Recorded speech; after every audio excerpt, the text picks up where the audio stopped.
The long-awaited school trip bus finally rolls up to the curb. Our protagonist clenches his fist, fueled by the realization that he's been waiting for this exact moment since his very first day of school. He's dead set on finally confessing his love during this trip, but as he's lost in thought, someone slams right into him and shouts his name. A girl sitting right beside him on the bus notices his shaking and demands to know why he's acting so incredibly jittery. She mocks him for getting cold feet, calling him a total liar when he tries to hide his nerves before asking if he's actually going through with it. Meet Nagisa, his childhood friend and the secret mastermind behind his confession plan. They're talking about the legendary Yui Shirayuki, a girl so breathtakingly beautiful she's the undisputed goddess of the entire school and maybe even the whole city. Nagisa jokes that he's about to face the ultimate boss battle of his life, while he desperately tries to keep his cool at the thought of asking out the most popular girl around. He snaps back at her, but she demands some serious gratitude for helping him out, forcing him to quickly offer a sheepish apology. Out of nowhere, a massive magic circle erupts beneath the bus, and the entire vehicle starts violently thrashing. Pure chaos breaks out as everyone screams in terror, convinced a massive earthquake is tearing the world apart. The bus rattles violently as that mysterious light pulses with power, sending the students into a total state of panic. Their teacher desperately screams for everyone to brace themselves and stay calm, but it's already too late. In the blink of an eye, the bus is transported to a sprawling medieval kingdom packed with towering castles and massive knight statues. Everyone stares out the windows in pure shock, wondering if they're even in Japan anymore as the terror starts to set in. The doors fly open, and a battalion of armored soldiers surrounds the bus, barking orders for everyone to get out immediately. As our protagonist steps out, he's greeted by a colossal mechanical titan that looks like a giant suit of armor. He tries to reassure his friends that they might be safe, just as a mysterious old man in fancy robes steps forward to apologize for the chaos. This man is Vamarul, the chief summoner, and he reveals he's the one who dragged these earthlings into this brand new world. With a cold smile, he admits he knows exactly what he's doing, because his organization makes a fortune selling humans like them. He explains that this world runs on ancient magical suits, and they need the natural energy inside humans to power these massive machines. He explains that almost no one in this world has the gift to pilot these massive suits, making pilots incredibly rare. But humans from Earth are different. Earthlings are packed with a massive energy called ludia, which is why these people spend a fortune just to kidnap them from across the stars. The teacher explodes in fury, screaming that he's a selfish monster. But the moment she tries to fight back, a soldier slams her to the ground and pins a cold blade right against her throat. The old man claims that despite the violence, these pilots are treated like royalty and live in absolute luxury. But then he drops the bomb.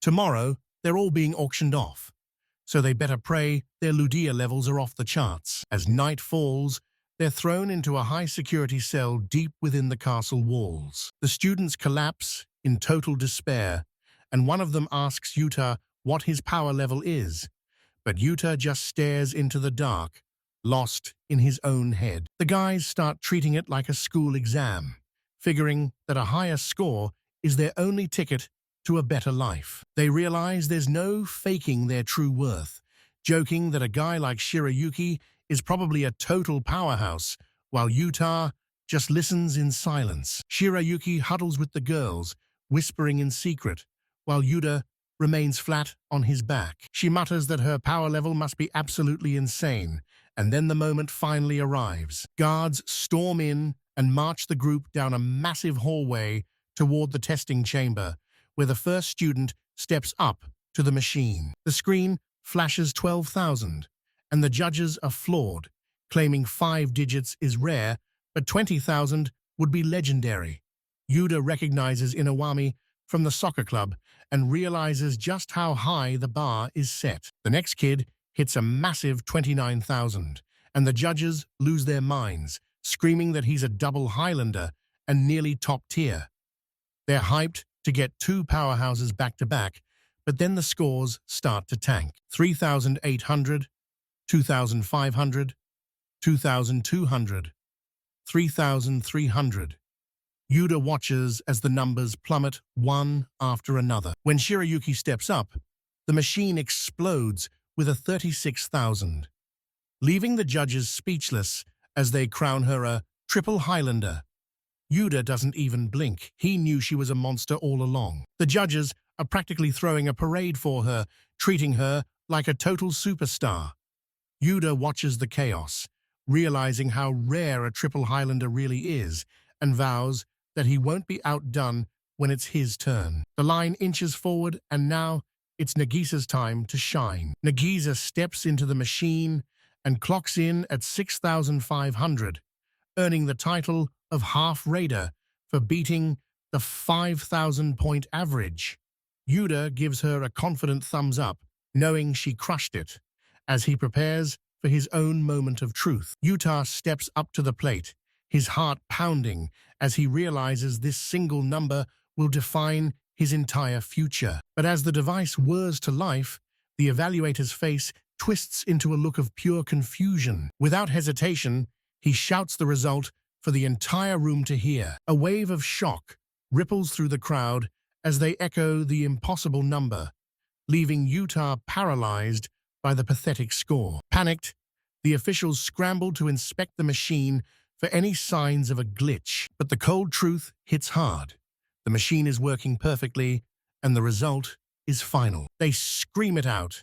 Yuta's Ludea rate is a measly 2, leaving him standing there, crushed by the absolute humiliation. Fast forward to a massive gold-trimmed hall where the roar of the bloodthirsty crowd is deafening. The Master of Ceremonies declares the Human Rider auction officially open, while Nagisa and Yuta shake with terror amidst the cheering fans. The bidding war kicks off with the student who scored a massive 12,000. Just for being a Highlander, the opening bid explodes at 10 million gold, and the crowd goes into a frenzy, driving the price past 50 million in seconds. The numbers skyrocket to a staggering 160 million gold, leaving Yuta paralyzed with horror as the grim reality of this human auction sinks in. His classmates are auctioned off like cattle, and a cold dread hits Yuta.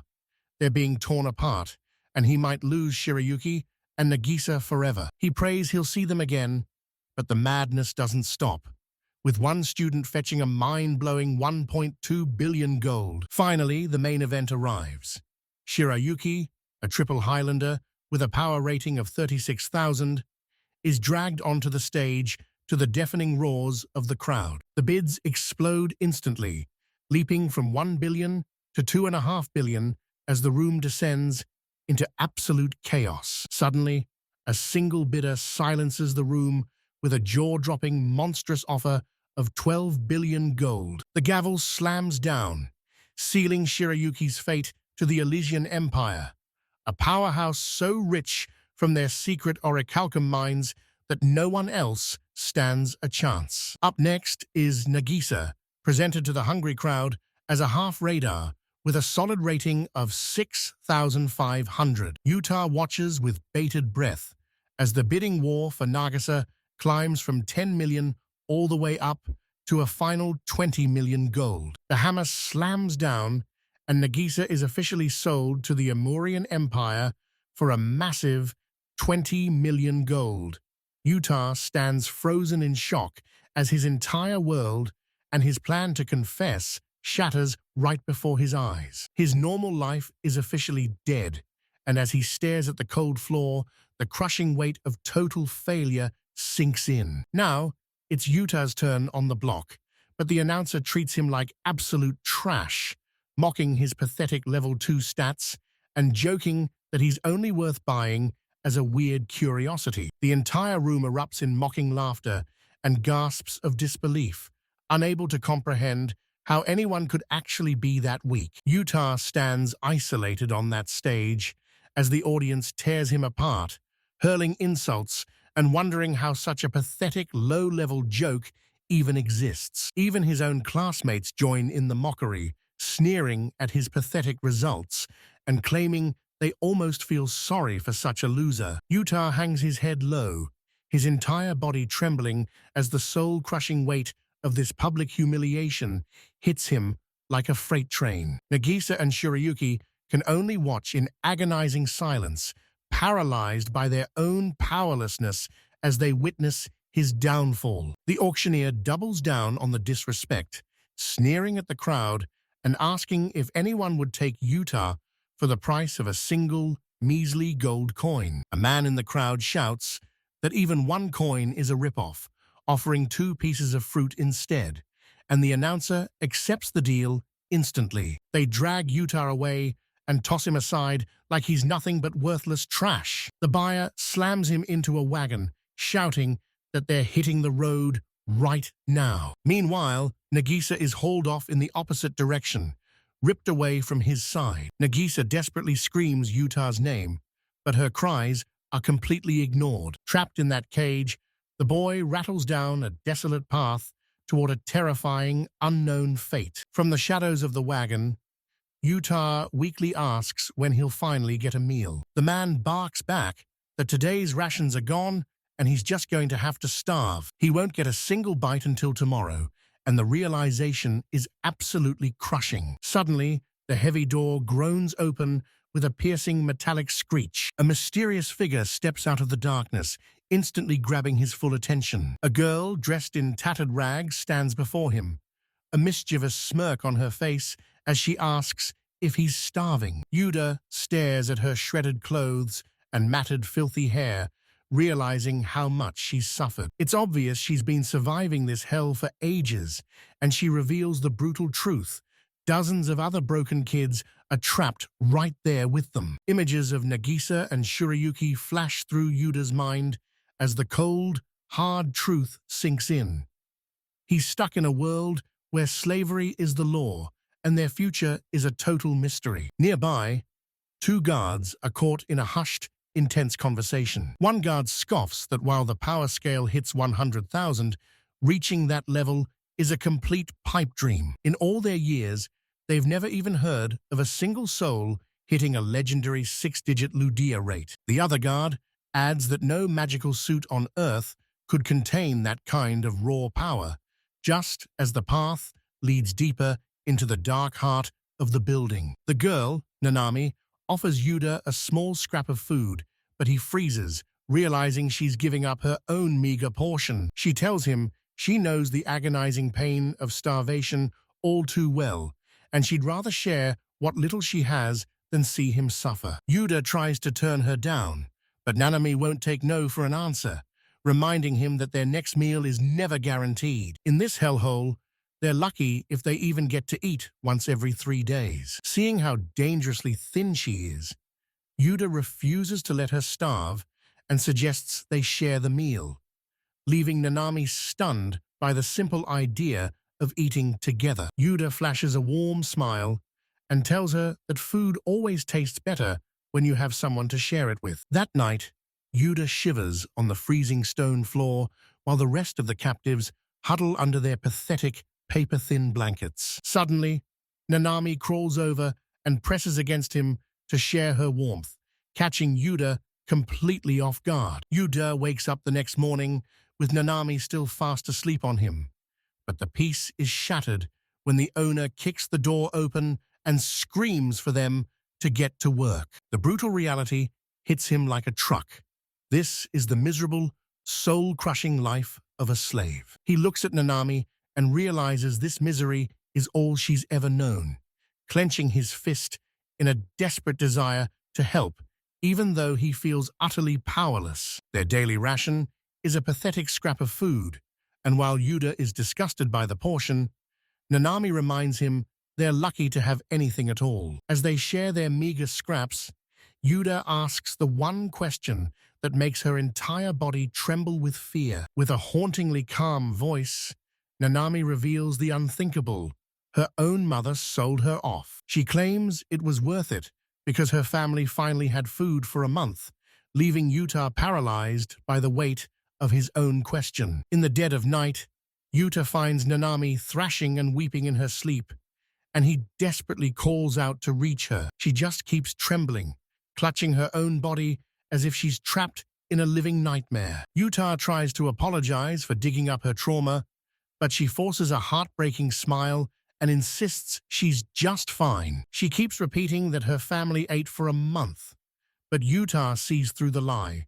No one could ever be happy about being discarded like trash. He pulls Nanami into a tight embrace, holding her close as she finally lets the tears flow in the safety of his arms. Suddenly, a man snatches Nanami and begins beating her for stealing, but Yuta lunges forward to stop the assault. Yuta screams that he found the food on the ground, but the man ignores his pleas and keeps swinging, demanding every last scrap. He brushes off his injuries, but Nanami rushes to his side, her heart racing with worry. Yuta realizes she's truly pure-hearted as she cries over the boy they couldn't save. But he tells her straight up, she's the only friend he gives a damn about. The cruel overseer barks that the workday is finished, and as a final kick in the teeth, there's no food for anyone tonight. The heavy door slams shut, and Nanami screams out Yuta's name when she sees him staring down the exit. Yuta realizes the door isn't even locked, but an old man warns him it only opens for those with over 300 ludea, a total that's impossible for any of them to reach. The grim reality sinks in. This is the invisible cage keeping them all prisoner. Yuta simply places his hand on the frame, and the massive door swings wide open. Everyone freezes in pure shock as the girl gasps in disbelief, while the old man's face turns pale with absolute terror. Without missing a beat, Yuta declares he's getting out of there and asks Nanami if she's coming along for the ride. The old man stammers, demanding to know his rank.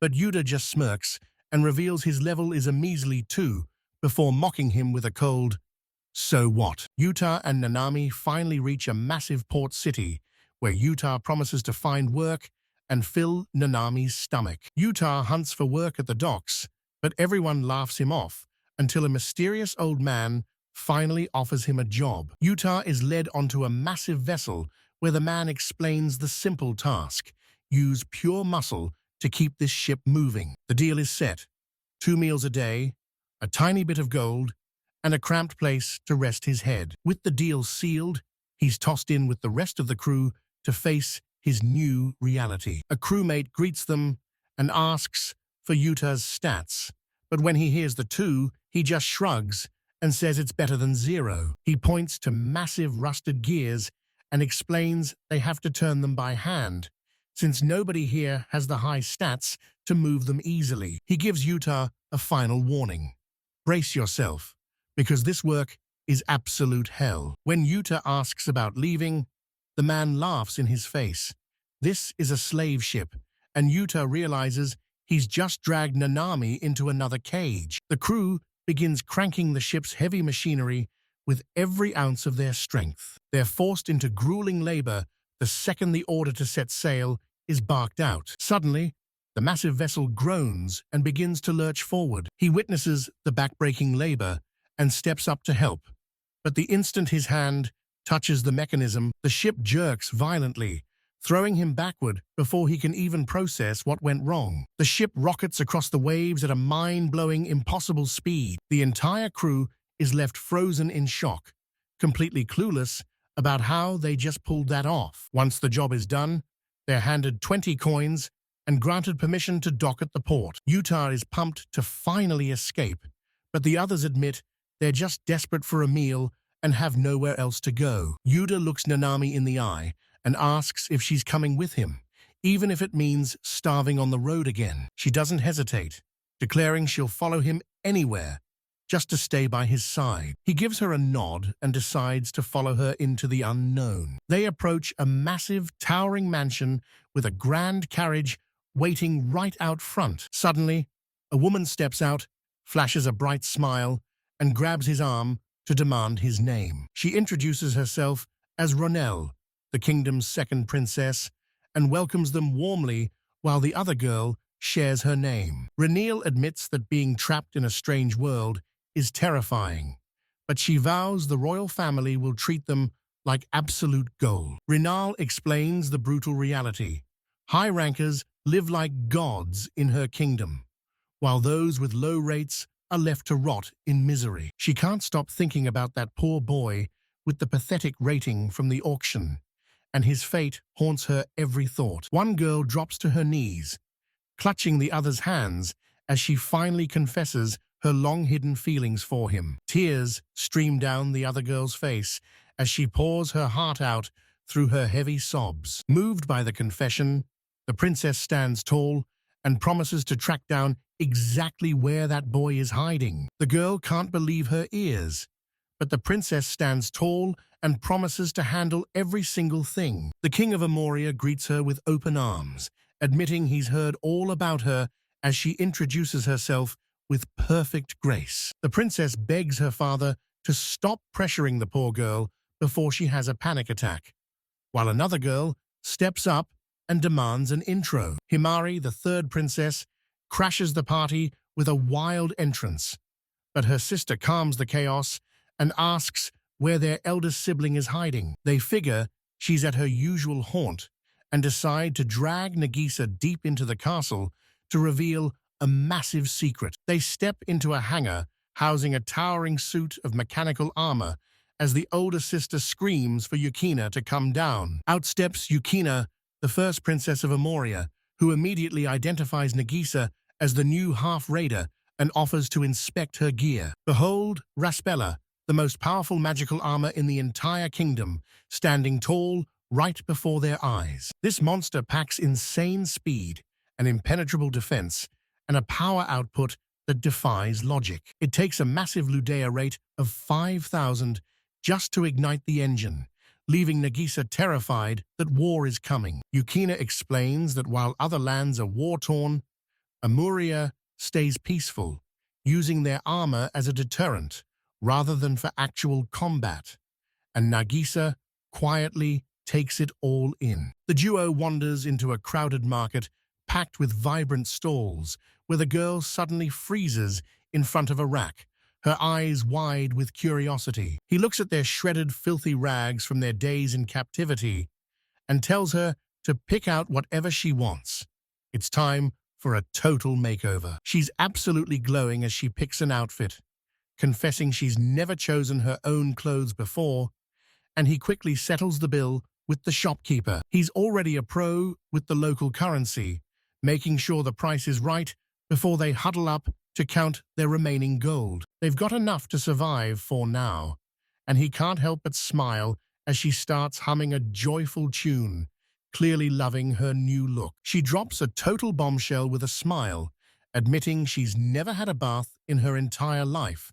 So he decides their next mission is to get her sparkling clean. He's completely flustered that a girl his age has never bathed, and when he asks if she can handle it, she innocently suggests they just wash up together. He panics and shuts that down, promising to show her the ropes so she can finish alone, but she keeps insisting he help her scrub her back. He remembers how Nanami was betrayed and sold by her own blood, and as he looks out over the city, he vows to protect her as her only real family. He maps out a survival plan: keep her fed, teach her the ropes, and give her a real purpose before finally throwing on his uniform. Suddenly, Nanami steps out in her brand new gear and nervously asks him how she looks. He tells her she looks incredible, making her beam with joy before they head out on their first mission, finding a job. Yuta and Nanami scour the city for work, but his Ludea makes it impossible for anyone to hire them. As they share their last scrap of food, a mysterious man approaches and asks if they're desperate for work. This sharp-dressed stranger offers a staggering 50 gold a month, but Yuta, scarred by his time on the slave ship, demands to know the catch. The man claims the job is simple: just hang out with his daughter, leaving Yuta absolutely floored by the easy request. He takes the gamble, and the man, Belfast, is thrilled to have Yuta officially on the payroll. Yuta is led into a private room where the daughter sits waiting, and she slowly turns her gaze toward her new visitor. Yuta freezes in total shock at the sight of her animal ears, while she just stares back with a haunting silence. The man leans in, asking if his daughter's appearance gave Yuta a real fright. He reveals a dark secret. His daughter was cursed with animal ears by a spiteful rival noble, and now she flinches even at her own father's touch. Yuta and Nanami introduce themselves with a warm smile, reaching out to the girl until she finally, nervously, takes his hand. Her name is Falma, and Yuta declares right then and there that they're officially best friends, leaving the girl speechless. Yuta realizes Falma has been a lonely shut-in her whole life, but Nanami doesn't care. She grabs Falma's hand and yanks her toward the fun. When Falma asks if they're terrified of her, Nanami doesn't blink, shouting that she just wants to play. Falma is absolutely stunned as Nanami drags her away, radiating pure, unbridled joy. Lord Belfast watches in awe, remembering how people used to scream "monster" at his daughter. But now, his dream of her having a normal life is finally coming true at his mansion. They finally trade their struggles for warm beds and hot meals, spending an entire month bonded in non-stop play with Falma. Nanami and Falma become as close as real sisters, and you'd better believe Yuta was dragged into the chaos every single day. Yuta is gasping for air and hitting his limit, while those two are sprinting ahead like they have infinite stamina. Suddenly, Yuta freezes at the sight of a massive suit of armor, but Falma reveals it's just a broken relic from her father's collection that refuses to power up. She explains that nations are in a desperate race to unearth these ancient relics because their mysterious cores are impossible to recreate with modern technology. Falma gushes about how that untamable ancient energy makes the armor even more badass, leaving Yuta totally impressed by her expertise. When they compare their Ludra rates, Yuta's measly score of 2 is pathetic, but Falma's massive power level of 7,800 leaves him absolutely floored. Yuta wonders about Nanami's power, but Falma mocks her, joking that it must be garbage since she couldn't even nudge a simple storeroom door. Nanami snaps back in a huff, insisting she never even tried to open that door and that they can't use a lie to judge her strength. Finally, Lord Belfast brings in a top-tier specialist to test Nanami properly, and the final reading leaves the evaluator shaking in disbelief. The screen flashes a staggering 32,000, revealing Nanami is a legendary triple Highlander and sending shockwaves through the entire room. A noble offers her fame and glory in any kingdom she chooses, but Nanami shuts him down instantly, clinging to Falma and vowing to stay with her true friends. Seeing the bond between them, the Lord remarks that Falma has finally found a true friend, while Nanami closes her eyes to reflect on her insane journey. She thinks back to the bizarre world she crashed into, that twisted auction, and her scattered classmates, desperately hoping that Yuta is still alive. A carriage whisks Nanami to a massive capital fortress where soldiers salute her every move, but despite the royal treatment, she feels like a total fraud who doesn't deserve the glory. She's marched straight to the throne room, where the emperor himself marvels at the terrifying level of power dwelling within such a young girl. He declares her the realm's 5th triple Highlander and demands her absolute loyalty in exchange for her very own set of legendary magical armor. Nanami is led into a colossal hangar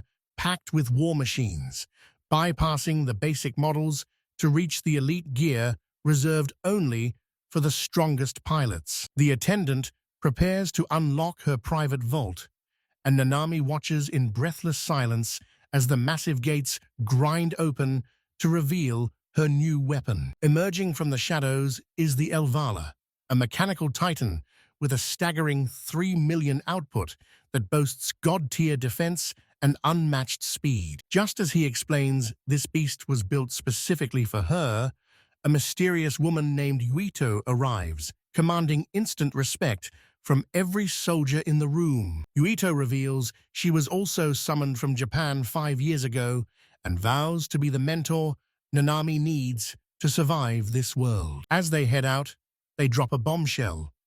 That guy who just walked past is a quintuple Highlander, the absolute strongest warrior on the continent, with a staggering power level of 57,000. Nanami's jaw drops as she realizes she was just standing in the presence of the most powerful man alive. The attendant warns her that this man commands more respect than the emperor himself, holding the entire nation's fate in his hands, so she'd better stay on his good side. He announces that her pilot training begins in days and expects her to master the legendary Alvala armor, but Nanami stops him with one desperate request. She demands to know what happened to the boy sold for a single piece of fruit, and when the man insults him as a defective rank 2, Nanami snaps back that he's anything but. The attendant agrees to track him down and buy him back, leaving Nanami flooded with relief as she remembers Yuta's kindness from their high school days. Regret stings as she realizes she waited too long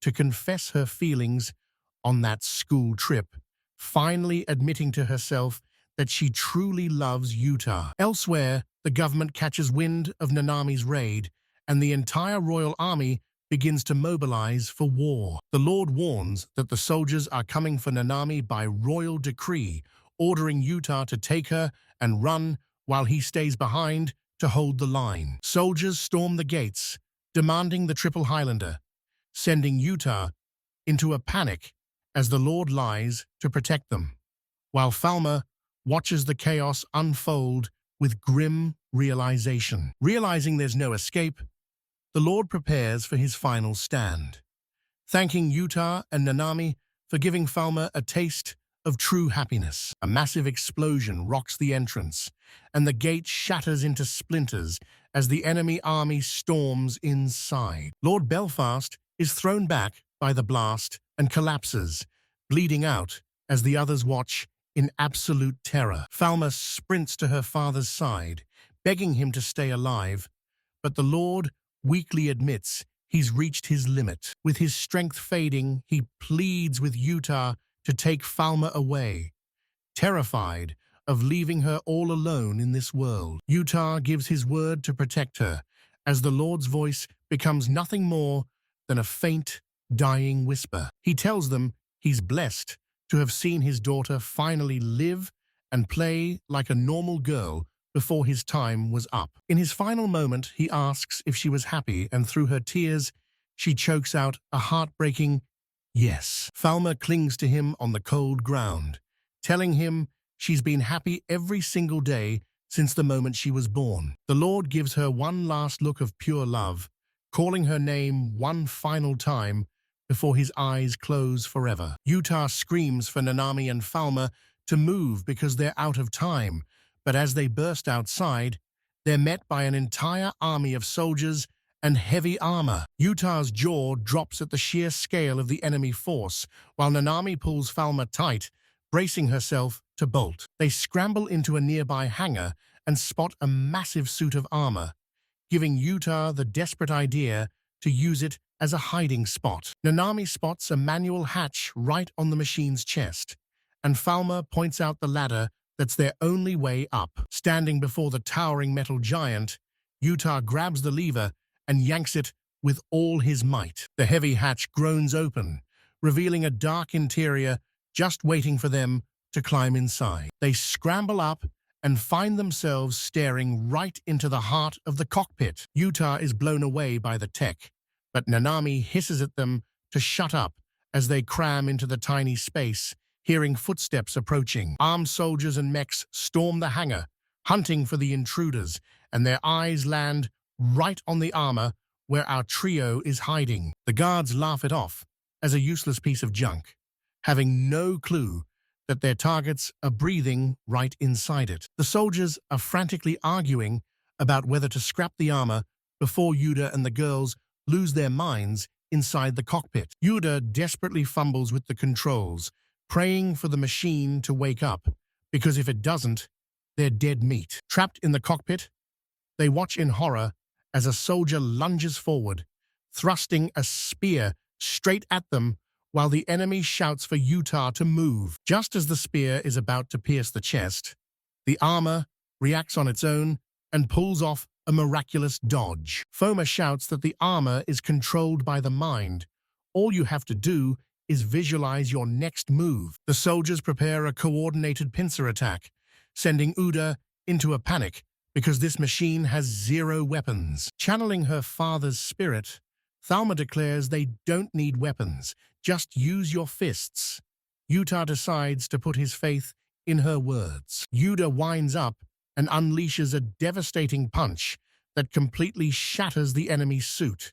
He's stunned by the raw power, and Fulma realizes even the army's elite models are total garbage compared to this beast. Witnessing that insane impact, Nanami gets totally fired up, screaming about the armor's godlike strength. Utah grins and declares they're going to smash right through the blockade and make their grand escape. The trio gears up, ready to blast their way out in that massive mecha. The machine roars to life, shattering the front gates and sending soldiers flying like rag dolls. But their path is blocked.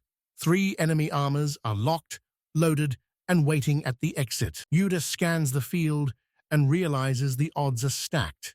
It's 3 against 1. The enemy is terrified to see this relic outclass them, suspecting a legendary triple Highlander is the one pulling the strings. All 3 enemy suits lunge at once, closing in on Utah's mecha from every side. A spear-wielding foe strikes first, but Utah parries the blow and delivers a bone-shattering counterpunch. Suddenly, another soldier leaps into the air, bringing his blade down for a crushing overhead strike. Utah's reflexes are lightning fast as he spins the massive armor, narrowly evading the lethal blow. He channels that spinning force into a massive toss, sending the enemy spiraling away. A soldier tries to blindside Yuda, but he snatches the very mecha he just hurled through the air. He slams that enemy armor down as a makeshift shield, perfectly tanking the 3rd soldier's strike. Still gripping his living shield, Utah spins like a whirlwind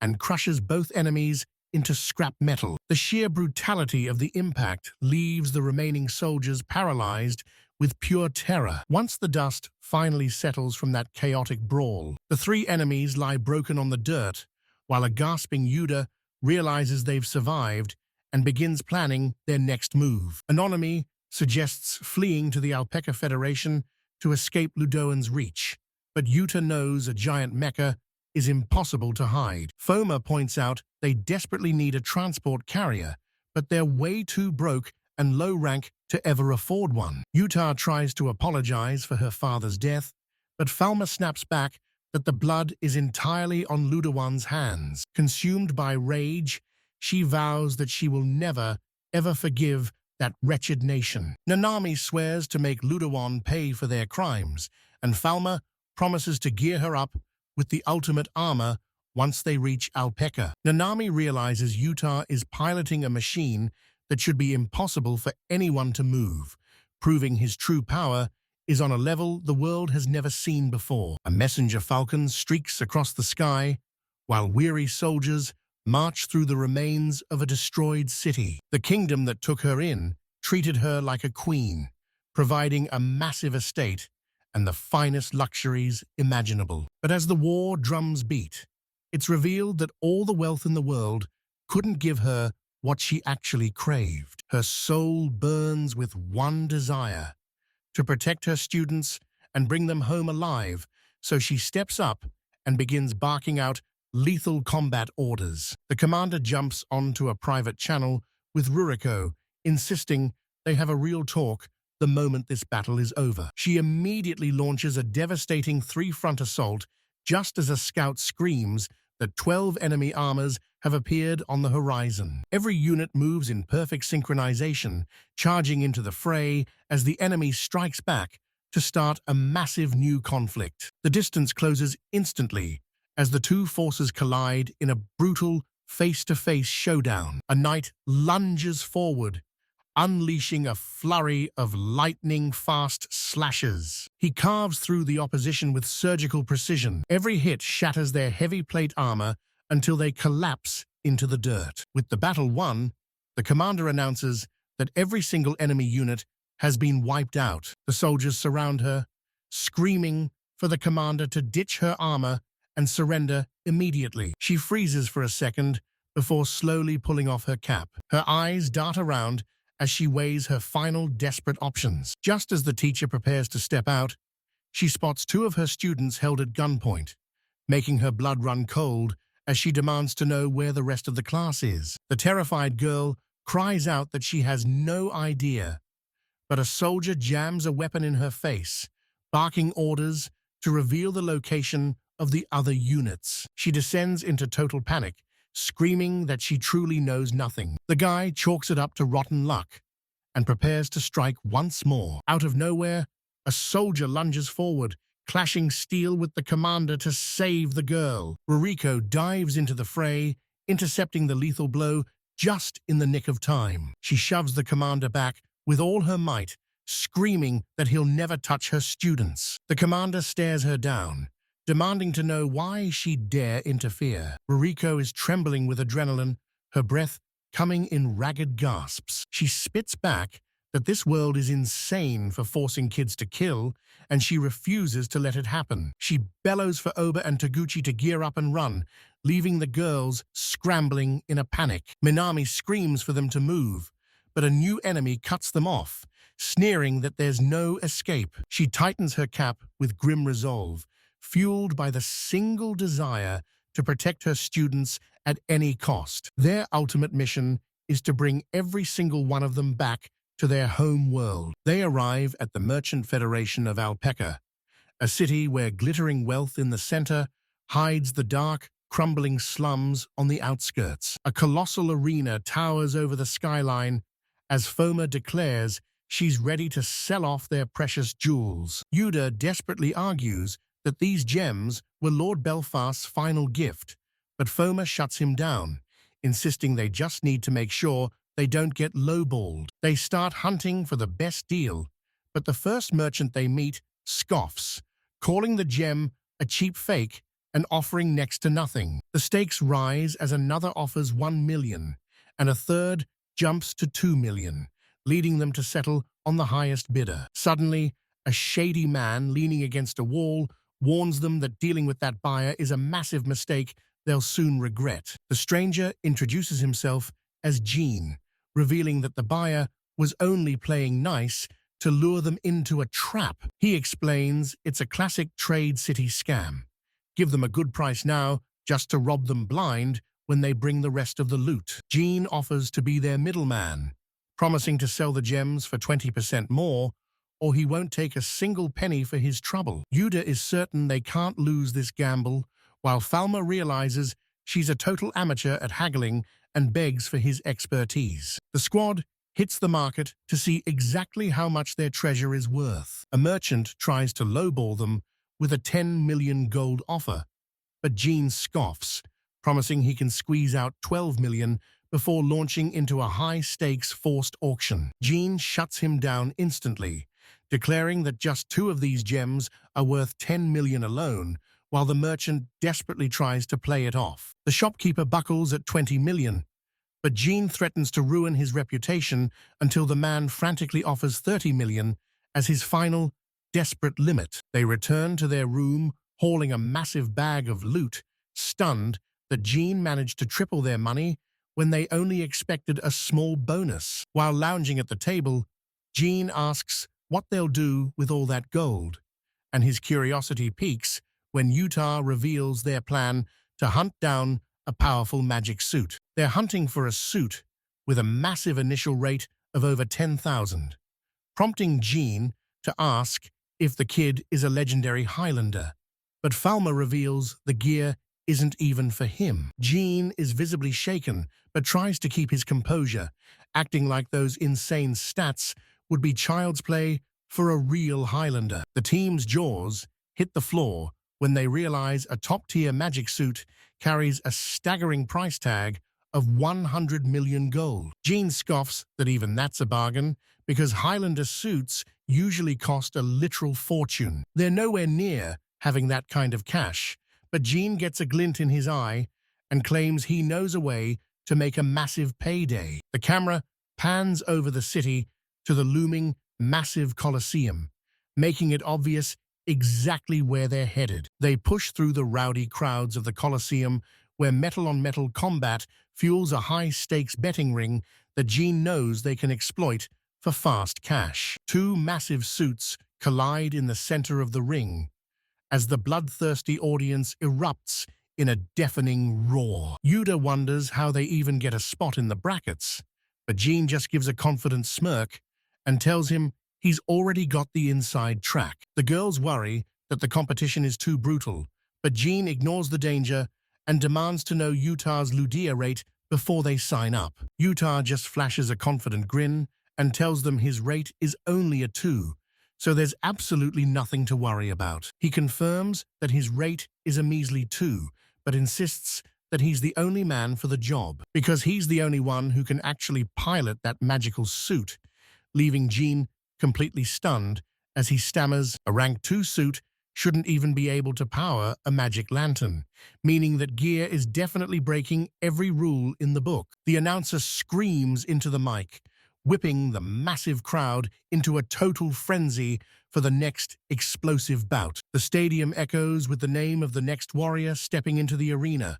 Shinsuke Yamakura. Yuta's jaw drops when he realizes that's his own classmate, but his heart sinks as a battle-hardened veteran steps out to crush him. The cocky veteran sneers that raw stats aren't everything, while Yuta stares in disbelief at the quiet kid from school who's now facing a monster with over 500 wins. Shinsuke flashes a savage grin and mocks the veteran as old junk, vowing to send him back to the nursing home, while Yuta watches on, his own confidence beginning to waver. The veteran moves like lightning, effortlessly shutting down the boy's opening strike with a cold, hard block. His massive machine absorbs the impact and shoves back with overwhelming power, proving the rookie is completely outmatched. With a thunderous roar, the veteran swings a devastating, brutal slash, but the killing blow narrowly misses its mark. He skids to a halt,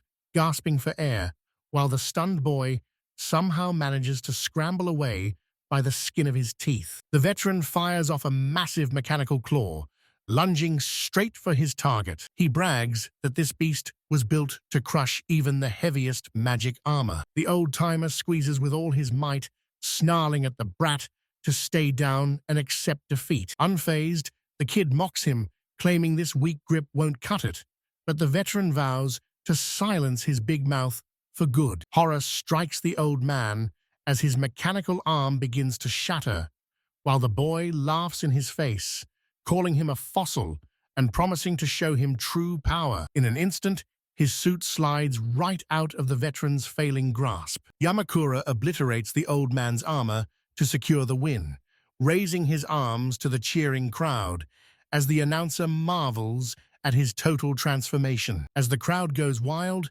Jean warns Yuta that reckless fighters don't survive the Coliseum, and Yuta nods, finally realizing the stakes. Yuta scoffs, claiming he can easily handle opponents at this level, earning a sharp, sarcastic jab from Jean. Jean agrees to set up a match anyway, telling Yuta to trust him, while a mysterious figure at the bar knocks back a drink. Yuta's big moment is finally here as he kicks off the afternoon's main event for his epic Coliseum debut. As Yuta approaches his mechanical suit, his opponent is already on the other side, lethally sharpening his blade for the kill. The staff drops a bombshell.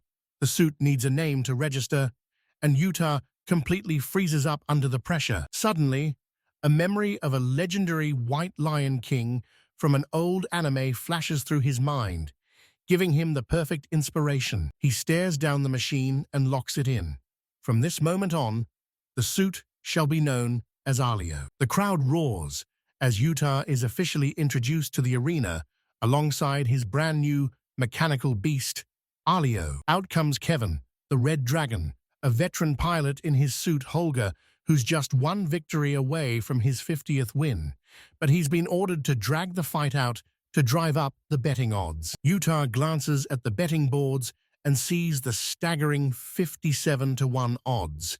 The entire world thinks he's nothing but a sacrificial lamb. The buzzer screams and both metal giants explode forward, charging headfirst into a violent collision. Utah instantly spots massive openings in Kevin's sloppy defense, but even though he could end this in a heartbeat, he remembers Gene's warning to hold back and make it look like a struggle. To keep the audience on the edge of their seats, Utah decides to play along, spinning Alio's arm and slamming a devastating rotating blow directly into the enemy's armor. The pilot's eyes bulge in pure confusion as the impact shatters his suit, sending shards of metal flying everywhere while the crowd watches in absolute disbelief. The stadium erupts into a deafening roar, leaving Gene completely speechless, while Utah stares at the wreckage and panics over how Gene is going to react. Across the arena, the enemy pilot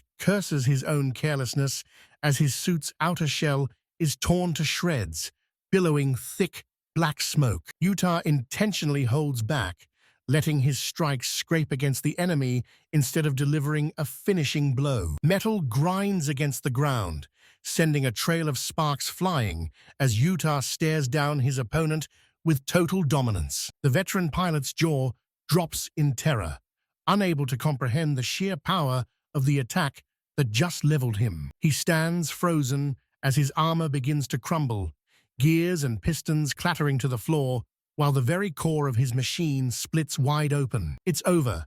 The enemy suit collapses into a pile of junk, and the announcer's voice thunders through the Coliseum, declaring Uda and Alio the victors. As the group heads out, Gene stands with his arms crossed, his sharp eyes dissecting every single detail of that insane battle. Uda returns only for Gene to snap at him for winning too quickly. But the mood shifts when the girls reveal they bet their entire life savings on his win. Utah is absolutely floored when he realizes they all gambled their futures on him, calling the whole group completely insane. The gang complains that Utah's total dominance has terrified every potential opponent, leaving them with no one left to fight. John is backed into a corner and sighs, realizing he'll have to use some shady tricks to get their next match. Yuda swings the door open and finds himself face to face with three old classmates, Yamakura, Harunishi, and Shiba. He's caught off guard, but keeps it casual, offering a friendly greeting to see how they've been. Harunishi sneers with total arrogance, barking at Yuda to show some respect despite their history in the same class. He declares they aren't even on the same level anymore, and the moment Yuda tries to speak,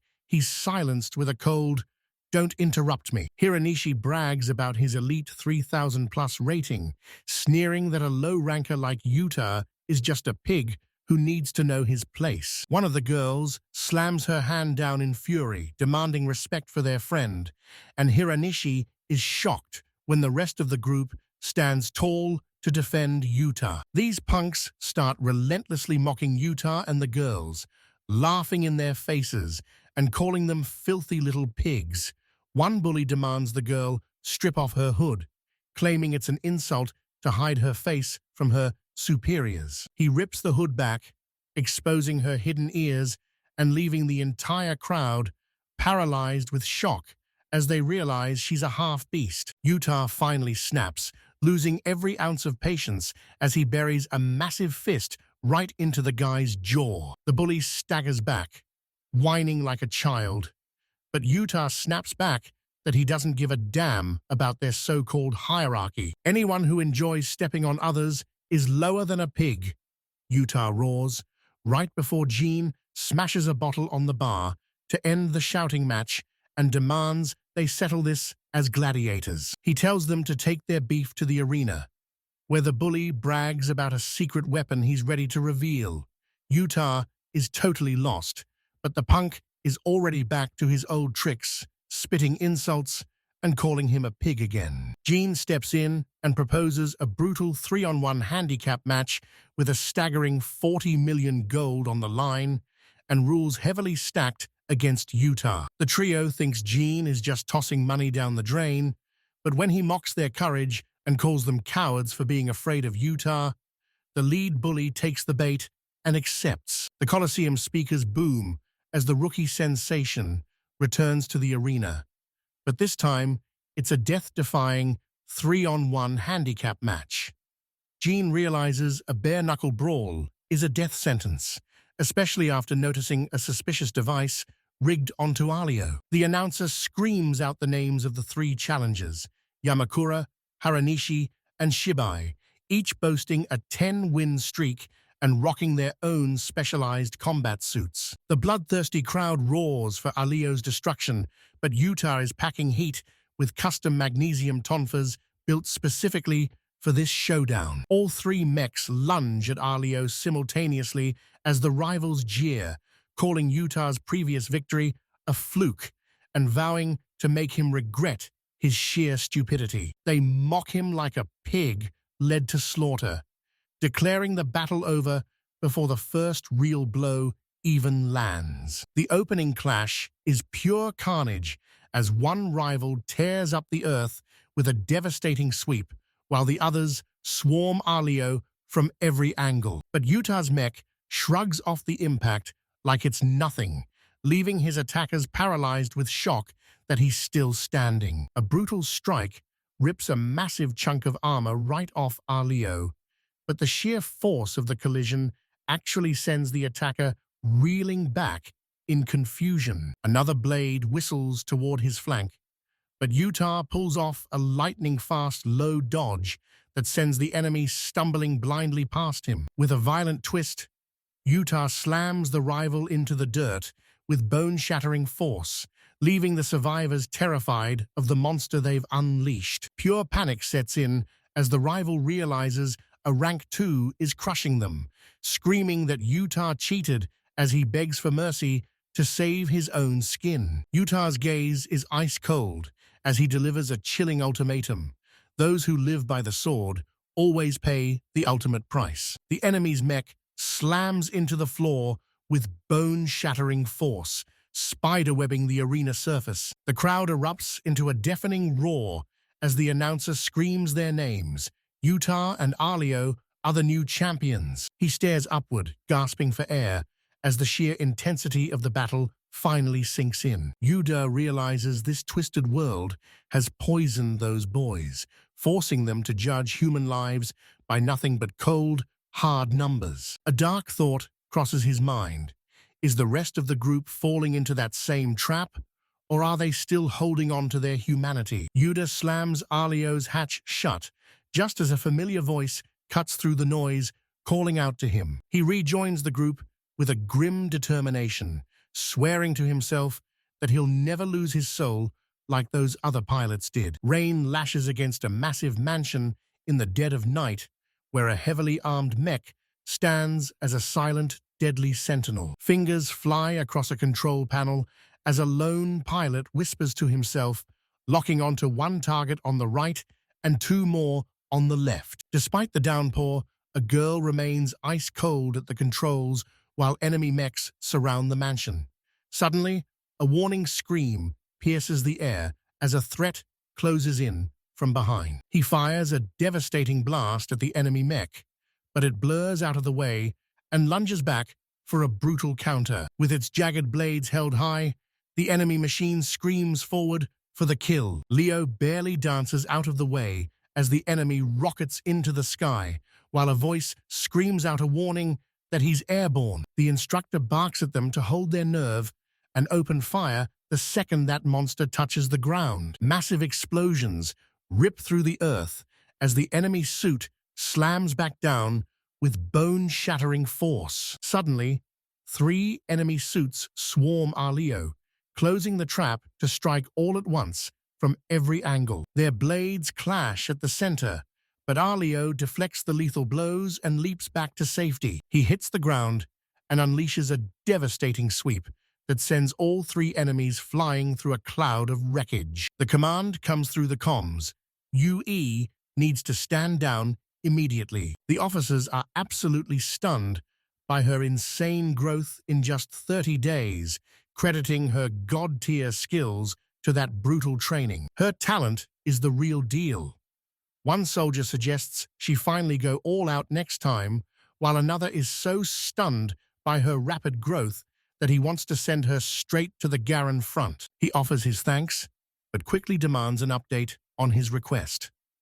The subordinate reveals they found the merchant who bought the rank 2 boy and tried to negotiate, but the kid had already escaped. As for the merchant who fed them fake info, he's been punished so severely he'll never think of lying again. She acknowledges the news with a solemn nod. The officer guarantees that every intel duel agency has made this their top priority, promising that good news is just around the corner. He swears to do everything in his power, and while she's clearly gripped by anxiety, she thanks him for his help. The 2 girls step inside and are absolutely floored.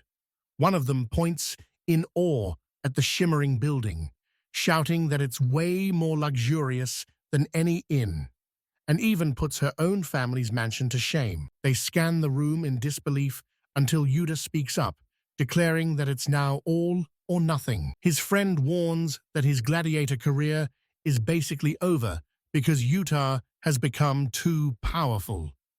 After wrecking his last few opponents, nobody is willing to step into the ring with him, leaving Yuta in a total panic about their future. They huddle together in the room, ready to decide the fate of their hard-earned mountain of cash. Yuta's hunting for 2 elite magic suits and a transport, but 200 million gold won't cut it for gear this rare, so he demands one last fight to bridge the gap. The crew is paralyzed with doubt over the opponent's rank, but Yuta declares he's stepping into the arena for his final gladiator match. John screams a warning that Guy is a double Highlander, a title that represents absolute, terrifying power. But Yuta brushes it off, fueled by the cold certainty that he's going to crush anyone in his way. When Jean asks for the wager, Yuta tells him to bet the entire 200 million, leaving Jean wondering if the kid has finally lost his mind. Back in the room, the trio shares a moment of heavy, whispered silence. The girl dreams of a peaceful life together once Falma's father is avenged, and Yuta softly agrees, hoping this final battle leads to that quiet future. He grips her hand tight and swears he won't get hurt, even though he knows this upcoming clash is pure insanity. Refusing to let them see his fear, he masks his doubt with a forced smile and promises that everything will work out. An elegant woman receives the challenge and expects a suicidal brute, but she's stunned to find a boy who's actually kind of cute. Across the arena, the kid is completely blindsided to see such a formidable woman standing before him. Jean throws down a massive 200 million gold bet, but she just scoffs, claiming money means nothing to her anymore. So Yuta demands to know her real price. She decides to set her own twisted rules.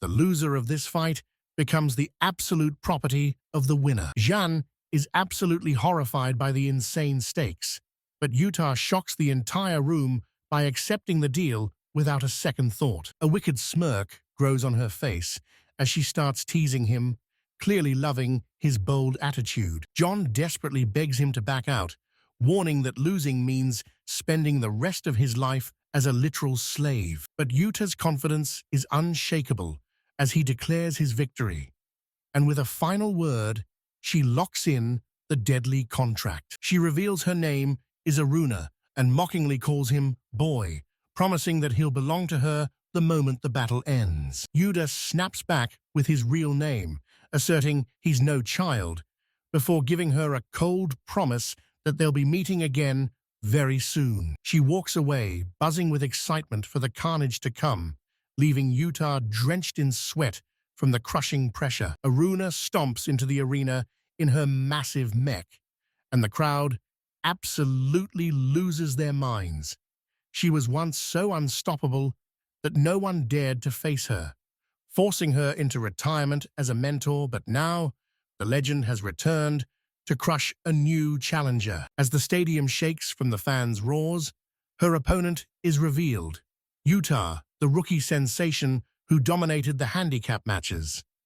The announcer mocks him, wondering aloud just how many measly minutes this kid can survive against a monster like Aruna. Aruna slams her foot down with such violent force the ground shatters, her blood pumping as she feels the lethal rhythm of the battle. A cocky smirk spreads across her face as she taunts Utah, daring him to step up and show her what he's made of. Aruna lunges forward, her massive suit spinning into a whirlwind of steel as she strikes with blinding, absurd speed. Utah desperately tries to react, but she's a total blur. Before he can even blink, she's already looming over him with another devastating blow. Aruna unleashes a relentless, non-stop barrage of attacks, forcing Utah to hide behind his guard while she mocks his pathetic defense. She demands to know why he isn't fighting back, and he screams that he's barely surviving her onslaught, let alone finding a chance to strike. Aruna hammers the floor saw with earth-shattering power, the shockwave splintering the concrete and sending Utah flying backward. Utah's mech is slammed into a crumbling wall, and before he can even recover, Aruna's machine lunges forward and snatches him up. Aruna lunges forward, obliterating the wall and grinding her blade against Alio as sparks fly everywhere. Against all odds, Utah scores a hit on her mech, leaving Aruna stunned that anyone could actually scar the legendary Belsier. Utah declares a scratch isn't enough. He's going to be the first to take her down, while a thrilled Aruna laughs, revealing that was only her warm-up. Utah stares at her machine in horror, realizing the real nightmare is just beginning. Her unit suddenly blurs forward, unleashing a devastating long-range blast. A massive wave of raw energy tears through the arena, homing in on Utah's mech like a heat-seeking missile. Utah loses track of her for a split second and freezes, while his friend watches from the sidelines, screaming in frustration. Suddenly, Aruna's mech materializes out of thin air, accelerating at a speed that defies physics. She drops from the sky like a meteor, slamming into the ground and sending shrapnel flying as she stands perfectly poised for her next kill. Utah barely blocks the crushing blow, his mind reeling as he wonders how on earth his body reacted fast enough to survive. Arjuna's massive mech crashes to its knees, sides shattered and engulfed in flames, while Utah stands tall after that brutal counterattack. The stadium erupts into total chaos as Arjuna's machine burns, but Utah is still standing after delivering that final, crushing blow. Up in the stands, the girls leap to their feet, screaming his name at the top of their lungs. A spectator notes that the Ludia rate feeds on raw emotion and focus, realizing Arjuna's armor just hit a terrifying new speed. He realizes she used a high-level concentration technique to max out her power, leaving Utah stunned as the battle rages on. From inside her cockpit, she mocks him, calling it impressive that he dared to attack her without even mastering Ludia focus. She warns him that the next strike will finish him as her armor begins to hiss, venting steam as the system charges up. Panic sets in as Utah realizes she's prepping that same lethal move, and as he's blasted back, he has a split second to decide: sacrifice his arm or risk a fatal opening. He's drowning in the pressure, nearly sacrificing his arm before realizing it's a trap.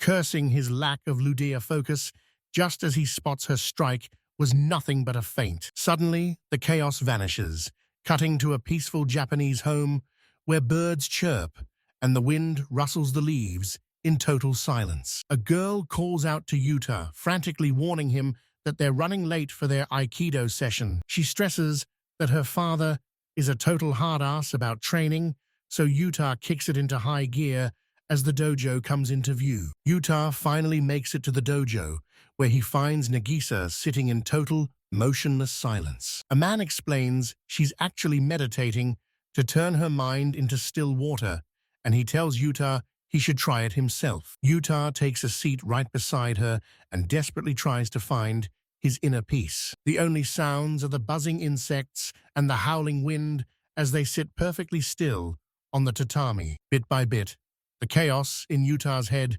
begins to vanish into a deep, quiet void. His mind becomes as serene and undisturbed as a glassy lake. Suddenly, Yuta takes a devastating direct hit from her mecha, but his armor refuses to shatter. The enemy unit is losing their minds, shouting that a strike like that should have pulverized his suit instantly. Yuta is absolutely stunned that he survived that devastating blow. Yuta grits his teeth and charges forward with every ounce of strength he has left, and Arayuna can feel his sheer desperation. She screams that he'll never take her down as they collide in a massive explosion of power. Yuta stares down the enemy mecha with ironclad resolve, refusing to budge an inch. His opponent glares back, locking eyes as they prepare for the ultimate showdown. Tension thickens as she swings a crushing blow, but Yuta's staff catches the blade mid-air, metal splintering under the insane pressure. She leans her entire machine's weight into him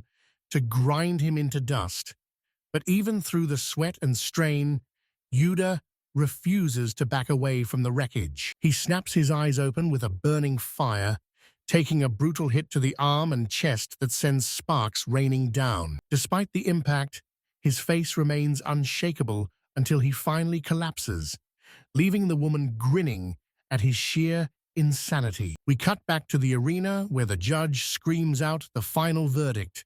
Yuta has won. The crowd goes wild for Yuta's victory as the crew throws a massive party, toasting to their winnings while the gladiator playfully flies food into Yuta's mouth. Yuta stays silent and eats, while the rest of the group bickers over the insane betting rules. He's weirded out that the loser is crashing their party, but she insists their deal is final because she's totally fallen for him. She claims her arena days were over since no one could challenge her, and Yuta thinks she's completely lost her mind for saying that right to his face. Yuta tries to argue that her contract is finished, but he's cut off and told to realize that together they've formed an elite, unstoppable squad. He drops a massive proposal on the table. Their next move is to launch a legendary mercenary company. When the group demands to know his ultimate goal, Yuta's answer is cold and direct.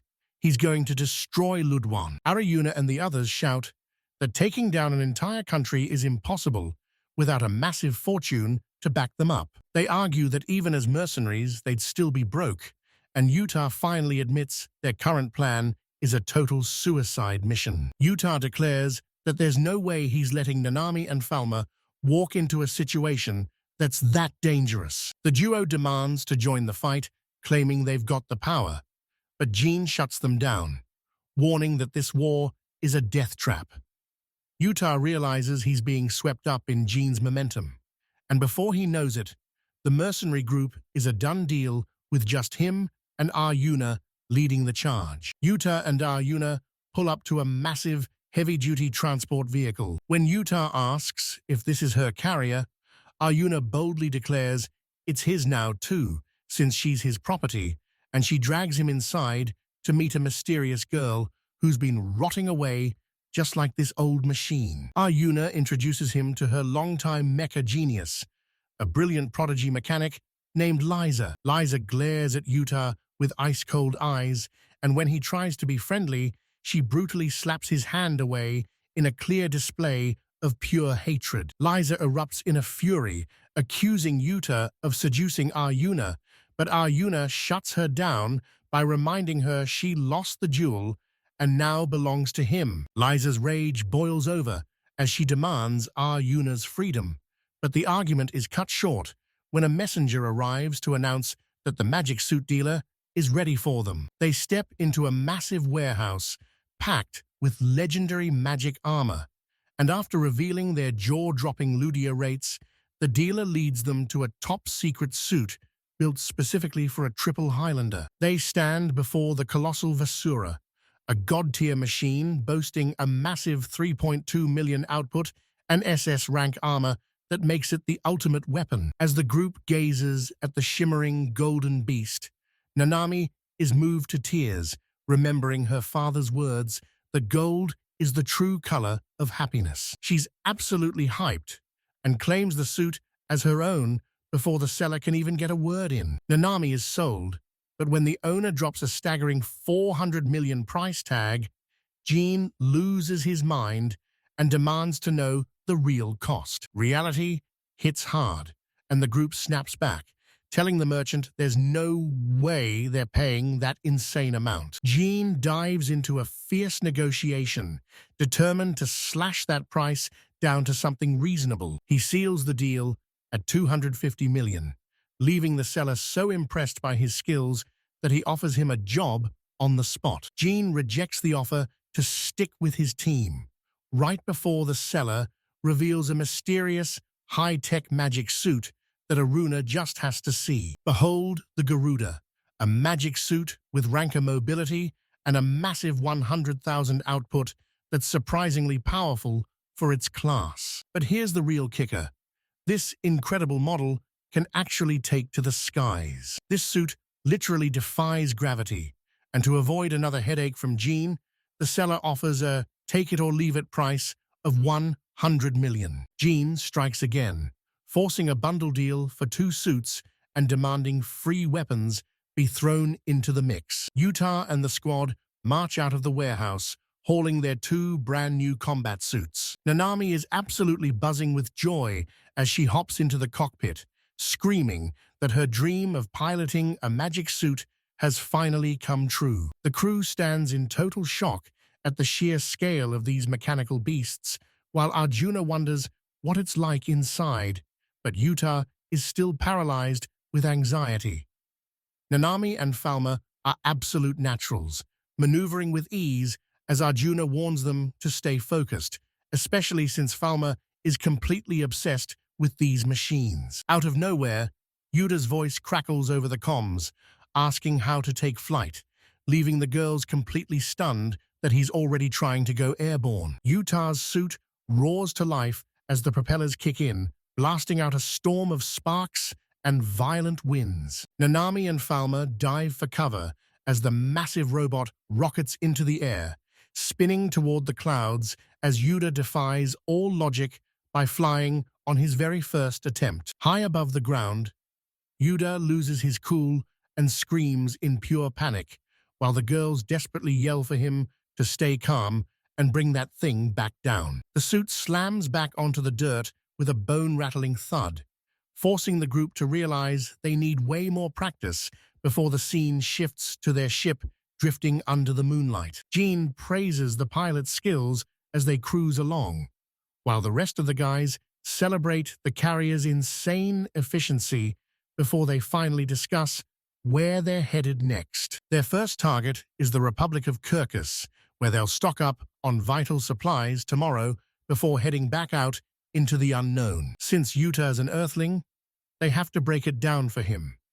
The Republic of Kirkus is locked in a brutal, never-ending war with the Tiruchan Empire, but thanks to their massive diatite mines and overflowing cash, it's the ultimate playground for mercenaries. Uda scoffs that war is the same in every world, but Gene stops him, declaring there's one crucial decision to make before they go out and crush those idiots. John points out they've missed something so basic it's actually ridiculous, leaving Utah completely baffled as to what it could be. Finally, he drops the bombshell. They still haven't picked a name for their legendary mercenary company. 2 massive ironclad suits square off in a tense standoff as one pilot shouts, "Are you ready for this?" With a cold, piercing gaze, the pilot snaps back, "This isn't a game. This is war. Eat." Gene drops the hammer and gives the signal to engage. He roars out the official start of their 12th high-stakes training match. Utah realizes they're pinned down by long-range fire with no way to strike back. But suddenly, the girl charges in with a wild grin, screaming about her new power as she slams a devastating blow right into the enemy. The woman realizes she can't go toe-to-toe with him anymore thanks to that insane triple suit, while the girl just laughs, fueled by pure adrenaline as she dominates the battlefield. These massive mechs clash in the sky with insane speed and precision, proving that their brutal training is finally paying off. While the crew catches their breath by the machines, one of the girls shouts that she spotted a massive lake from above. Everyone's faces light up at the thought of a swim, though one girl whines that they didn't even bring any swimsuits. The girls are buzzing with excitement, and one even plans to use this beach day to win Yuta's heart as they scramble toward the water. Yuta relaxes by the shore, soaking his feet in the cool water, until a sudden voice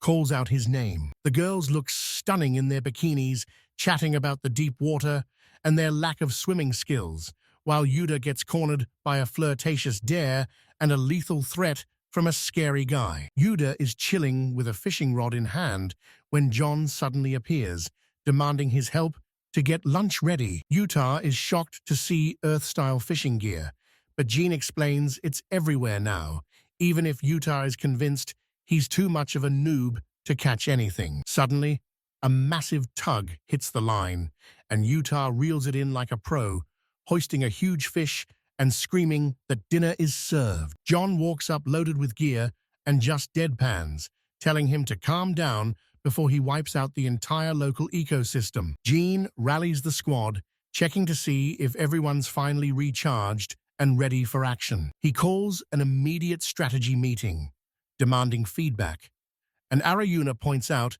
that Garuda's arrows were a hit. Maybe magic signals are the next move. Yuta hunts for a new projectile for Alio, while Arjuna admits her role is just for show. Yuta is the one who's going to deal the real crushing damage. Anime weighs the pros and cons of compact magic flares, and while Yuta knows they won't be a nuke, they're better than going in empty-handed as a massive government building looms ahead. They've reached the Defense Department, where an old officer welcomes them to the capital of Taruta, pleading for help to save the Republic of Kirkus on a shoestring budget. Surrounded by rival mercenaries, the rep lays out the cold, hard cash.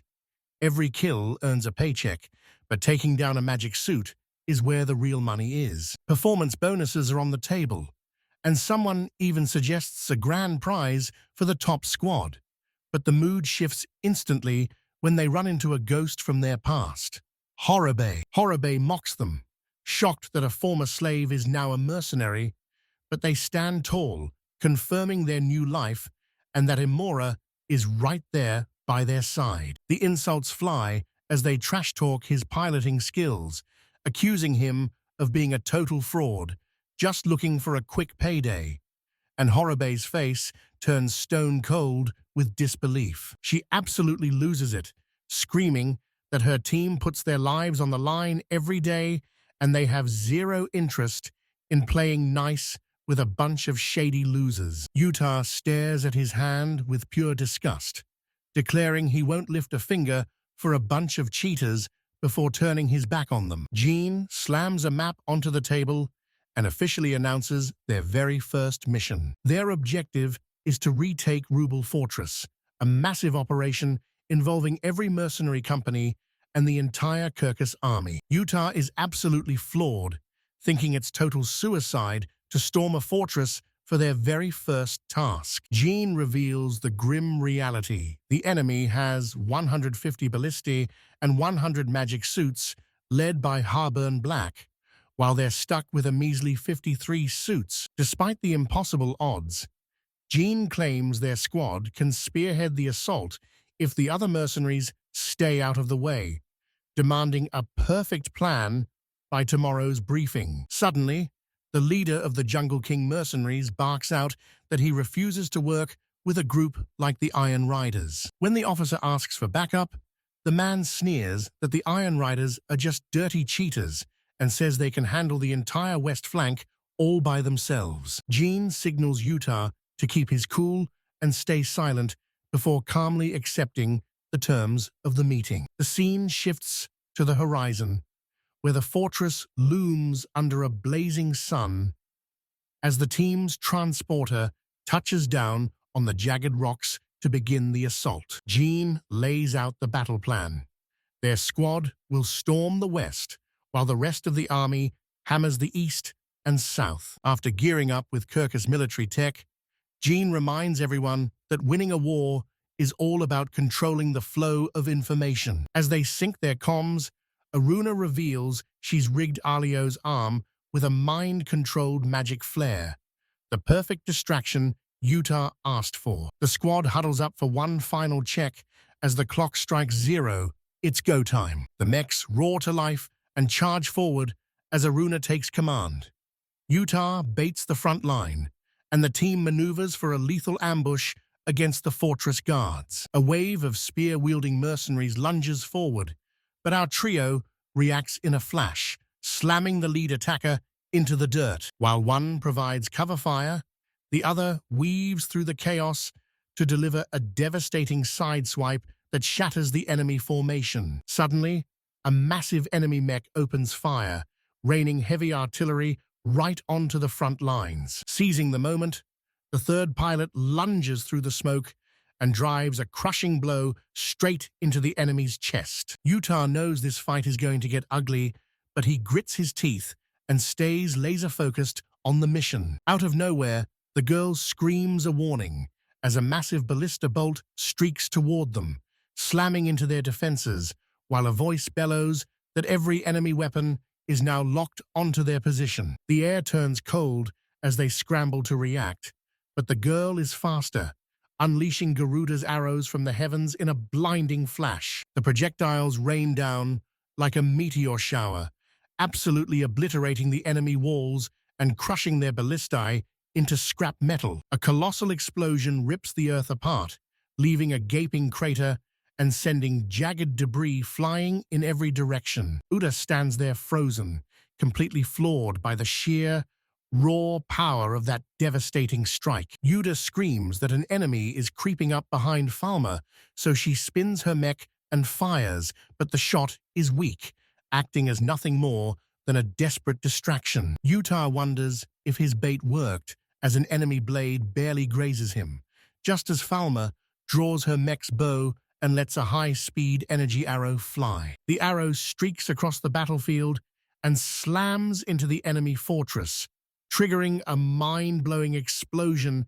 that levels the entire wall. Arjuna is speechless, gasping that she's never seen magic this intense, while a baffled Utah struggles to understand that power until a frantic radio call warns him the southern line is collapsing. John orders them to reinforce the other squad, and while Yuda agrees to move, he grumbles that life would be way easier if they could just fire another one of those insane magic flares. Despite the danger, he prepares to launch out and provide cover for his retreating comrades. The enemy has completely encircled the group on the southern front. Over 100 mechs are storming their position, and with retreat now impossible, Jean declares that their only prayer is calling for reinforcements. Imamura and Harib are locked in a death match against a monster of a foe, pushed to their absolute limits by a machine that's just too powerful to stop. The enemy lunges forward with a devastating strike,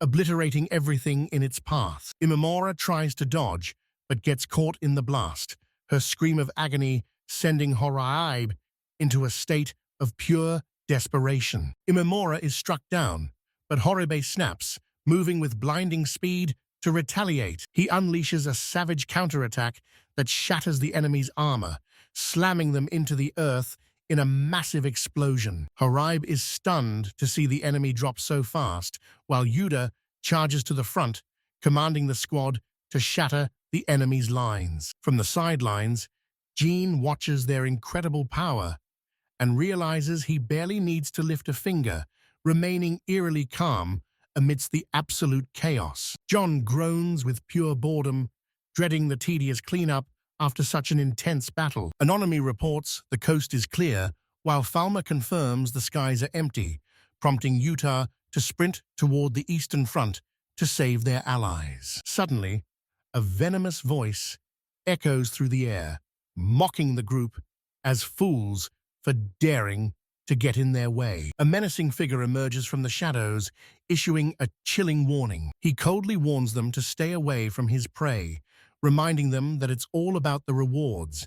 And while Yuda fumes with rage, Falma shuts him down, refusing to waste a single second on such trash. The Iron Knights march right up to the enemy's gates, radiating an overwhelming aura of pure power. Their initial strike is a total massacre, securing a legendary victory.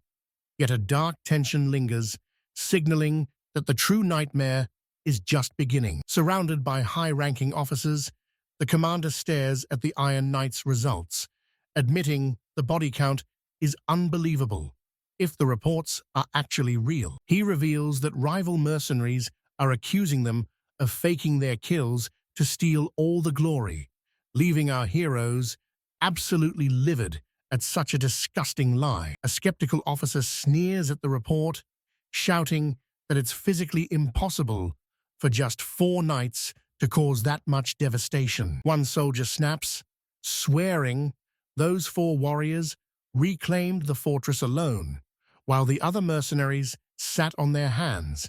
But the real shock comes when they realize another group stole all the credit.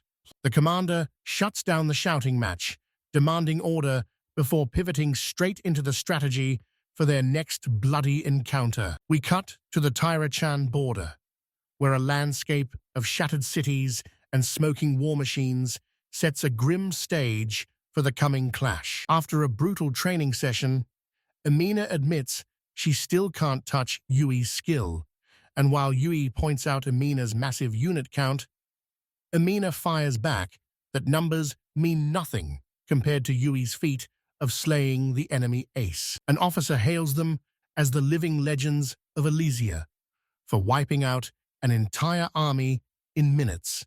But the praise is short-lived, as he warns that the enemy is about to breach the Tyrochian border. He summons them to the command center to finalize the mission, and without a second thought, both warriors gear up for action. Inside the war room, the atmosphere turns cold as they reveal the previous invaders were annihilated in mere minutes, leaving one officer to question if they're actually expected to survive such a nightmare. The commander reveals this is a massive, full-scale operation, backed by over 200 units, including the legendary Iron Knights and a horde of elite mercenaries. An officer swears there won't be any foul play this time, but the tension is thick as the group realizes the High Command trusts the Jungle King's mercenaries way more than their own men. He tries to protest, but the Admiral shuts him down, declaring the Jungle Kings are veteran partners who can actually be trusted,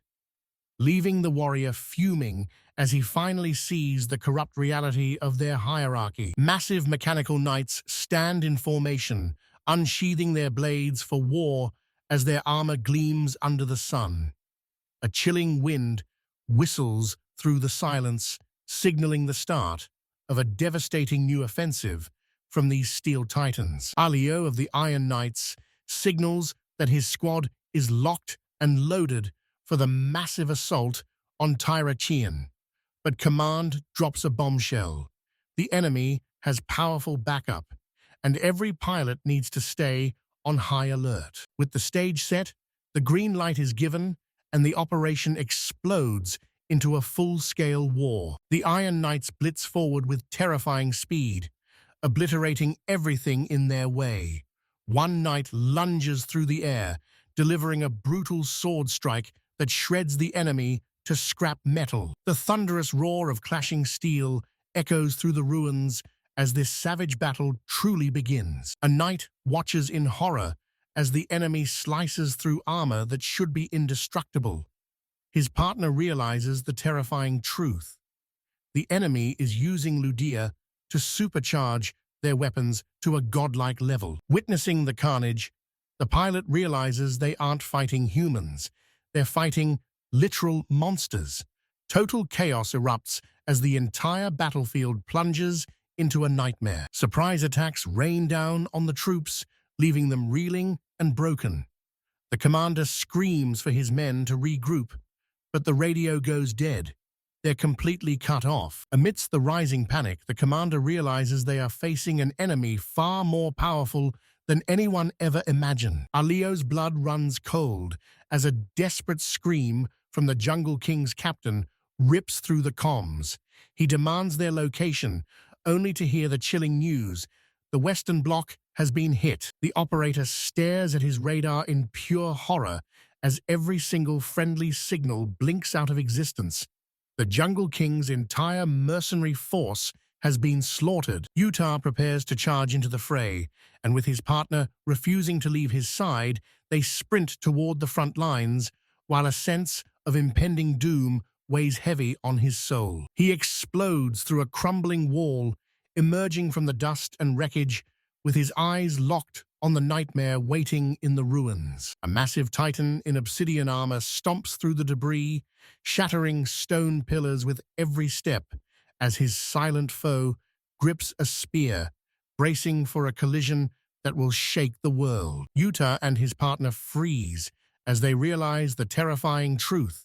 Their enemy is wielding a legendary black magic suit that stands in direct opposition to their own white armor. Yuda and Amina analyze the battlefield, recognizing the dark, cursed energy of the opponent's gear compared to the holy light of their own suits. They both realize this is a fated showdown between two mythical powers, a brutal clash where only one side will walk away alive. Just a short while ago, Yui and Amina were enjoying a peaceful moment of coffee and conversation as rumors of their incredible heroics echoed through the halls. Their commander hailed them as an invincible duo, but the praise was quickly cut short by a bone-chilling report from the scouts that changed everything. The savage Jungle Kings have united with the enemy to annihilate the front lines, and now our heroes are being deployed into a suicide mission where one wrong move means certain death. Amina rushes onto the scene, worried she's late, but Yui reassures her they've still got time before the mission kicks off. As they chat, Amina notices Yui is always in her uniform and asks if she even owns regular clothes. Yui admits she's been too busy to shop, so Amina makes a promise. Once they're back, they're hitting the capital for a massive shopping spree. A rare, soft smile plays on Yui's lips as she agrees, savoring this final moment of peace before the storm. But suddenly, the tranquility shatters as the scene cuts violently to the chaos of the front lines. Massive mechanical suits collide with bone-shaking force. A lethal blade whistles through the air, carving a path of total destruction as this brutal war officially ignites. Utah locks eyes with his opponent and instantly recognizes that ominous black armor. It's the same monster that slaughtered the entire Jungle King's squad alone. Despite the chill running down his spine, Utah steels his resolve, ready to end this legendary threat once and for all. The very earth splinters and groans as the enemy slams down with enough raw power to trigger a massive earthquake. Utah tracks the incoming threat, his eyes narrowing as the killing blow approaches. He roars at Ludea to lock in and focus everything they've got. He braces for impact as the enemy blurs toward him with terrifying velocity. In a flash of steel and sparks, the two machines engage in a high-speed dance of death. The Black Knight strikes first, unleashing a precision slash that rips the atmosphere apart. The shockwave is so violent, it sends tons of rubble flying, showcasing the sheer, unbridled brutality of these two titans. These mechanical beasts tear through stone walls and pillars like they're made of paper. Their blades blur in a whirlwind of steel, raining debris across the battlefield as the entire building begins to crumble around them. Neither warrior flinches, pouring every ounce of their suit's magical destruction into every single strike. Uta feels the crushing pressure of the duel and is stunned by his enemy's overwhelming might. He knows deep down that the only reason he's still breathing is because of Ludea's god-tier focus. Just as the pressure reaches a breaking point, his allies storm onto the battlefield to back him up. He lets out a breath of relief, thanking his squad, before shouting a warning to stay sharp as the chaos explodes around them. Yuta braces himself for the next round, but the enemy moves like a blur, appearing right in his face.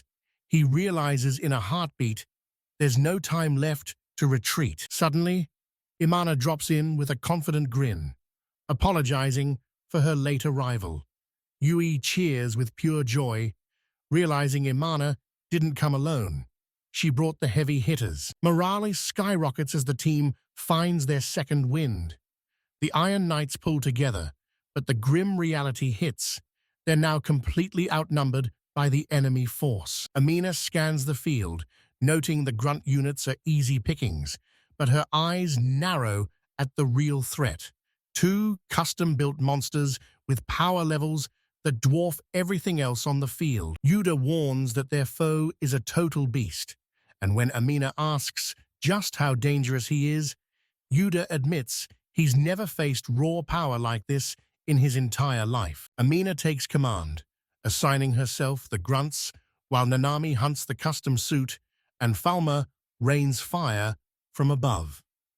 An ally warns Yuta that his target is a legendary triple Highlander, an elite killer that only Yuta can stop, before wishing him luck and diving into the fray. Yuta charges straight to the front lines without a shred of doubt, declaring with total confidence that he's going to handle this monster himself. The enemy stares him down, blade unsheathed and ready for blood, while a swarm of enemy units maneuvers into position to trap him. They encircle the arena as the two warriors lock eyes for a final showdown. But Amuna spots a new threat and screams a warning. The Jungle Kings are launching another assault. Yui realizes they're up against an elite squad and screams for her forces to stay sharp.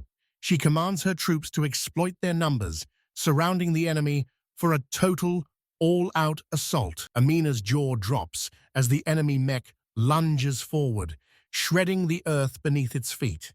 The ground shudders from the raw power, and Yui's face pales as she realizes this monster is on a whole different level.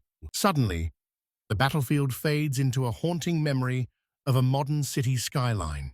A lonely little girl sobs by a stream, washing her feet in the cold water as she tries to stop her heart from breaking. In the vision, the girl wipes her eyes and forces a brave smile, showing a spark of iron will.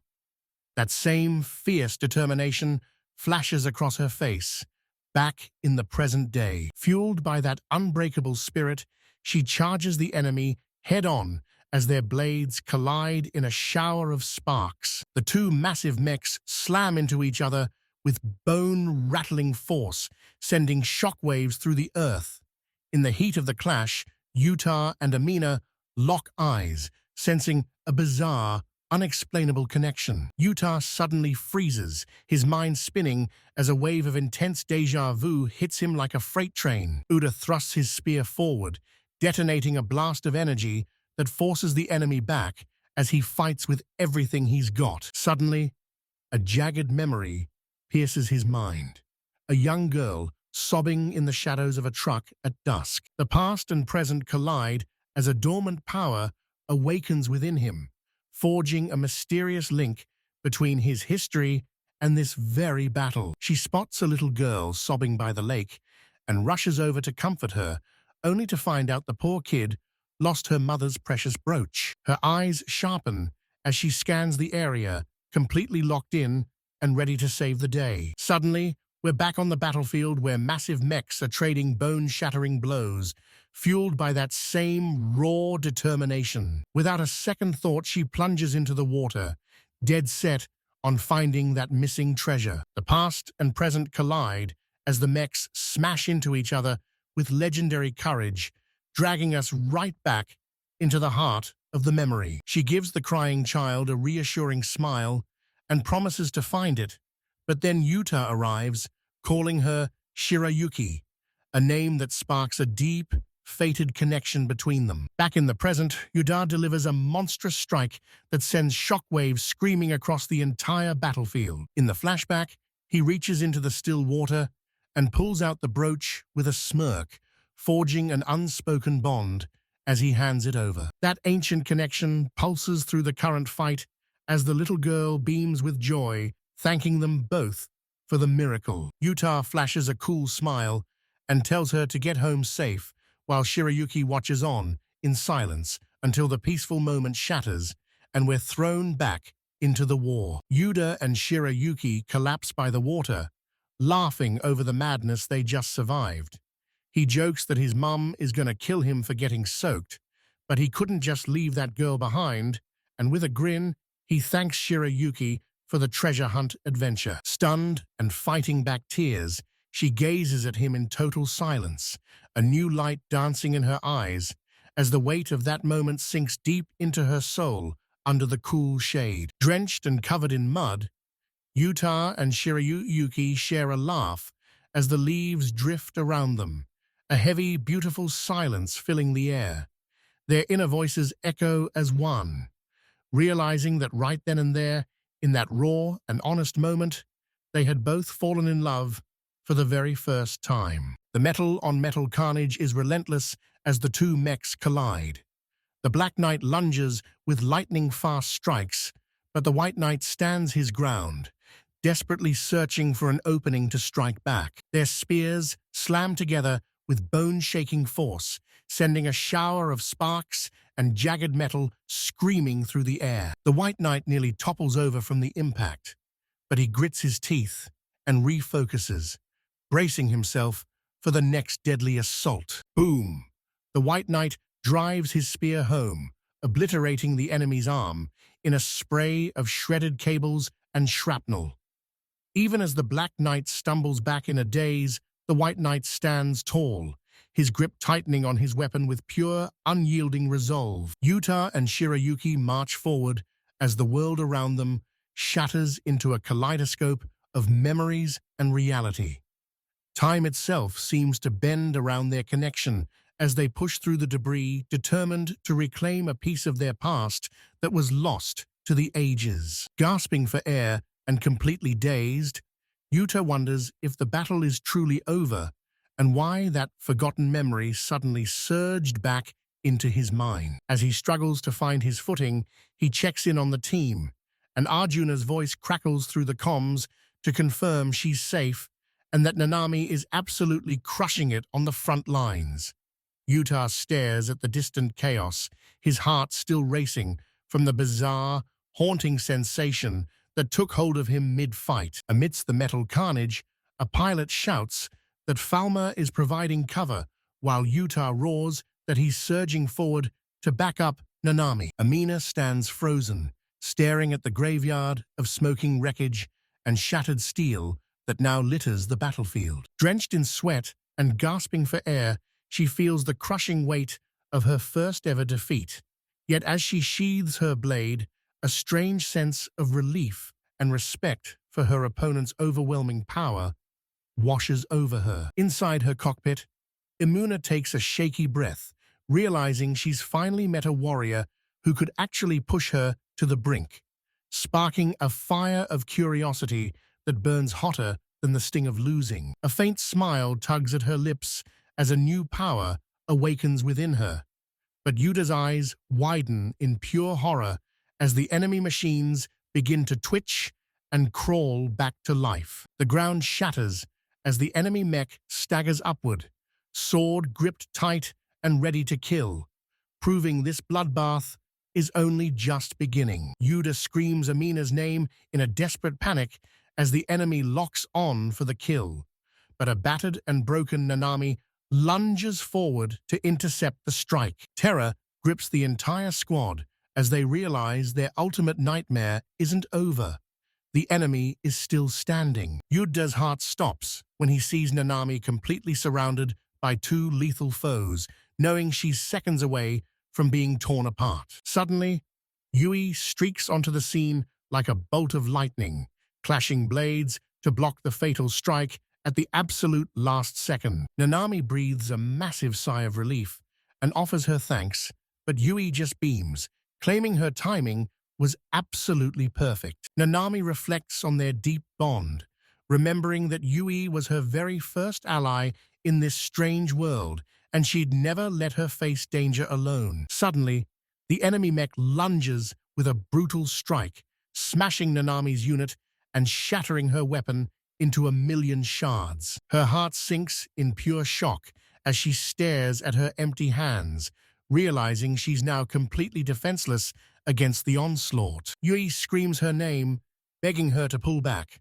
but the chaos is just getting started. The enemy doesn't give her a second to breathe, charging in instantly for a lethal follow-up blow. Despite the crushing pressure, Nanami's resolve hardens as she lunges straight toward the threat, refusing to back down. But the rival machine is a total blur of speed, closing the distance before she can even blink. She knows she's too slow to stop the impact, but with gritted teeth, she desperately hunts for any way to survive this nightmare. Nanami pushes her engines to the absolute limit, rocket jumping forward in a last-ditch effort to intercept the killing blow. Her suit screams as she pushes it to the limit, igniting her thrusters for a do-or-die gamble. Nanami roars the name of her ultimate technique, unleashing a devastating surge of raw power. A blinding beam erupts from her spear, shredding the very air as it streaks toward the enemy. The enemy pilot panics, desperately raising his sword to tank the incoming wall of destruction. The collision triggers a massive explosion,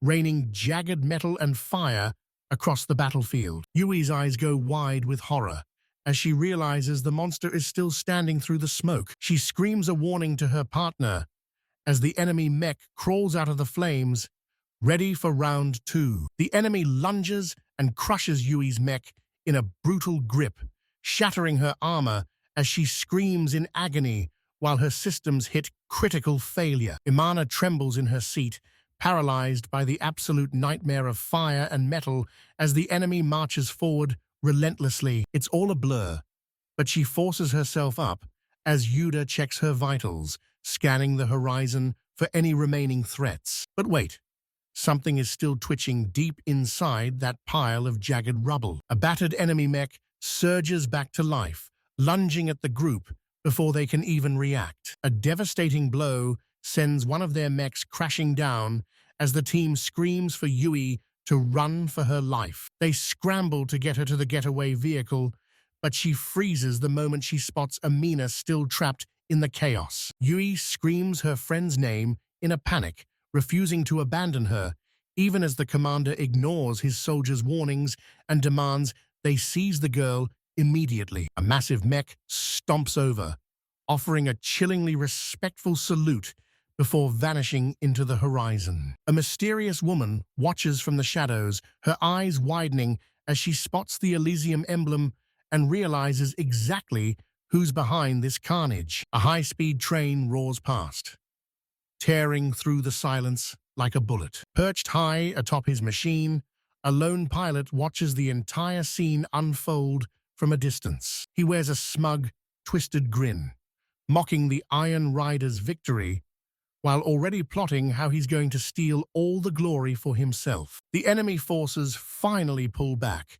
leaving nothing but a haunting silence over the scarred battlefield. As Anonymy reels from the chaos, she realizes with horror that the black suit is gone, screaming to the team that Amina's been taken just as a nearby mech erupts in a shower of sparks. Suddenly, a faint signal crackles from the enemy's suit, and Utah realizes the pilot is still breathing, prompting him to dive into action without a second thought. His teammates shout for him to stop, questioning why on earth he'd risk his life to save a ruthless enemy. Yuda ignores them and tears open the cockpit, finding the pilot inside mangled and clinging to life. It's Anonymy, her body broken and covered in deep, bloody wounds. With her strength fading, she finally accepts her crushing defeat. Her mind drifts back to the vow she made to Yui, a promise that they would reunite in the capital. With a look of pure heartbreak,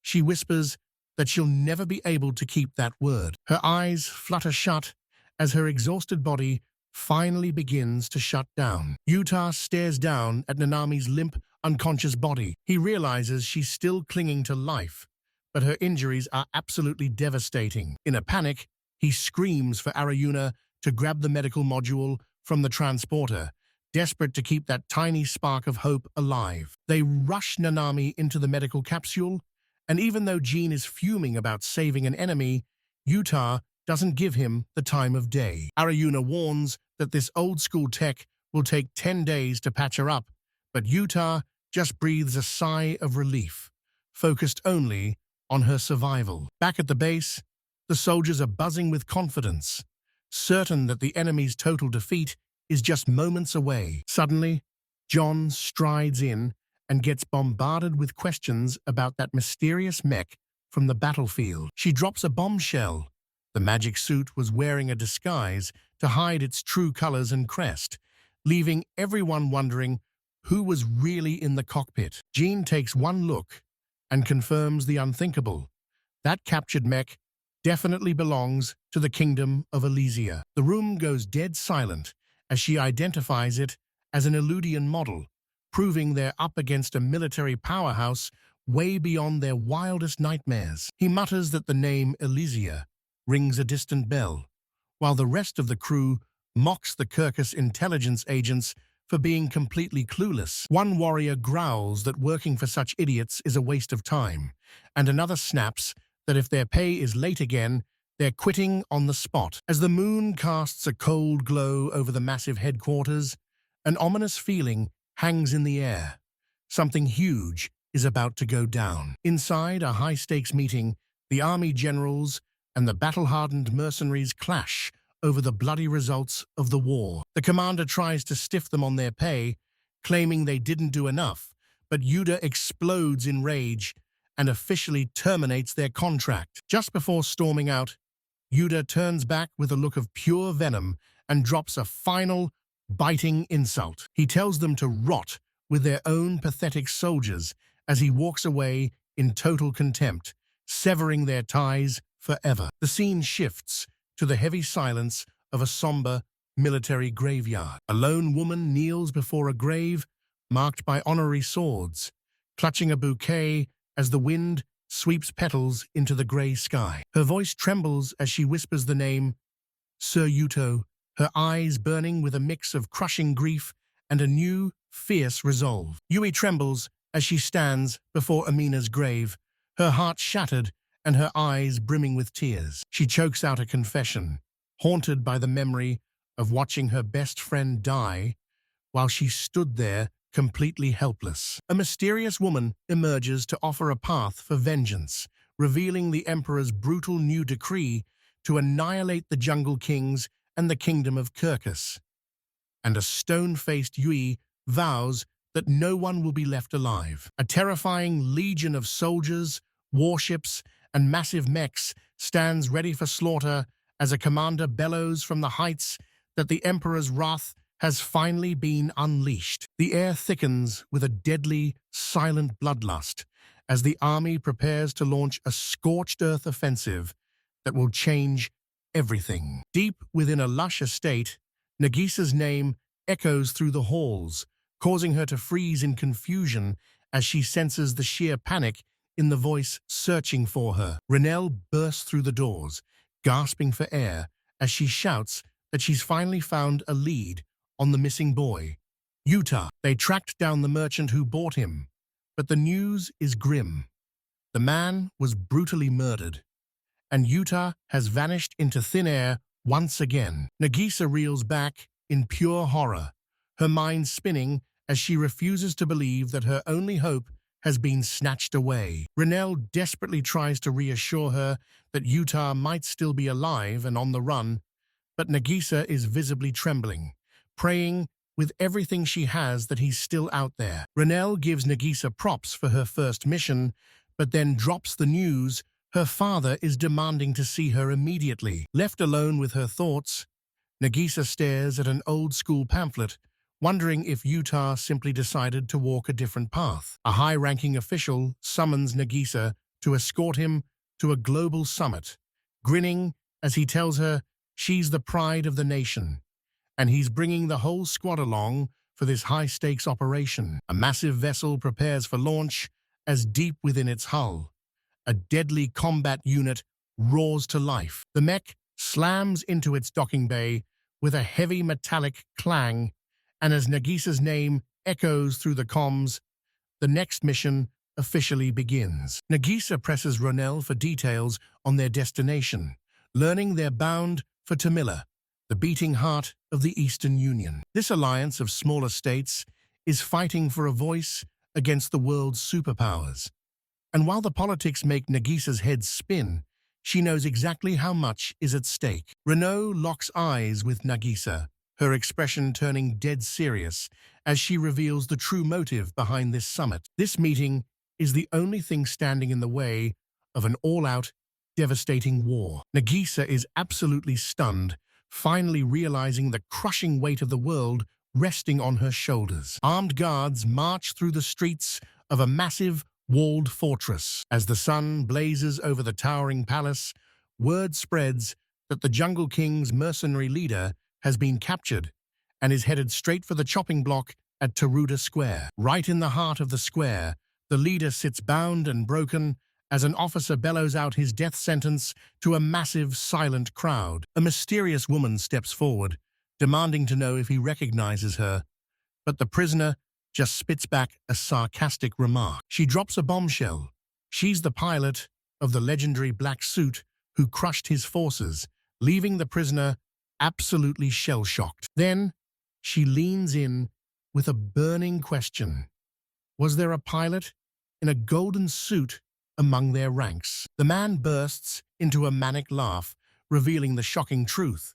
They weren't the real Jungle Kings at all, just a bunch of fakes called the Iron Riders. He confesses that he stole every ounce of their glory and rigged the system to look tough, admitting they wouldn't stand a chance in a real battle. Rage explodes from the prisoner as he points the finger at her, screaming that this whole nightmare is her fault. Thinking of the family he'll never see again, he realizes regrets are useless and prepares to meet his grim fate right then and there. A soldier tells the woman it's time to move to the barricade, while the Tide Man shudders, admitting Elysia's power is terrifying, and they'd be crushed without the Iron Riders. When they ask if the execution can begin, she gives the cold, final word. Without hesitation, the prisoner is engulfed in a wall of roaring flames. Meanwhile, a group of travelers takes a quick break in the middle of a quiet field. A man reading the paper is stunned to see Kirkus was annihilated by Elysia, even though they sent out their absolute best pilot. A woman's eyes go wide at the name Yuto, recalling the time she saw him in action, calling him a true monster she never wants to face. As Yuto digs into his food, something terrifies Nanami, sending her sprinting away in a panic. He yells for her to stop, warning her that it's way too dangerous to wander off alone. Suddenly, a massive man appears holding a little girl's hand, asking if this was the place Yuta wanted to find. Uto is completely stunned by the stranger's giant size, while Nanami hides behind him with a playful grin. This guy is a total mountain of a man, and his sheer size has Yuto stuttering in pure terror. Realizing he's being a bit too intense, the giant apologizes and explains he's just panicked about the animals after that massive box fell from the clouds. Yuto instantly knows he's talking about their transport and promises that not a single animal will be harmed. With a sigh of relief, the man asks if they're truly kind souls before introducing himself as Rogo, and Yuto happily returns the greeting. Yuta asks if he's an animal lover, and Rogo reveals that his entire life is dedicated to guarding the creatures of the woods. He shares a heartbreaking story about his mother's lessons on kindness, but admits both she and his father have recently passed away. Overcome with sympathy, Yuto declares they're friends now, so Rogo never has to be alone. And the big guy is visibly moved by the gesture. He bursts into tears of happiness as all the children shout that they want to be his friends too. Just like that, the dark clouds lift, and the whole mood turns incredibly wholesome. Yuta wastes no time inviting their new buddy Rogo onto the ship for a big lunch to kick off their friendship. Rogo devours the feast with pure joy, leaving the entire group jaw-dropped by his bottomless stomach. John cracks a joke about Rogo being on his 15th plate, while Uto watches the chaos with a grin. As darkness falls, Jean offers to walk Rogo home, only for the man to reveal he lives just a stone's throw away. Rogo thanks them for the feast and insists on returning the favor by inviting the whole crew over, and Yuto agrees, hoping there's enough room for everyone. Under the moonlight, they follow Rogo's lead until they stumble upon a massive structure that leaves Jean absolutely speechless. Rogo marches them straight to the gates of a towering castle and proudly declares, "Welcome to my humble abode." The group stands frozen in disbelief, unable to wrap their heads around how this simple man owns such a legendary fortress. With a sudden, dead serious look, he drops a bombshell. Just last month, he was officially appointed the lord of this entire domain. Rogo welcomes them into the massive halls, apologizing for the lack of preparation before telling them to go ahead and explore. While they wander the halls, Yuto mentions that Lisa usually keeps to herself and prefers her own company. Rogo leads the group into a hidden chamber bathed in shimmering beams of light. There, a massive mechanical suit stands in total silence, the ultimate legacy left behind by his father. This machine was built for one purpose: to be a shield for the weak. The group gasps as they recognize the legendary Ganesh model, a rare beast famous for its insane power output. Rogo reveals his father's final wish was to use this power only in times of crisis, finally admitting his true identity as a Highlander. John is impressed, praising Rogo for being a rare lord who actually cares, while Yuto laughs and calls him a weirdo for his humble reaction. As Rogo leads them to the next room, Yuto lingers behind with a knowing, mysterious smile. Suddenly, furious villagers start hammering on the door, screaming for Rogo to face them. They're livid, shouting that the water has run dry and accusing their lord of sitting idly by while they suffer. Rogo steps out to face the mob calmly, but as they demand immediate fixes, he's forced to admit he's completely out of his depth. Fed up with the chaotic noise, John storms into the center of the crowd. He declares he'll handle the mess personally if they just write down their demands, leaving a humbled Rogo to accept the offer. Jean takes full command, deploying the robots to overhaul the entire irrigation system. Yuto is stunned by Jean's farming expertise, but Jean just grins, reminding him that for a merchant, information is the ultimate weapon. After backbreaking work, the team finally completes the massive reconstruction project. Crystal clear water surges through the channels once again, bringing the dead mills roaring back to life. Rogo stares in absolute awe at the transformation, his voice trembling as he struggles to find the words to thank them. Yuta proudly announces the job is finished, but the ungrateful villagers immediately start whining that it took too long. Furious at their blatant disrespect, Jean snaps and gives those villagers a piece of his mind. He demands they respect the heroes who saved them, while a defeated Rogo admits his failures as a leader and vows to change. Jean tries to comfort Rogo, saying he could just walk away and return the land to the king, but Rogo is bound by a blood oath to his father to protect these people. Even with fear gnawing at his heart,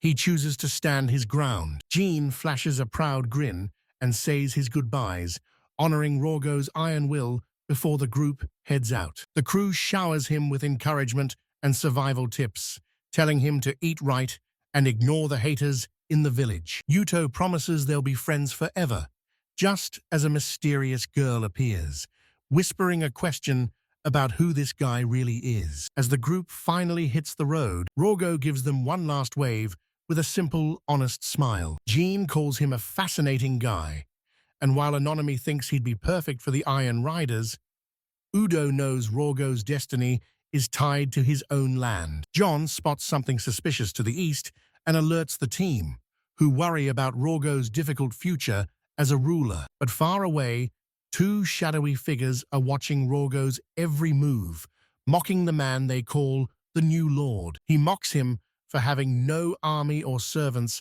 calling him a lone fool and a sitting duck for anyone looking to strike. Jean moves like a blur, pinning the man down with a blade to his throat and demanding to know exactly what he meant by an easy day. Suddenly, a massive explosion rocks the air, and as smoke billows from the village, they realize disaster has struck. Amidst the carnage, a lone robot stands its ground, desperately fighting off a swarm of enemies all at once. The enemies laugh at his defiance, joking that since 2 of their mechs are broken, it's only a measly 28 against 1. The battlefield turns into a total war zone as massive robots clash in a brutal, high-stakes frenzy right outside the village. Pure chaos erupts as terrified villagers scramble for their lives to escape the destruction. Watching the horror, Rogo is crushed by his own failures as a leader, but through his tears, he finds a spark of resolve and vows to finally protect his people. This is it, the moment for Rogo's ultimate weapon, the mighty Ganesh, to shine. It storms onto the battlefield, instantly surrounded by a wall of hostile steel. Yuda and the crew burst onto the scene, screaming Rogo's name in a panic and desperate to know if he's still got any fight left in him. Rogo grits his teeth, clinging to the vow he made his father to protect everyone, even as tears stream down his face while he screams that he's giving it everything he's got. The villagers stare back in total shock, their hearts breaking for the young warrior standing before them. Suddenly, Nami roars onto the battlefield in her mech, telling him to dry his eyes because she's here to finish this, while Yuta steps up to comfort the sobbing Rogo. Yuta flashes a warm smile, telling him he's already honored his father's legacy. And in that moment, Rogo finally realizes he's truly worthy of being called a lord. Rogo pilots the Ganesh back into the fray, unleashing a storm of steel that shreds enemy armor and proves the terrifying power of his father's Highlander legacy. Trapped on all sides, Rogo fights like a man possessed, ignoring the absolute chaos around him as he stands as the ultimate shield for his people. The enemy is utterly crushed, their pilots screaming in terror as their mechs are torn to scrap metal by a force they can't even comprehend. The squad fights as one unit, refusing to back down until every single enemy is wiped off the map. Surveying the wreckage, Yuta lets out a long breath of relief and tells Pico the nightmare is finally over. Rogo marches toward Yuta, his heart practically wearing its sleeve. He gasps out Yuta's name, his voice trembling as he fights back a flood of tears. The girl calls him Lord Rogo with total reverence, but he stands tall and unyielding. He's ready to die for his people, but the villagers actually mock him, calling him a failure for not running away like a coward. Totally stunned, he asks them why on earth they didn't run for their lives. The village elder simply smiles and tells him to go with his new friends, leaving Rogo speechless as the sun dips below the horizon. They look at him with pure gratitude, insisting he's done more than enough and that they'll handle the village's future on their own. Rogo is hit with a wave of emotion as he realizes he's finally been set free to chase his own dreams. With a pained expression, Rogo starts rambling, trying to make sense of all his shortcomings. He claims he's just a clumsy burden who ruins everything, leaving you both watching him in a long, heavy silence. Yuta reaches out with a bold grin, making it clear they need him on the squad, his eyes burning with absolute faith in Rogo's power. Overwhelmed with emotion, Rogo slams his hand into Yuta's, sealing the deal with a bone-crushing grip. Tears well up as he flashes a genuine smile, officially declaring that his days as a lord are finally over. The whole crew cheers as they watch this legendary warrior finally find a brand new reason to fight alongside his friends. Rogo drops a massive stack of land rights documents, but John just groans at the mountain of paperwork, realizing this insane report is 41 pages long. The party erupts in celebration as Nami shouts for joy, while the rest of the gang plans their trip to the king and debates which room Rogo gets. Suddenly, the vibe shifts as we plunge into a cold, dark, mechanical abyss. A mysterious figure stirs in the shadows, dazed and disoriented, staring at the ceiling and wondering what kind of nightmare they've woken up in. The blonde girl snaps in frustration, her mind racing as she recalls her brutal defeat against the Jungle Kings, but Utah cuts her off. He drops a bombshell, revealing that it wasn't some random group. It was the Iron Riders who crushed her in battle. He points a finger and drops a massive bombshell.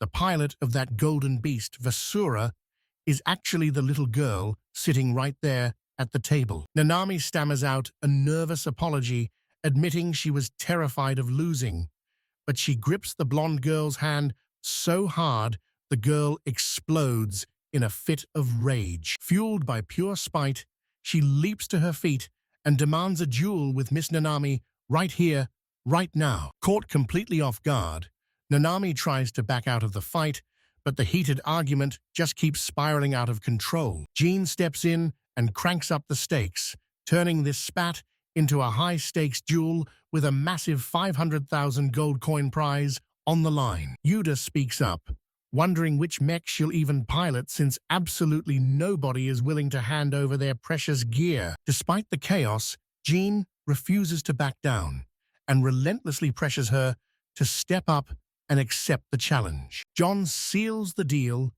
and forces the girl to sign the contract, even as Yuda screams at her to watch out for the hidden traps in the fine print. She brushes off the warning and signs with total confidence, choosing the white suit for battle while claiming she already knows exactly how to tame that uncontrollable beast. With a smirk of pure determination, the blonde girl climbs into the cockpit, ready for war. She slams the controls of the Alio, confident this vintage beast will get the job done.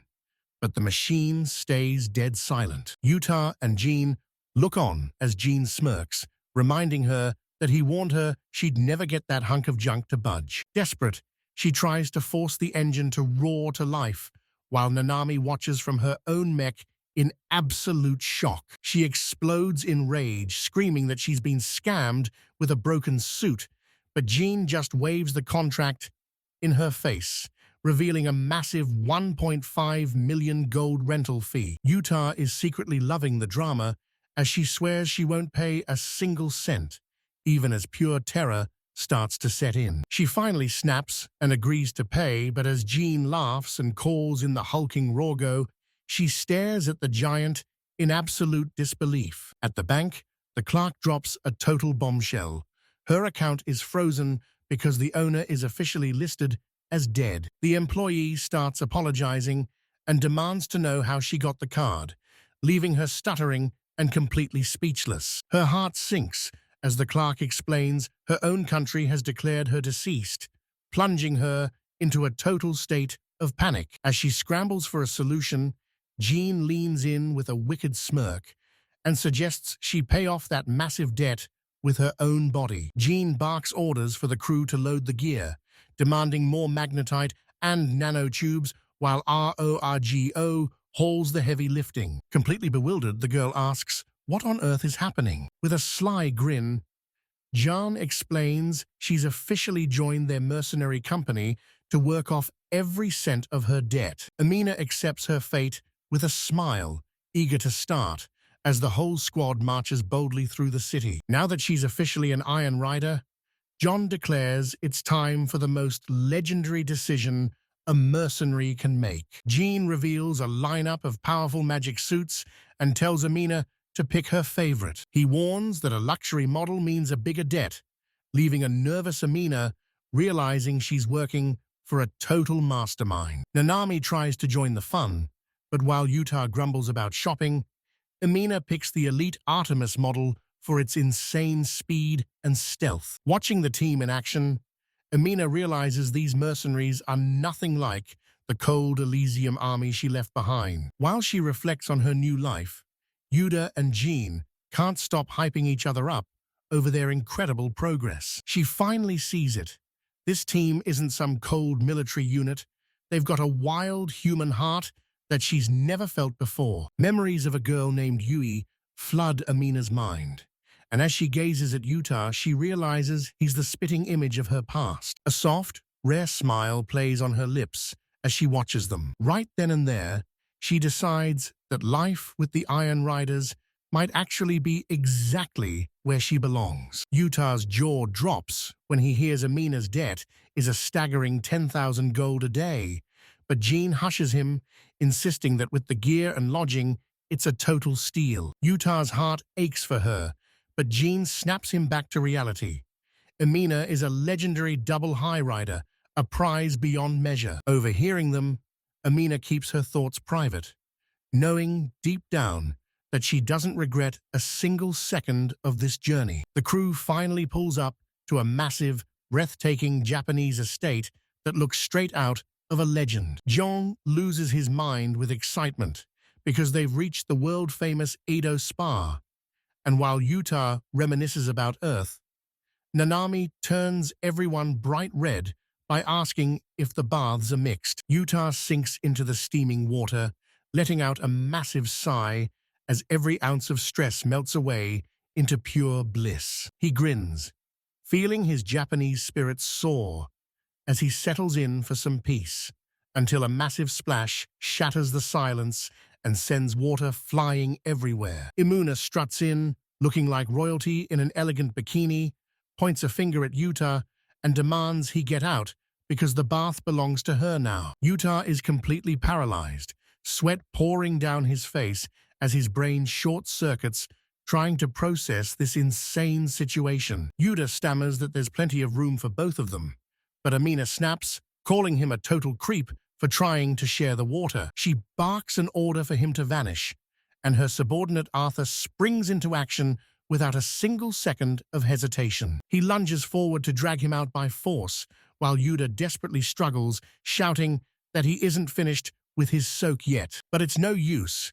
He's hoisted up and hurled right out of the pool, screaming in total confusion as he hits the deck. Amina loses her mind when she sees Arthur took a hit, whining that his handsome face was the only good thing about him. Disgusted, she scoffs that now that his looks are ruined, he's got absolutely nothing left. Her patience snaps completely as she points a finger at Utah and challenges him to a duel, demanding they fight right here and now. Amina throws down the gauntlet, challenging Utah to a brutal sauna endurance match where the loser must obey the winner's every command. She brags about making him crawl, but Utah just smirks, firing back that if he wins, he wants a victory dance from the girls. They step into the sweltering heat, and while the temperature is absolutely punishing, Amina is convinced this is her ultimate battlefield. Utah and his partner retreat to the cooler bottom bench, prompting Amina to mock them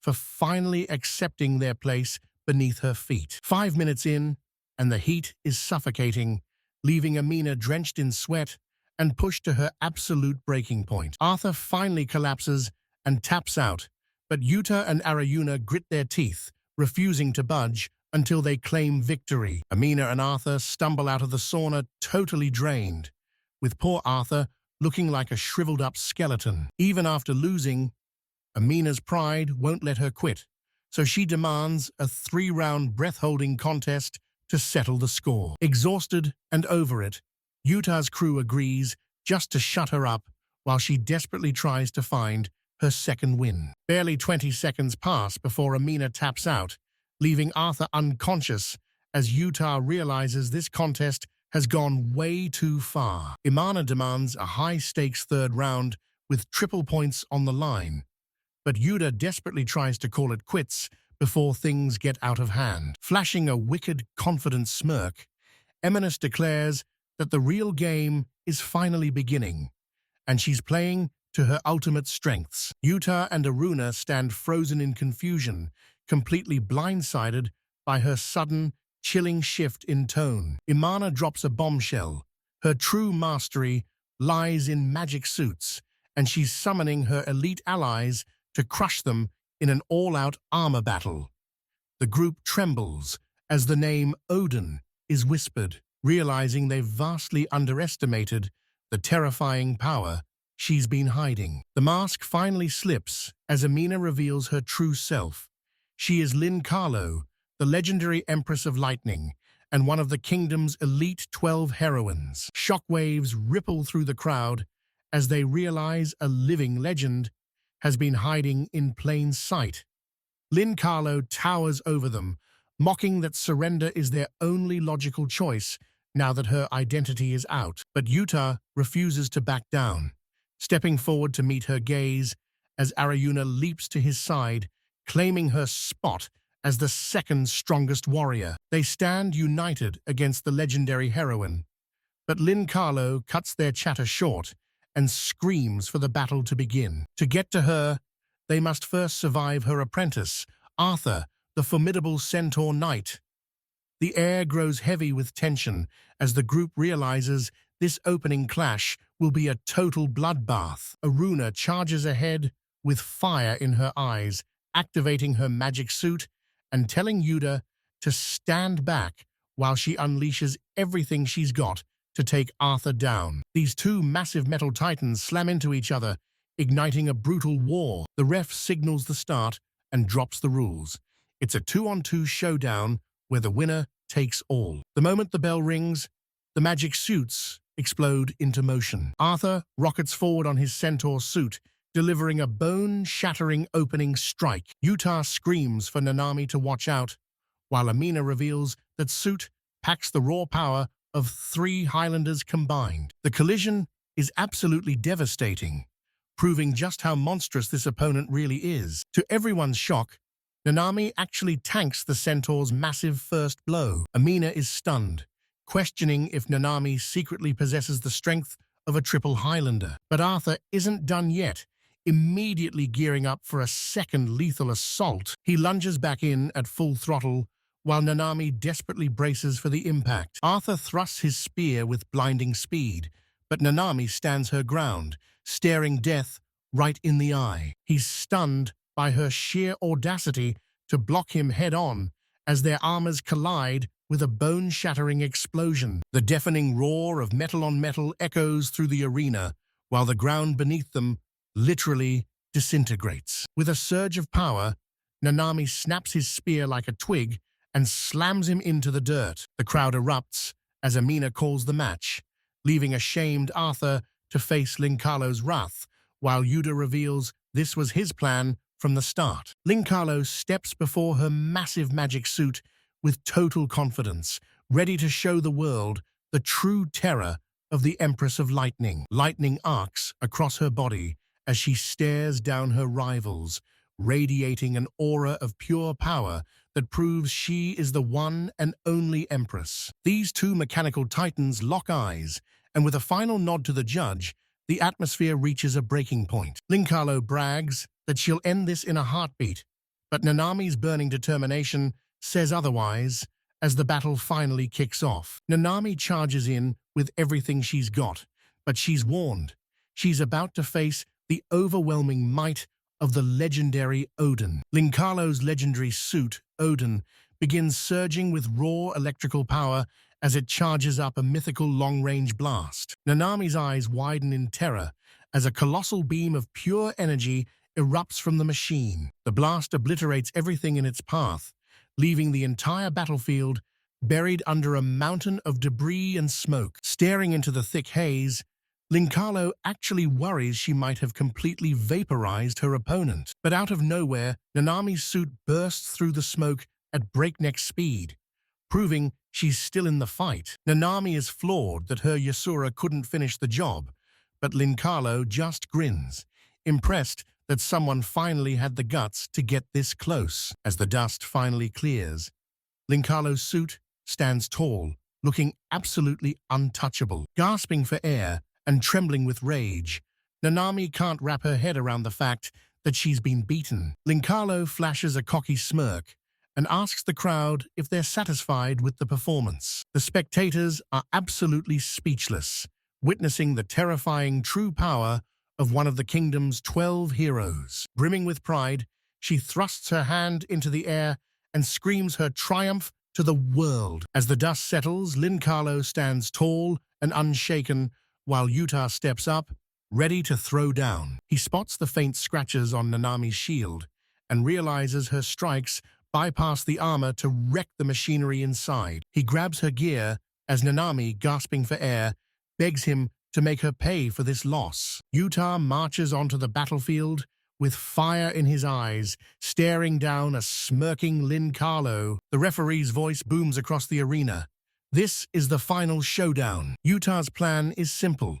Use the shield to tank her hits and prove his theory right. Lin Carlo flashes a wicked grin, daring him to see how long he can survive her overwhelming might. Yuta tries to move, but Lin Carlo is already on him, unleashing a brutal barrage with a mocking smile. She laughs at his struggle, revealing her power never stops, leaving Yuta trapped in a desperate uphill battle. Yuta's shield is ripped away mid-clash, but he doesn't flinch.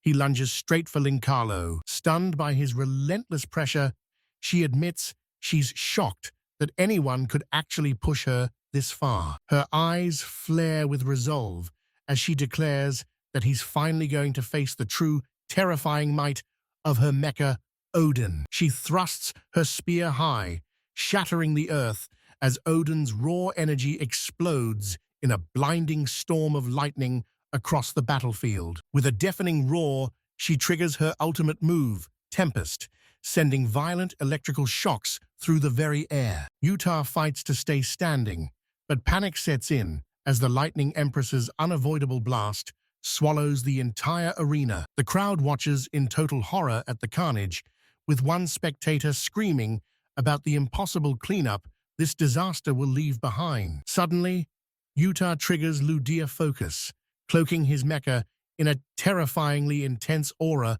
of pure power. Lin Carlo laughs it off as a desperate bluff, but deep down, she's shaken by the undeniable fire burning in Yuta's eyes. Refusing to stay down, Yuta pours every ounce of energy into one final explosive charge. Lin Carlo smirks with absolute confidence, hoisting her spear high as she channels Odin's divine wrath into a cataclysmic strike.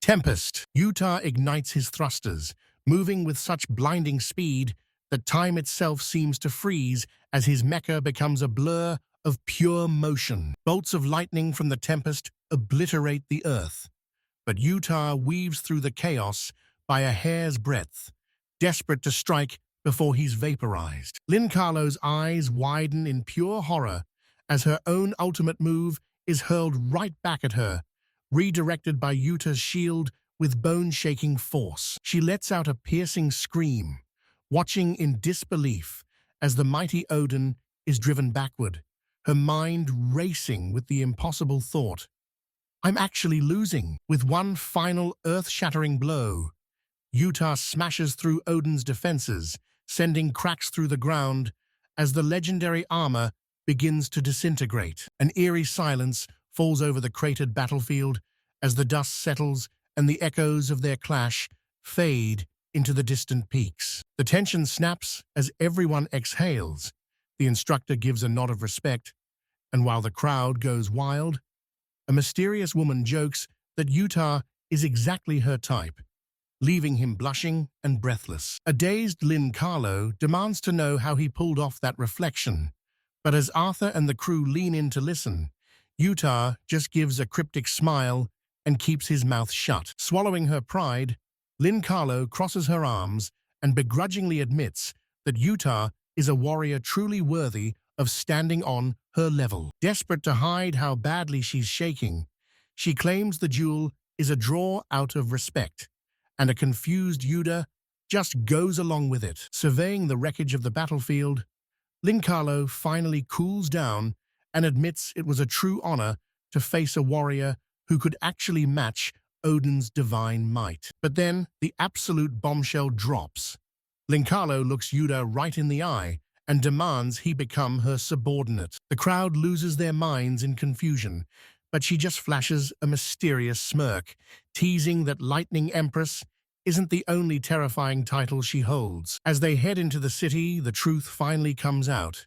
She's actually Lin Carlo Dudenberg, the third princess of Mertalia and a legendary former general. She once annihilated hundreds of enemy units single-handedly, earning her a blood-chilling nickname, the goddess of destruction. Lin Carlo breaks down the political nightmare, revealing the king is on his deathbed and the ruthless first prince is poised to seize total power. Even though she's ninth in line and claims she doesn't want the throne, she's terrified that her brother's cruelty will destroy everything if he takes over. The prince scoffs that Lin Carlo is the only real obstacle left, but boasts that even she can't stop his massive army of 2,000 magic suits. Lin Carlo is paralyzed with pure shock, struggling to process the terrifying reality that her brother has secretly built such a massive private army. A noble brings up the scandalous rumors spreading like wildfire,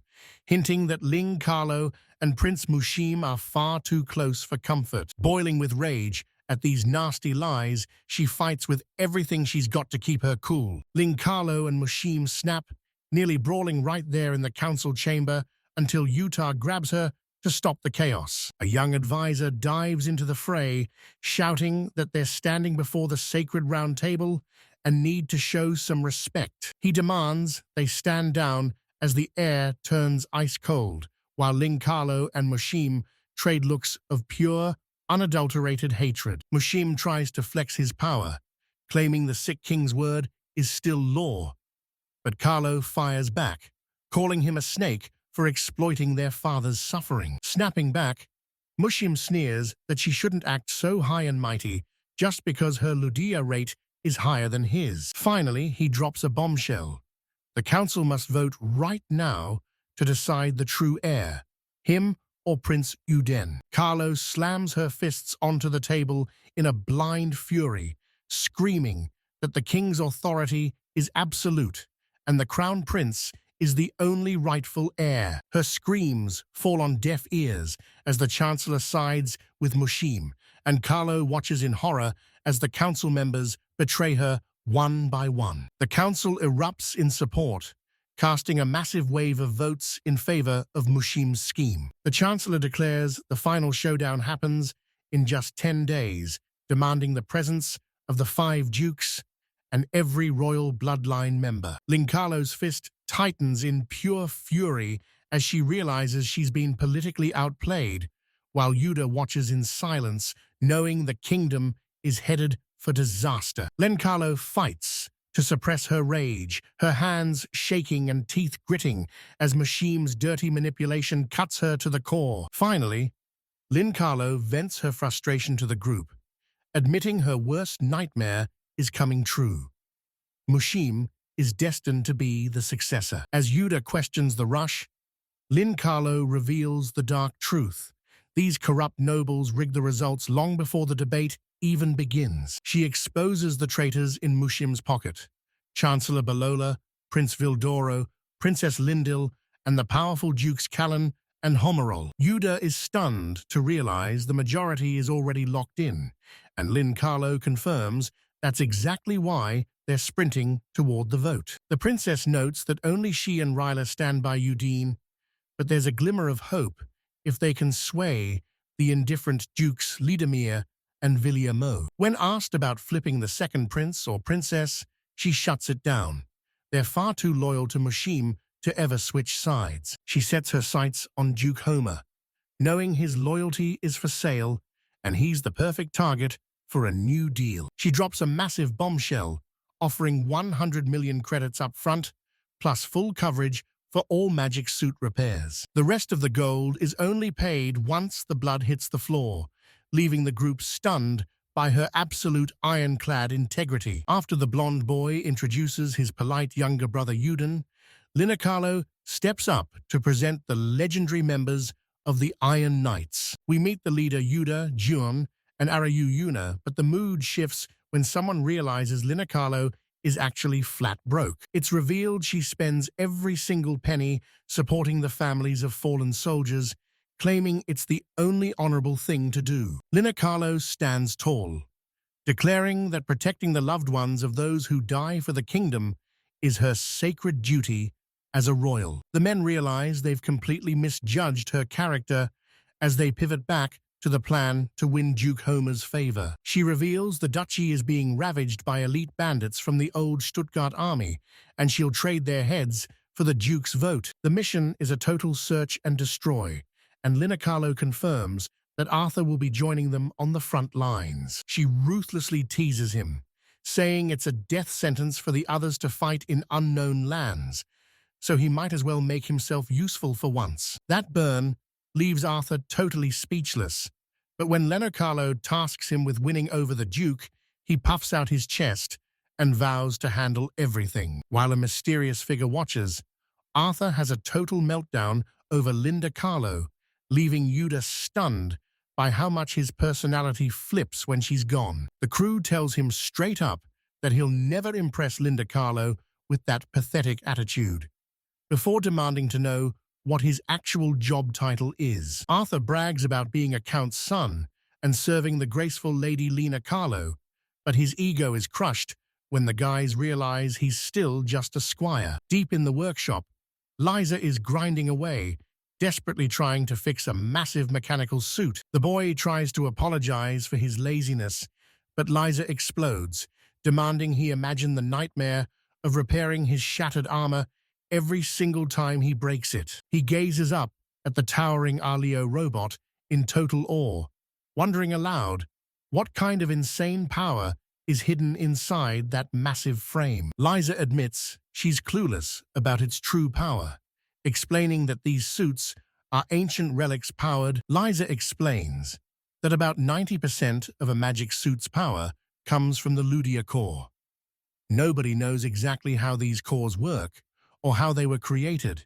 They just learned how to use them. She explains that a more powerful core grants the pilot an insane amount of special abilities. She notes that Alio's machine is actually a total clunker, making him realize there's a hidden secret behind its overwhelming strength. Liza stares him down and suggests his true power comes from a god-tier synchronization rate with the Ludia core. Stunned by the revelation, the boy stands there speechless as the weight of her words sinks in. The scene cuts to a moonlit room, draped in a heavy, somber silence. A woman clutches a letter with trembling hands, her voice cracking as she whispers the soul-crushing news.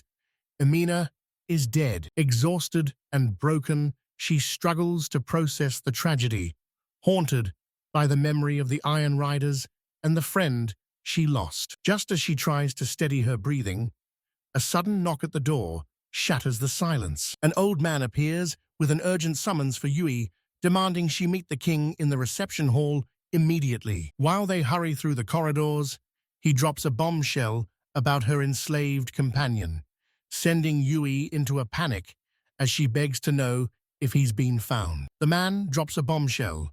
Her friend is still missing, but he was last seen clashing with the army in the kingdom of Ludawan. He has no real answers yet, only that an elite squad is on the hunt, leaving Yui to stare at the empty sky and ache for him to be by her side. Yui grips her chest as the crushing weight of loneliness sets in, picturing Utah's bright smile and wishing he could take this agony away. The old man whispers the boy's name under his breath, his eyes filled with a deep, heavy respect for the fallen hero. Summoned before the Emperor himself, Yui is asked if she's healing from Emina's tragic death, but she admits the wound is still wide open. The Emperor reveals a shocking secret from the archives. A legendary sage is hidden deep within the Diabol forest, and he wants Yui to join the hunt to find him. He speaks of the mythic sage Raptile, the genius pioneer who supposedly forged the world's very first magic suit. He urges her to join the mission, insisting that action is the only cure for the grief trapping her in those four walls. Yui agrees, knowing that idleness only feeds her demons, and the Emperor promises a messenger will arrive soon with the full battle plan. Yui joins a massive, high-stakes expedition packed with elite scholars, expert mechanics, and battle-hardened guards, all marching toward the sanctuary. He warns them that the area is a total death trap, crawling with massive monsters, and going in with a tiny squad is pure suicide. Yui is stunned, claiming those beasts died out ages ago, but the man's grim expression proves the nightmare is very much alive. Two new faces join the fray: Mary, an American powerhouse, and the mysterious Enrique. They greet her with warm smiles and firm handshakes, but while the veteran leader praises their elite climbing skills, Yui's heart aches as she silently begs Emina for forgiveness. As the engines roar for takeoff, Yui spots the Iron Rider's logo and clenches her fists, swearing under her breath that she'll hunt them down and settle the score. With fire in her eyes, she makes a blood oath to never back down from that promise. We cut to the kingdom of Meritalia, where the towering Duke Homerul demands to know why a messenger from Princess Lin Carlo has dared to enter his domain. The Duke sneers at the penniless princess until Arthur thrusts a top-secret letter into his hands, forcing the noble to face a direct message from Linda herself. He scans the page and bursts into laughter at the audacity.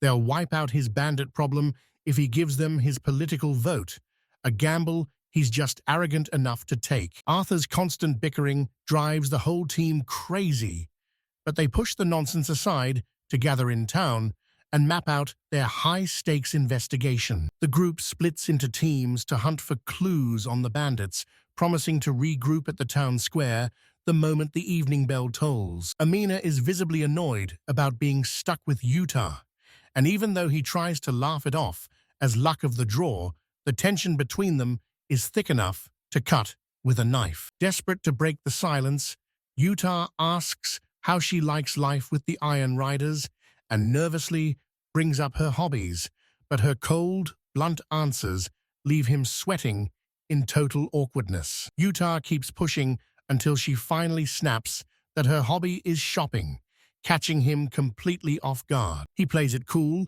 and suggests they use a shopping spree as cover to dig for intel, and while she's totally on board, he's left scratching his head, wondering how this actually helps. The duo ducks into a local boutique, putting on their best just browsing act to kickstart their investigation. Utah tries to grill the shopkeeper about the bandits, but the guy is obsessed with selling him a masterpiece vase, ignoring every single question while Amina's patience hits rock bottom. They get tossed out of yet another shop the second the word bandit leaves their lips, with the terrified merchant practically screaming at them to get lost. It's official.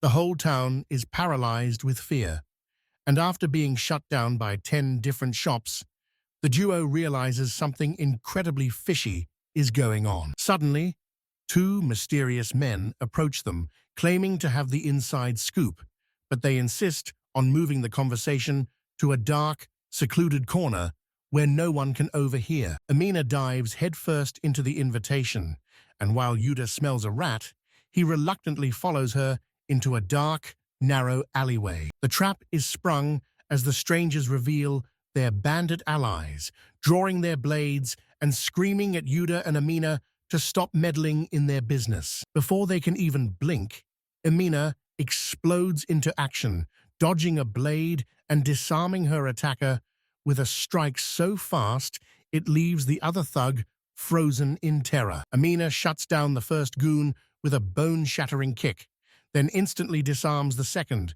pinning him with his own blade while Utah watches her deadly grace in total shock. Emina seizes total control, forcing the man to hand his knife to Utah as his partner desperately pleads that they aren't criminals, just victims of the bandits' debt. The man reveals the bandits hide at Mount Dana, and as Emina listens, Yuta is floored by her aura of a seasoned warrior. Emina lets the cowards run, and though Yuta is blown away by her power, she's still hungry for more information and refuses to stop the hunt. The pair continues their hunt through the city, blending into the shadows as they scavenge for any scrap of evidence that will lead them to their target. As they weave through the streets, Utah notices Emina's gaze linger on a shop window, shimmering with elegant brooches and jewelry. Driven by curiosity, he calls out to her and asks if there's someone she likes, leaving her completely stunned by the sudden question. Emina's face turns bright red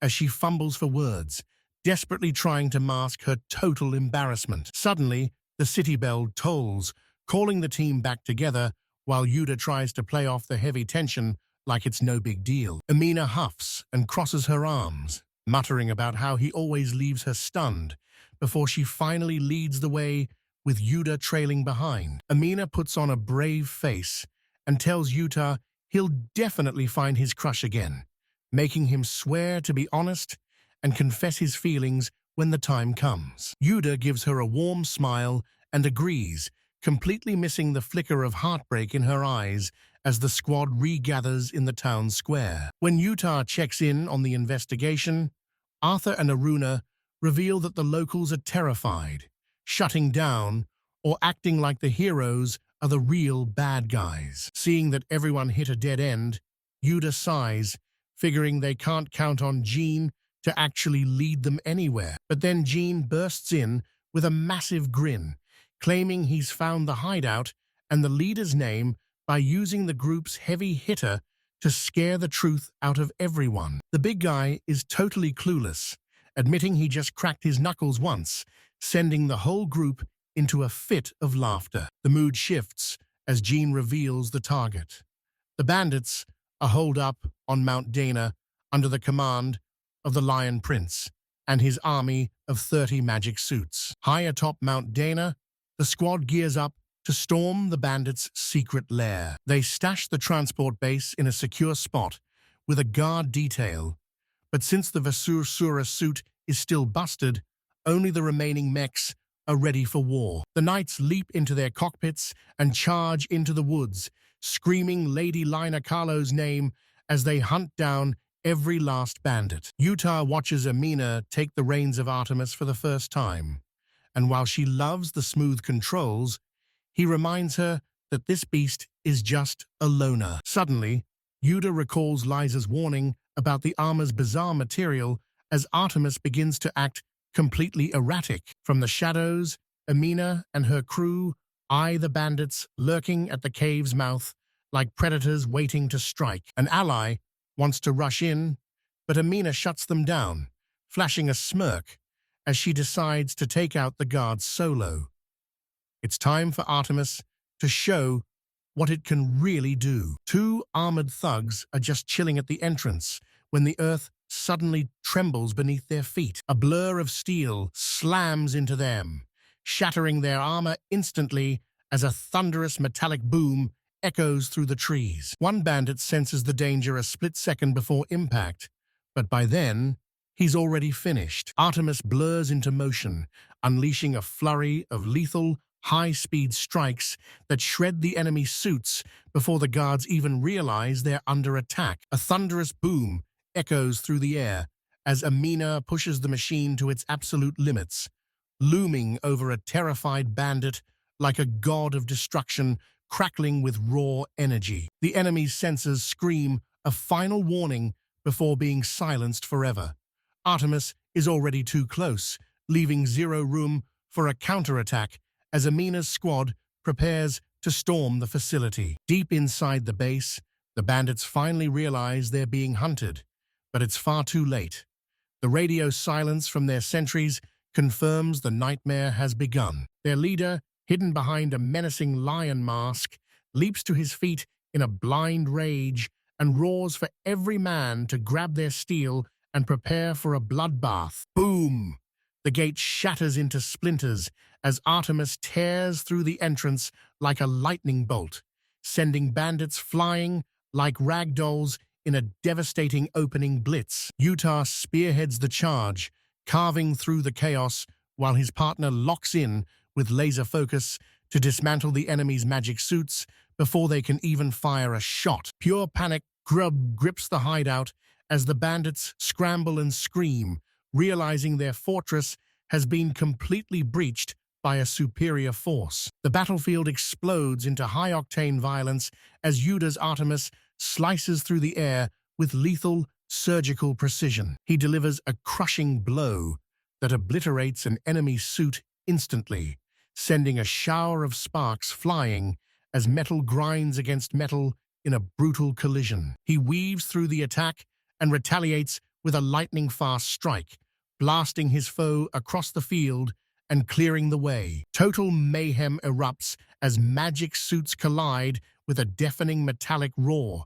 But when a heavy unit lunges at Yuta, he spins his glowing energy blade in a deadly arc. His blade rips through the air and connects with a bone-shattering crunch, sending the screaming enemy skidding across the dirt as Yuta and Amina's squad steamrolls the bandits with perfect precision. Terrified bandits scramble back, screaming that these guys are monsters, while their panicked commander watches his entire line crumble in real time. A lone survivor stares down the heavy armored warriors, trembling as he asks if they're the Duke's elite guard, but the suffocating silence of Yuda's team tells him he's in way over his head. Yuda clarifies they aren't soldiers, but elite mercenaries hired for this specific job, prompting the desperate enemy to try and talk his way out of death. Aruna shuts him down instantly, barking that they don't negotiate with scum,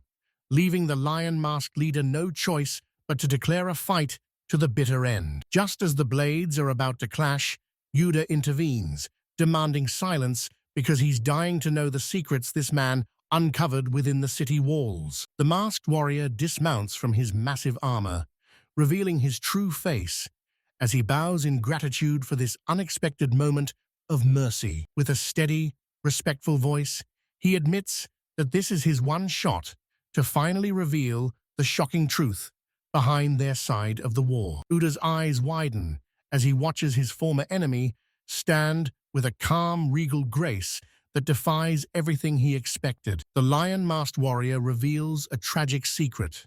20 years ago, this land was the glorious kingdom of Stuttgart, a paradise where peace reigned supreme. But that peace was shattered in an instant when the power-hungry Duke Homerl launched a bloody invasion. The king was ruthlessly slaughtered, and his queen dragged away in chains, leaving the people to rot under crushing taxes and a reign of pure terror. He reveals the dark truth. The captive queen was forced into the arms of Duke Callan, eventually bearing a child for the man who stole her freedom. Tragedy struck again as she fell deathly ill, spending her final breaths desperately pleading for the salvation of her suffering people. The realization hits them like a ton of bricks. This masked warrior is the royal heir himself, branded a bandit just for fighting to liberate his kingdom. Yuda finally sees the truth. These aren't common criminals. They're freedom fighters, even as the masked man tensely asks if they've come to drag him away. Yuda flashes a confident smirk and declares he has a much better idea, his eyes burning with a plan that could flip this entire war on its head. Suddenly, an armored knight is ripped apart by a lethal precision strike, leaving a witness trembling as he whispers the name of the legendary Iron Riders. Yuda wears a chilling, confident smirk as he declares that the Iron Riders never show mercy, boasting that they've slaughtered every last bandit. Yuda's squad returns, hauling the helmets of their fallen foes like gruesome trophies, leaving the receiver stunned by such a legendary victory. While the allies itch for a celebration, Yuda stays focused and heads off to report, leaving Jan watching with a satisfied grin because everything is going perfectly to plan. Jean struts into a lavish room and finds the masked man lounging in an armchair, mockingly addressing him as the Lion Prince. He pauses for a beat before dropping a bombshell, calling him Lord Theseus, and proving he knows exactly who's behind that mask. Theseus, the powerful heir to the Duchy of Callan, steps forward with a bold smile that commands the entire room. Theseus greets the group and lays out a high-stakes deal, 200 million gold and political support for a secret meeting with Crown Prince Ayudin, and Jean agrees to the terms. The group huddles up to discuss the deal, realizing that a mountain of gold and a political edge make this an offer they can't refuse. Moments later, they arrive at the Duke of Callan's massive, intimidating mansion. Once inside, Theseus leads them to a somber grave, revealing it's the final resting place of his own mother. Theseus drops to his knees at his mother's grave, swearing a solemn oath to liberate the people of Stuttgart. From the shadows, an old man watches with a heavy heart, disgusted that after all this time, his son's first request was nothing but a demand for cold, hard cash. Yuda presents the team to the Duke of Callan, Theseus's father, who greets them with a mask of politeness that barely hides his deep suspicion. The Duke claims he's pleased to see his son back in service, but immediately cuts to the chase. Is this all about the battle for the royal throne? Theseus confirms his suspicions, but drops a warning. Things are about to get way more complicated than they look. We cut to the bustling capital of Meritalia as Utah and the crew make their triumphant return from the mission. The job was a total breeze, and with Duke Homoral's vote locked in for Prince Udina, Yuda drops a bombshell.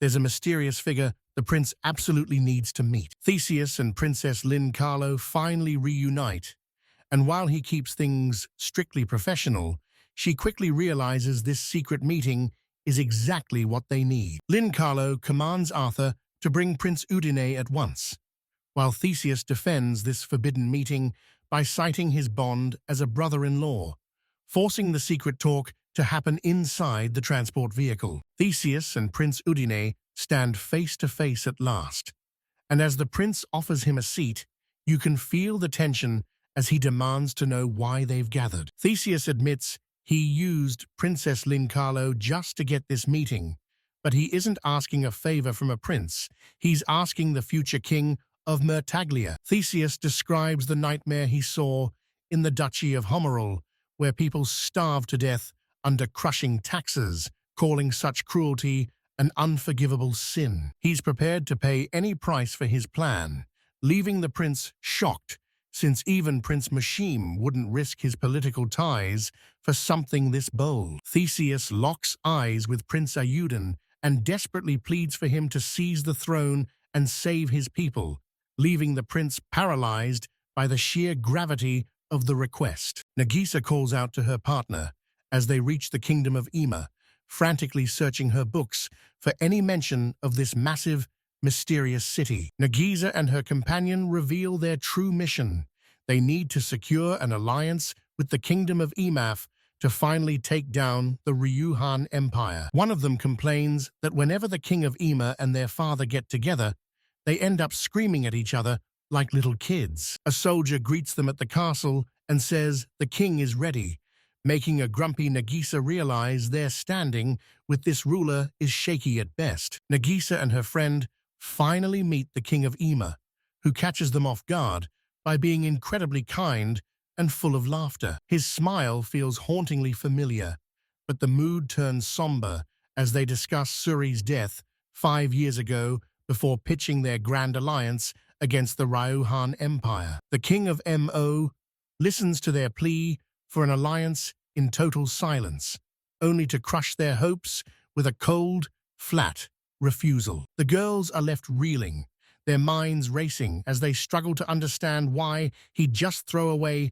their only shot at survival. They desperately push back, arguing that joining forces against the Ryuhan Empire is the only way to save both their nations from total destruction. But the king's heart is made of stone. He reveals he doesn't trust the Union at all, convinced a traitor is lurking in their shadows and sabotaging every allied country. He stares them down with a gaze of pure steel, declaring that just because they share a common enemy doesn't mean they're friends. He slams the door on the negotiation with icy finality, and the girls watch in horror as his entire aura shifts into something dark and unreachable. His gentle mask shatters to reveal a cold, distant ruler, but then one girl drops a bombshell.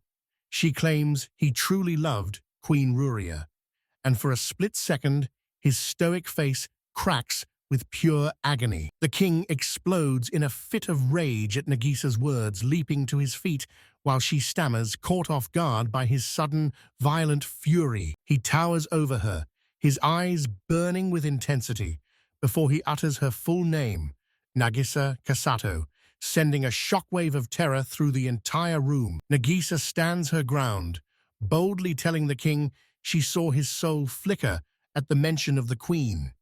And now, the stunned monarch demands to know how she saw right through him. Nagisa's companion panics and begs her to apologize, but she refuses to back down because she recognizes that haunting look in the king's eyes. A memory flashes back to her, walking under cherry blossoms with an old friend, and she realizes the king has that exact same spark of longing. In that heavy silence, she knows the truth.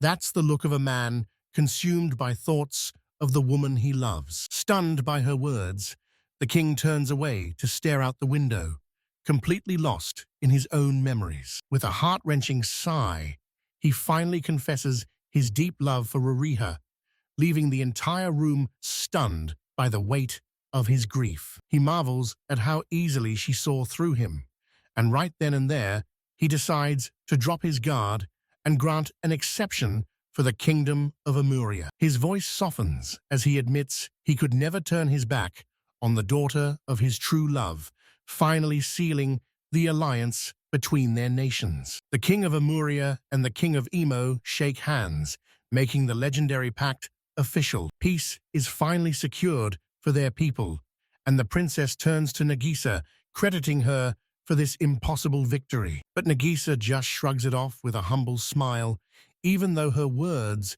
were the only thing that could have saved the world. Inside the chamber, the kings of Amo and Amuria lose their minds and start a pathetic brawl, wrestling on the floor while the princess watches in total mortification. Nagisa lets out a heavy sigh just before a booming voice shakes the mansion, demanding the two kings stop acting like toddlers. Once the chaos settles, the team boards a train to break down the results of their mission. The alliance between Amuria and the Eastern Union is officially sealed, giving everyone a much-needed moment of peace. The atmosphere turns deadly serious as they reveal a traitor is hiding in the Union, sparking a wave of paranoia over who the mole could be. Suddenly, a massive avalanche slams down and buries the tracks, and the team instantly knows this was no natural disaster. It was a trap. Hostile magic suits emerge from the snow with no national markings, leaving the group baffled by these mysterious attackers. The princess and Nagisa scan the horizon for the source of the ambush, and Nagisa's blood runs cold as she realizes a real life-or-death battle is about to begin. With fire in her eyes, the princess declares it's time for her debut on the battlefield as the danger reaches a breaking point. The command is given to launch the Raspella, Adante, and Vasim magic suits immediately as the stage is set for an epic, high-stakes showdown. Nagisa preps for her first-ever clash while her teammates hype her up for the win. Jeed and Delphine are brimming with confidence, shouting that it's time to unleash the fruits of their hellish training. But they warn her not to be reckless. Nagisa locks in with a gaze of pure steel, masking her trembling nerves as she vows to give this fight everything she's got. The colossal titan Raspella roars to life, its metallic engines screaming as it prepares for total war. With laser focus, Nagisa declares she's ready for launch, her eyes burning with the intensity of the coming storm. Massive mechas tear each other apart in a wasteland of destruction, and Nagisa's heart stops as an enemy unit rockets toward her. Raspella lunges into the fray, delivering a bone-crushing strike that sends the enemy crashing into the dirt amidst a cloud of shrapnel. Nagisa watches in absolute horror as lethal weapons clash. Realizing this isn't a drill, the enemy is out for blood. She fights to catch her breath just as a warning screams out.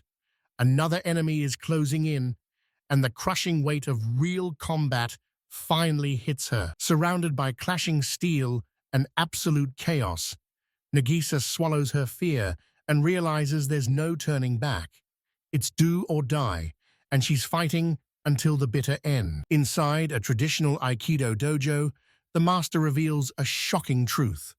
The potential of their techniques is absolutely infinite. He warns his students that while basics are important, true mastery transcends everything they've ever learned. With a serene smile, he explains that when you're outnumbered or facing cold steel, your mind must visualize every single outcome to survive. A young Nagisa watches in awe as her master slams her to the mat, proving that any human, no matter how powerful, can be broken and defeated. He drills into her that by reading an opponent's every twitch, you can find the perfect opening, making Nagisa realize that raw instinct is her greatest weapon. Those ancient words roar in her head as she brings them to life on the battlefield, pinpointing the exact microsecond to strike her foe. Raspela lunges with terrifying precision, seizing the enemy and obliterating it with one earth-shattering impact. While wreckage rains down around her,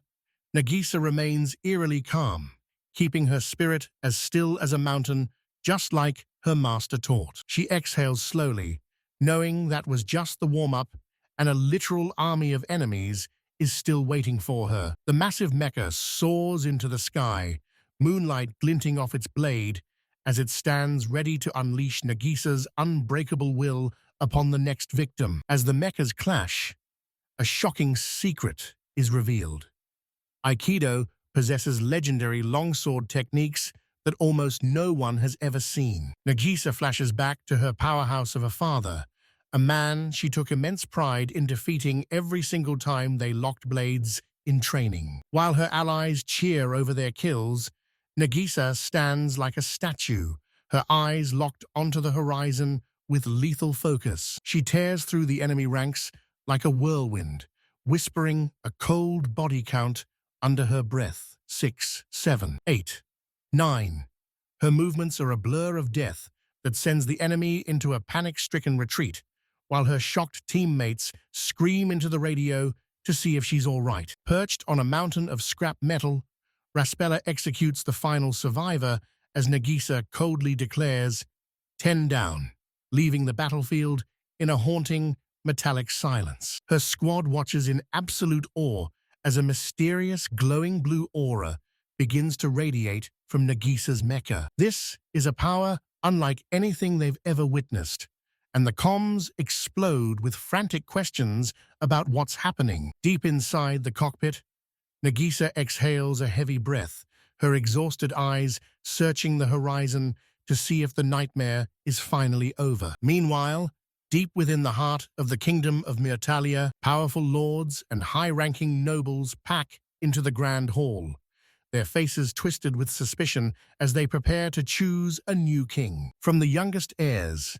to the oldest veterans, everyone watches in a suffocating silence that could snap at any moment. The high-stakes summit kicks off as the elder lays out the rules, demanding every member cast their secret vote into the ballot box. He warns them that this single choice will forge the destiny of the entire kingdom forever. It's a showdown between Prince Mushim and Prince Ayudin, both locked in a gaze of pure steel as they wait for their fates to be decided. The voting erupts, and Prince Vilpdiro throws his support behind Mushim, shouting that the throne needs a ruthless leader with zero weaknesses. Princess Rila bets on Ayudine for the sake of peace, but Princess Lindil scoffs and votes for Mushim, claiming a peaceful reign would just be too boring. Princess Ncarlo steps up and backs Ayudine, declaring that he's the only one with the heart to truly understand the common people. Inspired by her words,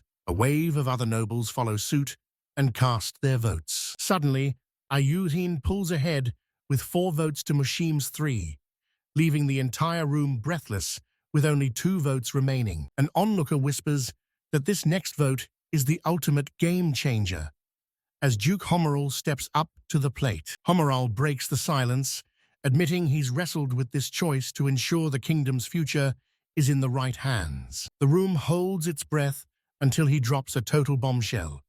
Prince Udain is not his choice. With a gaze of pure steel, he throws his full support behind Prince Mushim. Tension explodes as the scales tip, and Mushim lets out a wicked laugh, taunting Udin that the crown is already his. Carlo desperately shouts out, reminding the room that Duke Callan's vote is still on the table. But Mushim just sneers, revealing he's already handled the Duke to seal his win, leaving Ayuden paralyzed by this cold-blooded betrayal. Even as doubt fills the room, Carlo stands his ground, swearing that Callan is a man of honor who would never break his word. Suddenly, the massive doors burst open as a guard bellows that the Duke has arrived. Every head snaps toward the entrance, and Mushim's smug face pales as he realizes his master plan just went up in smoke. The heavy doors burst open as a young man with an overwhelming presence strides into the hall.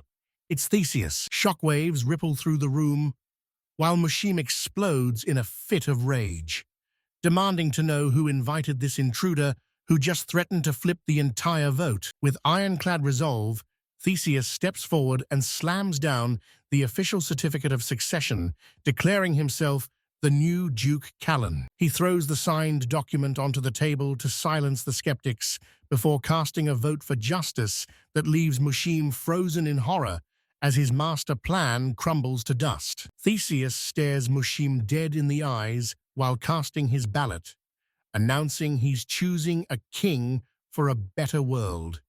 And it definitely isn't him, shattering Mushim's confidence with one cold-blooded sentence. Livid with pure hatred, Mushim screams at Theseus, swearing that he'll never let him get away with this betrayal. The council elder shuts him down, declaring the vote final, and Ayudani the rightful king, forcing the fuming Mushim to watch as the entire hall bows to their new sovereign. Mushim completely snaps, lunging forward to brutally strike the elder while screaming that no one on this earth has the right to give him orders. The room gasps in absolute terror while Udane watches in total disbelief, realizing Mushim just committed an unforgivable atrocity in front of everyone. Consumed by madness, Mushim voids the election and unleashes his hidden private army to slaughter his rivals, turning this peaceful assembly into a blood-soaked military coup. Chaos erupts as soldiers storm the castle, forcing Carlo to shield Ayudin while Jean screams for everyone to run for their lives. With Mushim's forces closing in, Carlo remembers the legendary Odin, hidden deep underground, and races to the vaults to save the prince. Carlo sprints toward the secret storage room, but the moment she bursts through the doors, her heart sinks. It's a total nightmare. The room is completely empty, and every single magic armor, including the mighty Odin, has vanished. Mushim was 10 steps ahead, appearing with a battalion of soldiers to mock them, calling them nothing more than rats trapped in his cage. They scramble through the halls with Mushim's stolen armors hot on their heels, forcing Carlo to lead them deeper into the castle as Mushim watches with a sadistic grin. Inside a secret chamber, they stumble upon a massive, untouched magic armor that could be their final hope against the encroaching siege. This is Vixor, a legendary national treasure with a staggering power level of 48,000. But Carlo admits even she can't make it move. In a desperate gamble, they shove a terrified Yuda into the cockpit, even as he screams that his power level is only a measly 2. Carlo ignores his pleas because there's no time left. This is their only shot at survival, and Yuda dives into Vixor's cockpit, scanning the interior and realizing it's surprisingly similar to the armors he already knows. Down on the ground, Carlo and the crew watch in pure terror, knowing that if Mushim catches them, they're dead meat. With his back against the wall, Yuda takes a shaky breath and grips the controls, desperately begging the machine to respond. Instantly, the dashboard erupts in a frenzy of lights and sirens as Vixor's eyes ignite with a terrifying, blinding glow. The sheer power of the awakening forces everyone to look up, leaving Carlo and his team frozen in total disbelief. Mushim screams in a blind fury as the legendary armor, a beast no pilot could ever tame, finally awakens under Utah's command. Every jaw hits the floor as the massive Vixor fully powers up, flooding the hangar with steam and a legendary aura of light. Carlo can't believe his eyes because Yuda just achieved the impossible, while Mushim watches in horror as the ancient gears begin to roar. The Titan slowly begins to stir, venting massive clouds of steam as the crew witnesses a miracle unfolding right before their eyes. Amidst the swirling smoke and chaos, Utah stands firm with absolute confidence as the reborn legend shines brightly behind him. The true master of Vixor is finally unmasked as the Titan surges to its feet, radiating a blinding blue aura of pure dominance. Yuda feels the machine roar to life, but panic sets in when he realizes he's completely unarmed while 5 enemies charge straight for his throat. With zero time to hesitate, he grits his teeth and prepares to tear them apart with his bare metal fists, if that's what it takes. The allies stand frozen in awe at the absolute devastation, and even Jean is floored by this overwhelming display of power. Rila just smirks, knowing this was inevitable for a literal legend, while Mushim loses his mind in a rage after seeing 3 of his units erased in one shot. As Vixor looms over the battlefield, Rila reveals its terrifying secret, an activation rate of 200,000 Ludea that makes every other magicraft look like a toy. Jean's jaw drops at the sheer scale of it, but Rila explains that Yuda's energy is so massive it breaks every sensor they have, leaving her no choice but to yield. Yuda quickly learns that Vixor is a completely different animal compared to his old Alio, and he's barely hanging on as he tries to rein in its explosive power. But there's no time to get comfortable because the enemy is already closing the gap, forcing him to move on pure survival instinct. He weaves through the chaos, trading bone-shattering strikes with an enemy magicraft that send massive shockwaves screaming through the earth. Mushim's jaw drops in pure shock as his legendary weapon shatters into a million pieces mid-clash. A soldier screams for him to retreat, yelling that this zone is a death trap and they need to let the outside troops take over. Rila barks out orders to prep for extraction because Arthur is already en route with the transport, and Yuda is ready to move. Jean and the squad charge through the castle corridors, but they suddenly skid to a halt when they see a nightmare up ahead. They're paralyzed with fear as they realize the enemy has completely choked the exit with a massive army of magi crafts. Rila sprints to the front, begging Yuda to clear a path when she notices something incredibly strange about the floor. She shrieks that the entire room is actually a colossal elevator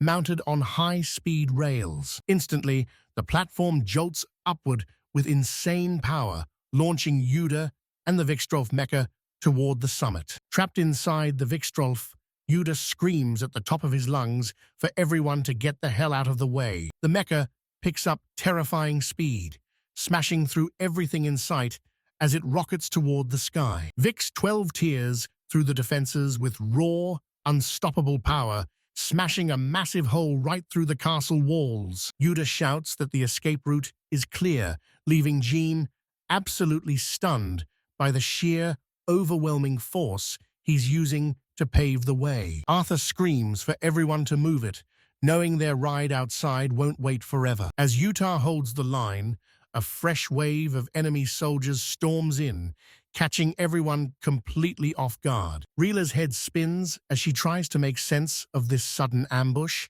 but Nami steps up with iron resolve to hold the ground until everyone is safe. Total mayhem erupts as war machines and troops flood the streets in a frantic dash through the wreckage. Yuda finally locks eyes with the team and rushes over in the Vixor, a massive wave of relief washing over him to see them alive. He reaches out with the mecha's massive hand, desperate to pull his friends to safety. But the armor's insane power is too much to handle, nearly crushing his own allies as they scream for him to stop this runaway beast. Nami sprints toward Yuta through the madness, but he yells for her to stay back as the Vixor's systems glow with a terrifying, uncontrollable energy. In a heart-stopping moment, Yuta's mecha snatches Nanami from danger, and he gasps in relief that he mastered such a precise move with that beastly machine. Attacks against the fixed trophy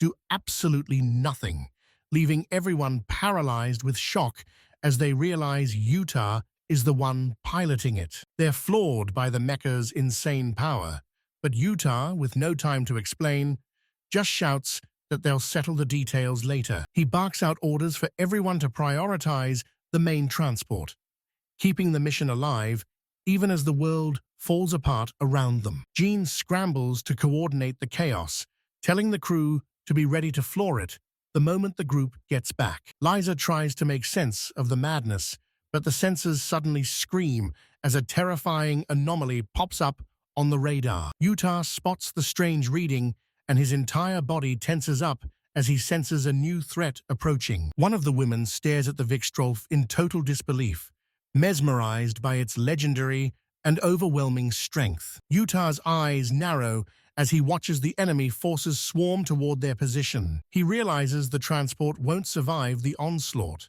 so he orders a full retreat, while he stays behind to face the entire army alone with the Vixor. A massive horde of enemies swarms the area, completely encircling Vixor. Nami's heart sinks as Yuta prepares to take them all on solo, but he coolly tells them to escape while he draws their fire, refusing to budge until everyone is safe. Nanami isn't backing down and declares she's staying to fight, cutting off Yuta's protests before he can even start. She knows he'll do something insane if left alone, and after seeing her incredible skills, Yuta finally gives in and welcomes her to the front lines. Jean commands the crew to board the transport, leaving the duo behind with a final plea for Yuta to keep Nanami safe. Nanami shouts a final warning to her friends, vowing that they'll all reunite at the Duke's mansion. As the transport speeds away, Yuta takes a steadying breath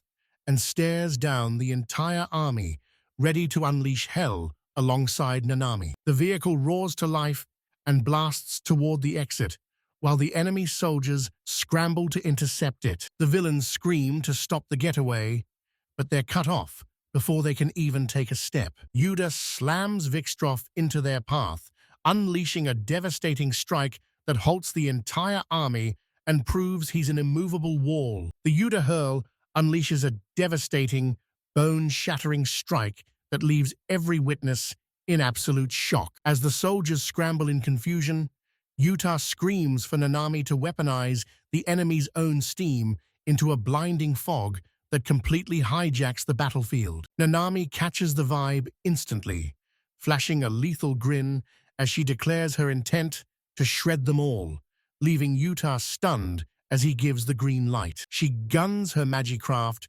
straight into the heart of the enemy, a relentless force of nature that sends the opposition into a total state of panic. Nanami becomes a blur of steel, carving through enemy ranks with surgical precision and tearing their machines into scrap metal before they can even blink. Through the swirling smoke and absolute chaos, the enemy loses sight of their targets, spiraling into a frantic terror now that Yuta and Nanami have vanished. Yuta pivots their strategy on a dime, ordering Nanami to sprint with the wind to leave their pursuers eating dust. While he recalibrates the controls, a wave of nostalgia hits him as he realizes it's been ages since they were alone, silently praying that everyone makes it out alive. He vows they'll reunite at Duke Karen's estate before the duo charges forward, locked and loaded for the next round. Looking back at the distant city,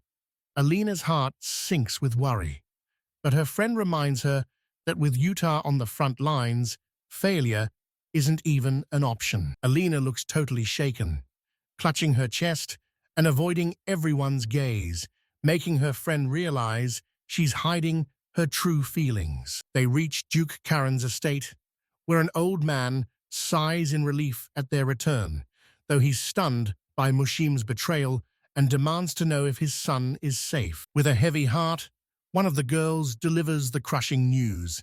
Everyone survived, but his son has been taken prisoner. The Duke tries to keep his cool, insisting Mushim wouldn't dare kill royalty, but a panicked soldier suddenly slams the door open with a dire report. Gasping for air, the soldier screams that a massive legion of magicrafts, likely the royal army itself, has just invaded their territory. He drops a terrifying bombshell.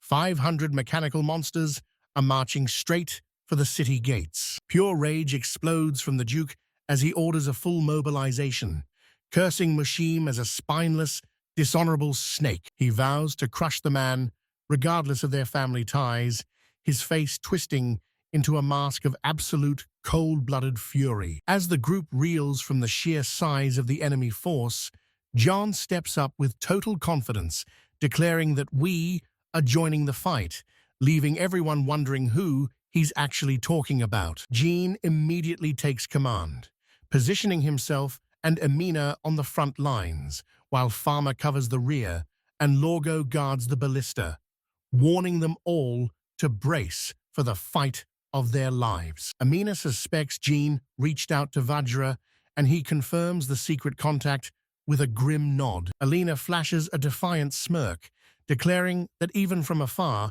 Yuda is their ultimate ace, and she's ready to jump back into the fray. Following a frantic escape, Yuta's mecha slams violently into the dirt, kicking up a massive wall of choking dust. He gasps for air as the cockpit screams with sparks and grinding metal, but he wipes the sweat from his brow, relieved they barely escaped with their lives. Scanning the graveyard of broken enemies, Yuta wonders if the hunt is finally over, keeping his weapons hot in case more killers emerge from the wreckage. Yuta checks in on Nami and she confirms she's still standing after that brutal encounter. But then she reveals her communicator is completely trashed, shattered into pieces during the chaos of the fight. Yuta knows they're cut off from Jean now, but he keeps his head, ordering the team to push on toward Duke Karen's mansion. The duo finally reaches their destination, only to fall into a horrified silence at the sight of the Duke's home burned to the ground. The entire estate is a smoldering wreck, bearing the violent scars of a battle that happened only moments ago. Yuta confirms they've reached the rendezvous, but Nanami stares at the charred remains of the site, wondering where their allies vanished to. Even with dread sinking in, Yuta desperately hopes that Alina and Amina are too strong to be taken down this easily. Surveying the destruction, Yuta notes the sheer scale of the clash, but finds it bizarre that not a single scrap of Magi armor remains. Nanami suggests they head into the city to dig for clues, and before long, they're hunkered down in a local tavern. Nanami stuffs her face with excitement, but Yuta can't even touch his food as his mind races with dark possibilities. Whispers fill the air about Prince Mushim, mobilizing the entire royal army, a terrifying development that makes Yuta fear for the future of the war. As they sit in the tavern, a nearby traveler starts spilling the details of the bloody clash between Duke Karen and Mushim's forces. The royal army crushed them through sheer numbers, but when Yuta asks if the Duke was slain, the man reveals he escaped to Lightermalt territory. Apparently, the battlefield was scrubbed clean on the Duke's orders, finally explaining why Yuta couldn't find a single piece of wreckage. Yuta plays it cool, fishing for more intel without blowing his cover, only to learn that every other Duke has already bowed down to Prince Mushim. This news hits Yuta like a ton of bricks, but then the man drops an even weirder bombshell. Despite facing the full might of the crown, the Duke's forces barely took any casualties, an impossible feat that leaves Yuta smiling through gritted teeth as he realizes something is seriously wrong. Rumors claim the Duke's frontline Magi armor were absolute monsters, holding back the entire royal army single-handedly until their allies escaped. One final machine stayed behind to repel the enemy, only to vanish into thin air without leaving a single trace behind. Yuta's heart skips a beat as he hears rumors of the vanished Magi armor, It has to be Amina. A massive grin breaks across his face as the realization hits. His friends are actually alive. With burning determination, he signals Nanami to move out so they can finally reunite with their lost comrades. Inside the suffocatingly tight cockpit, Amina is struggling for air while two other pilots are literally crushed against her. Amina complains about the crushing weight, but the others laugh it off, saying Arthur is skinny enough to fold himself into the corner. As the mecha blasts off to find Odin and Centaur, Amina breaks the stress by joking that she's finally got a comfortable headrest. That brief moment of laughter shatters the heavy tension just before they dive into their next high-stakes mission. Yuta and Nanami burst into a clearing only to find a chaotic brawl of magi armors with no way to tell friend from foe. Yuda's mind races as he warns Nanami that picking their allies out of this metal carnage is going to be a total nightmare. Suddenly,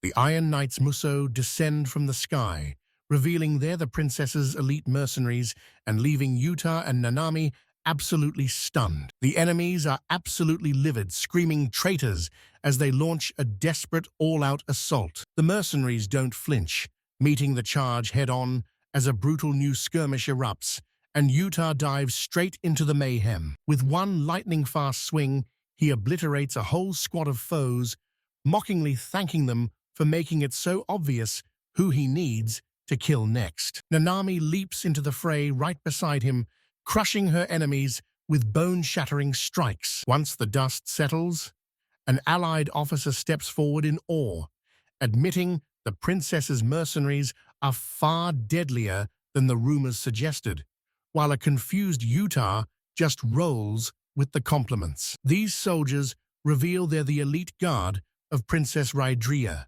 Lin Carlo's sister, and drop the bombshell that Mushim has kidnapped the princess and the other dukes. Yuta is stunned as the gravity of this political nightmare sinks in, realizing the royal army must have ambushed the princess's convoy right after he deserted. They were desperately seeking reinforcements from Duke Lightermalt, so when Yuta suggests they join forces, the soldiers' spirits instantly skyrocket. They bolster their numbers and march straight for the nearest fortress to rally even more troops for the coming war. Lin Carlo finally reveals her true identity as the third princess of Melteria, demanding an immediate audience with General Orlia and leaving everyone in total shock. The soldiers confirm her identity and scramble to find the general, while Amina stays on high alert and Lina remains ice-cold, knowing they're ready for whatever this enemy territory throws at them. General Orlia's jaw drops when he sees Princess Lin Carlo standing there. He actually thought his men were pulling a prank. He puts on a massive show of excitement, claiming he's been desperately searching for her for days with zero luck. Lin keeps her cool and shuts him down, bluntly stating she was only hiding because he's such a massive pain. Lin cuts the small talk and demands that Orlia and Yuden join her cause to take down Mushim once and for all. The general realizes she's asking for a total betrayal of Commander Cruz, but Lin shuts down his hesitation by threatening to erase him from her life forever. Panicked and shaken, Orlia stammers out an explanation, his obvious feelings for her making him crumble under the pressure. Orlia drops to his knees before Lin, swearing to dedicate every ounce of his life and strength to her service. The princess accepts his vow with a chilling calm, telling him she'll be satisfied as long as he gives her his absolute best. Lina watches in silence as the soldiers mobilize under her command, signaling that her master plan is finally in motion. Lina scoffs, declaring that Mushim was way too chicken to actually finish off Odin. Orlia figures he's just a rookie who couldn't bear to wreck those national treasures, so they scan the map to find where the Magi Arts prisoners were taken. It turns out the captives are being dragged to the Marden base, the next crucial objective in their master plan. Lina decides to strike while the iron is hot, ordering a total blitz on the weak Marden base. but Orlia stops to ask if she's got a certain someone on her mind. Lina stays dead silent, but the longing in her eyes gives away that she's definitely thinking about someone special. Suddenly, Lina shuts it down with an icy glare, insisting that her mind is completely clear. She doubles down, claiming she's way too busy with the mission to be distracted by feelings. Orlia just nods and plays along with her little charade for the moment. But as she walks away, his piercing gaze reveals he doesn't believe a single word coming out of the princess's mouth. Over with Amina, her allies tell her to take a breather since their old enemies are finally backing them up. She stays on high alert, haunted by the fact that they were mortal enemies until just now, while Arthur desperately tries to plead his case. Suddenly, a shadowy figure looms behind him, brandishing a weapon for a lethal sneak attack. The stranger delivers a crushing blow straight to Arthur's chest, sending him flying backward. Aminus lets out a blood-curdling scream and sprints toward her fallen comrade, paralyzed by the sheer shock of the assault. Orlia violently seizes Lina, exposing his treacherous heart as the princess desperately demands to know the reason for this betrayal. He scoffs, admitting his loyalty was always a lie and that he's officially joined forces with Cruz. Lina's blood boils as she realizes Amina saw this coming, but Orlia just stares back with cold, remorseless eyes. Orlia holds Lina hostage, barking a deadly threat to execute her unless the pilot abandons the Magicroft immediately. Eminem watches the chaos unfold, frozen in terror and completely unsure of how to save them. When they demand to know their fate, Orlia coldly reveals his master plan. They're all being dragged straight to the Martin base. Orlia unveils his sick plan to use the sisters as bait at a fake outpost, revealing a hidden army of 1,000 Magicrofts waiting to butcher the rebels. And Linne is horrified to realize she's been played from the start. Word reaches Uda that Princess Rydria has been dragged off to the Martin base. The group assumes the base is just a weak support point with barely any defenses, making it the ultimate target for a surprise raid. Uda's blood starts pumping as the officer beside him fuels the fire, hyping up the plan to strike hard and fast. They scout the Martin base, but the entire place is eerily still. Not a single soul is moving. This eerie silence sets off alarm bells for Uda, who knows something is dead wrong with this normal scene. With high-value prisoners inside, he realizes this whole setup is way too good to be true. He warns that they're walking straight into a trap, sending a wave of pure panic through the officer. Yuna steps up and decides to infiltrate the base alone, figuring it's better to risk one life than the entire squad. The soldier tries to shout a protest, but it's too late. Uda flashes a confident grin, promising he'll handle it before jumping into his magic craft for a high-stakes scouting mission. Utah slips toward the base, but the eerie, dead silence sets off alarm bells in his head. There isn't a single guard in sight, and the lack of security screams that a deadly trap is about to spring. Suddenly, the nightmare begins as a massive enemy army erupts from the shadows, completely encircling the entire base. He stares in pure shock, his heart sinking as he realizes the enemy's numbers are far more overwhelming than he ever imagined. Outside, the waiting soldiers watch in horror as the realization hits. They've walked straight into a perfectly executed ambush. Trapped with nowhere to run, Yuda takes a steadying breath, steels his resolve, and prepares to tear through the enemy head-on. With fire in his eyes, he roars to his mecha, "Let's go, Victolf!"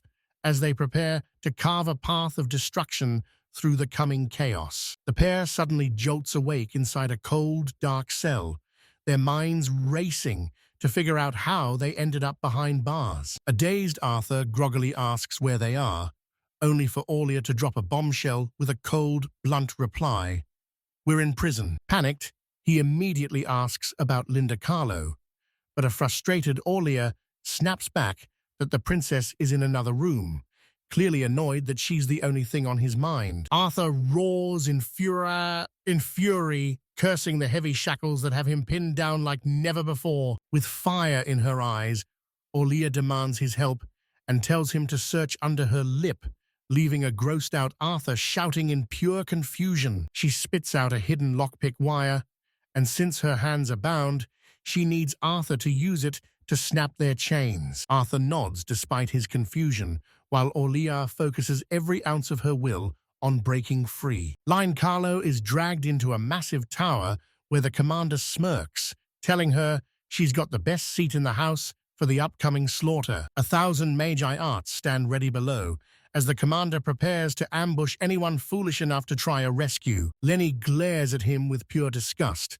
mocking his pathetic taste and reminding him exactly why she'd never choose him. The commander snaps, lashing out and desperately trying to claim that Lena made a huge mistake by rejecting him. He screams that she's just hiding her true feelings, losing his mind as he bellows that none of this is his fault. Linny stares him down with ice in her veins, declaring that her hatred for him has never been more crystal clear. The guy snaps that she called him the best she ever had, but Lena fires back, mocking him for taking her words way too literally. The commander looms over Lena with a murderous glare, sneering that he has full permission to break her by any means necessary, but she just taunts him to show her what he's actually got. His face contorts with pure rage as he lunges forward, vowing to push her courage to the absolute breaking point. Lena is shaking with fury because she's without her power,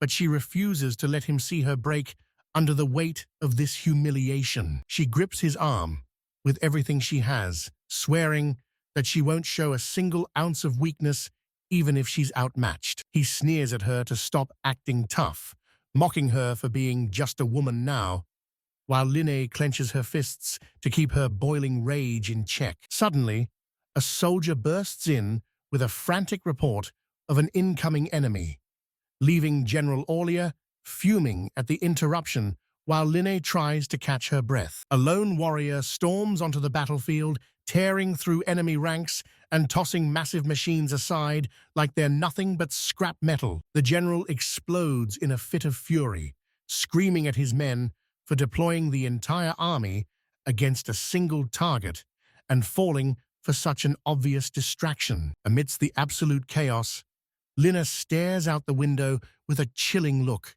ready to confess a massive lie that changes everything. Trapped on the battlefield, the pilot is completely surrounded and fighting for his life. Knowing time is running out, he pours every ounce of his soul into his Ludia for one final stand. Back at the base, Linus glares at the general and drops a bombshell.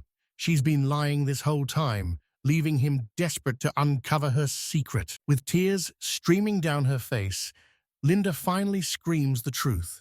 She's found the love of her life, pouring out the secret she's buried deep in her heart. The general is stunned and furious, demanding to know who this mystery man is, but a massive explosion rocks the room before he can get an answer. Arthur stumbles into view, bloodied and gasping for air, leaving Lena absolutely horrified as she screams his name. He tightens his fist, his eyes burning with pure, unadulterated rage, as he prepares to unleash hell on everyone in his way. Seeing Lina in danger sends Arthur over the edge as he storms into the room like a force of nature. The general just laughs, mocking Arthur as a pathetic failure and taunting him because the princess is already in tears. Blinded by fury, Arthur lunges forward, but the general just sneers and draws his blade, mocking him for walking straight into a deadly trap. Without a shred of mercy, the general strikes,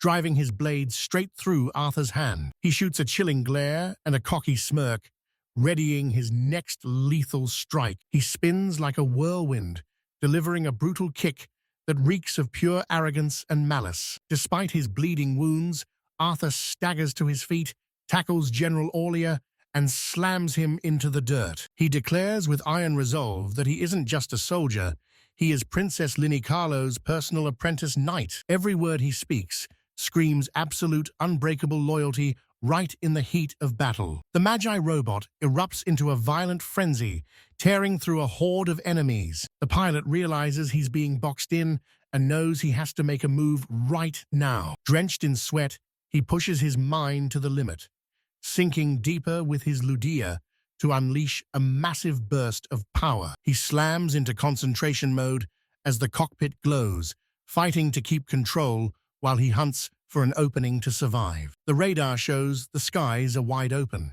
and he's ready to exploit that opening to turn the tide. He suddenly remembers the Victilf Pack's SS-rank flight power, capable of insane bursts of godlike speed. He screams a command, and the Magi robot's boosters roar to life, blasting him into the clouds to seize control of the fight. The massive machine rockets toward the heavens with bone-shattering force, leaving the pilot absolutely stunned by its power. It's actually flying. The Victilf is a beast. Its rock-solid stability proves those SS-level rumors were 100% real. Meanwhile, Orlia is bound and trembling in terror as Linny stares him down with a chilling, icy smirk. She mocks him ruthlessly, laughing about how the tables have turned and asking if he's finally starting to sweat. She drops a bombshell. The pilot he thought he crushed is the same legendary warrior she loves, and a furious Orlia demands to know his identity. Linny doesn't flinch, but Orlia suddenly erupts into a crazed laughter, realizing he's still got one final ace up his sleeve. He sneers, revealing that Arthur's robot is completely surrounded, and offers a dirty deal, his freedom in exchange for a retreat. Linny freezes, eyes darting to the map as she realizes the danger, while her enemy tries to manipulate his way out of certain death. Orlia sneers at Lenny, taunting her that her lover is about to be pulverized by 1,000 Magi robots and demanding to know why she's so calm. But Lenny doesn't flinch, her eyes burning with a confidence that sends a chill down Orlia's spine as he realizes she knows something he doesn't. She declares that her power comes from pure faith, then points toward the window at a sight that flips the entire battlefield on its head. Arthur erupts from the enemy blockade in his mecha, soaring high above the massive army that thought they had him cornered. Inside the cockpit, Arthur scans nearly 1,000 targets and simply smiles, activating the Victolf Nova mode to unleash a blinding light that leaves the soldiers below shaking in their boots. As the Victolf dominates the sky, everyone is reminded of the legendary hero Luzak, the man who used this very machine to forge a kingdom. A stunned officer gasps, asking if they are actually witnessing an ancient myth come to life right in front of them. It's as if the ghosts of the past have returned to claim the present. Linny explodes into action, tearing through the enemy soldiers with a series of lightning-fast surgical strikes. She slams one guard to the ground and uses his body as a springboard to launch herself at the next, locking him in a deadly chokehold. Even with the odds stacked against her, she stays dead calm and tears through her enemies in seconds. Linny crushes the last soldier in the hallway, confirming that every single prisoner is finally secured. She snatches the keys and regroups with a fellow knight, delivering a stern warning that the danger is far from over. Linny rushes to the window and stares in awe at the massive, legendary mecha Victolf. The wounded man gasps, recognizing the founding hero's legendary machine as it hovers before them like a living myth. Utah reaches out from the cockpit, screaming for Linny to jump in before their window for escape slams shut. She shoots one last look at the defeated General Orlia and marches toward the mecha, ready to claim her hard-earned victory. She dives into the cockpit and slams right into Utah, leaving him flustered and speechless as they're pressed together. Despite the awkward tension, Linny takes a shaky breath, finally feeling the sweet relief of being safe. Exhausted and breathless, she collapses into Utah's arms as their enemies watch in total despair, while Arthur breaks down in tears at the sight of them. Linny's peaceful gaze shows she's finally home, but inside the mech, she tells Utah the fight is far from over. They still have to crush the Mushum forces and reclaim their stolen Iron Knight machines, but Utah just grins, promising he's already found their trail. We cut to a massive hangar where rows of towering mechas stand tall, locked, and loaded for the next mission. Utah and Linny survey their arsenal, laying eyes on the legendary power of the Odin, Artemis, and Centaur units. They even find an old transport rig, and Linny's eyes light up as she realizes they can build a rebel force to crush their enemies. Utah can't help but smile at her fire as they march forward, ready to take on the world. Back at headquarters, the air is thick with tension as the team breaks down the aftermath of their brutal clash. An officer admits that even Viktorov's insane power couldn't stop Mushum, but Linny shuts down any talk of reckless charges, refusing to throw away the lives of her fellow countrymen. When another officer suggests a targeted strike, Linny coldly shuts him down. It's a suicide mission. Suddenly, a scout bursts into the room with terrifying intel gathered from the enemy prisoners. The soldier gasps for air, shouting that Mushim is marching a massive legion straight toward Duke Lermhart's lands. Panic grips the room, but Linny remains ice-cold, revealing she knew this was coming because Mushum has already sniffed out Tudin's location. Her eyes burn with pure resolve as she declares that the enemy's free reign is over. Now, it's time for their counterattack. We cut to the courtyard, where massive war machines and soldiers gear up for a bloodbath amidst the absolute chaos of the battlefield. The knights suddenly realize they're trapped like rats, with Duke Karen's army sealing off every single exit from the base. Alum desperately tries to hail Utah, but his silence drives her to slam the table in rage as the commander frantically splits their units to reinforce the crumbling front lines. Inside the suffocating command room, Alum shuts down a soldier's apology, declaring that no one is fighting for a leader. They're fighting for the things they hold most dear. Whether it's home, honor, or their own ideals, everyone has a reason to bleed, until one soldier kills the vibe by admitting he's just there for the paycheck right before a blaring alarm shatters the silence. Watching the troops prepare, the young man realizes everyone has a treasure they'd die for, forcing him to ask himself what he is truly fighting for. Deep down, his soul aches for a world of peace and equality where no one has to live in fear of persecution. With eyes burning with resolve, he finally understands his true mission: to defend his country and the dream of a fair, free nation. The commander explodes in a fit of fury, rejecting any thought of retreat and canceling the withdrawal orders on the spot. He hammers the table, roaring for the men to hold the line, and his iron will ignites a fire in the hearts of every soldier, ready to stand their ground. Juden delivers the news. Lin Carlo is charging in with reinforcements, and if they can just hold the line for 3 hours, victory is theirs. A smirk plays on Alim's lips as she realizes this guy might actually be a much better leader than she ever gave him credit for. Juden scans the chaotic battlefield before addressing the entire army, finally revealing his true identity as the Crown Prince. He exposes Mushim's treacherous coup and admits his own past weaknesses.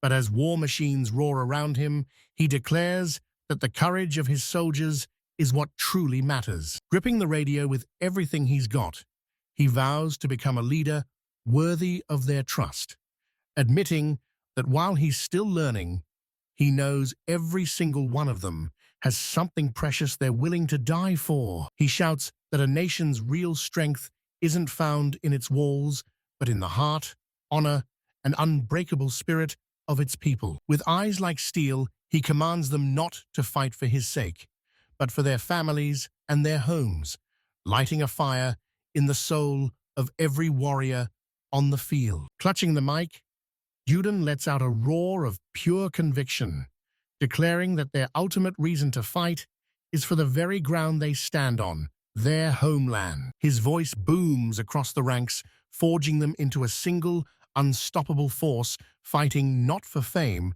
but for the very survival of their future. Massive mechas stomp into position, shaking the earth as the commander barks out orders for Rogo and Farmer to clear the trash while she takes on the boss. And she makes it clear, absolutely nothing gets past them to the transporter. Tension hangs thick in the air, but every warrior's eyes burn with absolute unshakable confidence. A massive red mecha looms over the field, its blue eyes glowing with lethal intent as a woman stands atop its head, casually smirking with a drink in her hand like she's already won the war. Inside the cockpit, Aluna locks in with ice-cold focus, silencing her worried allies by declaring that she is the only one capable of crushing this enemy. Her comrades shout their support, swearing they'll be right behind her to join the slaughter. She slams the ignition and roars that it's time to get to work, calling out to her mechanical beast, "Birda!" With fire in her eyes, Aluna glares at her foe and screams that it's time to show them what they're truly made of. The mecha explodes forward, unleashing a massive shockwave as it charges headfirst into the chaos. Aluna's machine rockets into the sky and slams back down with such force that the very earth shatters beneath its weight. She performs a lethal mid-air spin, diving straight toward a titan armed with a heavy cannon for a collision that sets the battlefield on fire. Birda tears through the terrain at blinding speeds, swinging its blade with surgical precision and godlike strength to send debris flying in a catastrophic explosion of metal. Aluna screams with pure confidence that a clunky machine like that will never touch her as she dances around the enemy. Her blade strikes, shattering the earth with every precise counterattack. Aluna's heart sinks the moment she realizes her blade can't even dent the enemy's thick plating. The massive machine is completely unfazed, and that's when she spots an eerie, mysterious glow pulsing across its metal skin. Her system alerts scream that a Ludia value correction has kicked in, turning that armor into an impenetrable fortress. Aluna realizes even her legendary sword, Belcia, is useless here.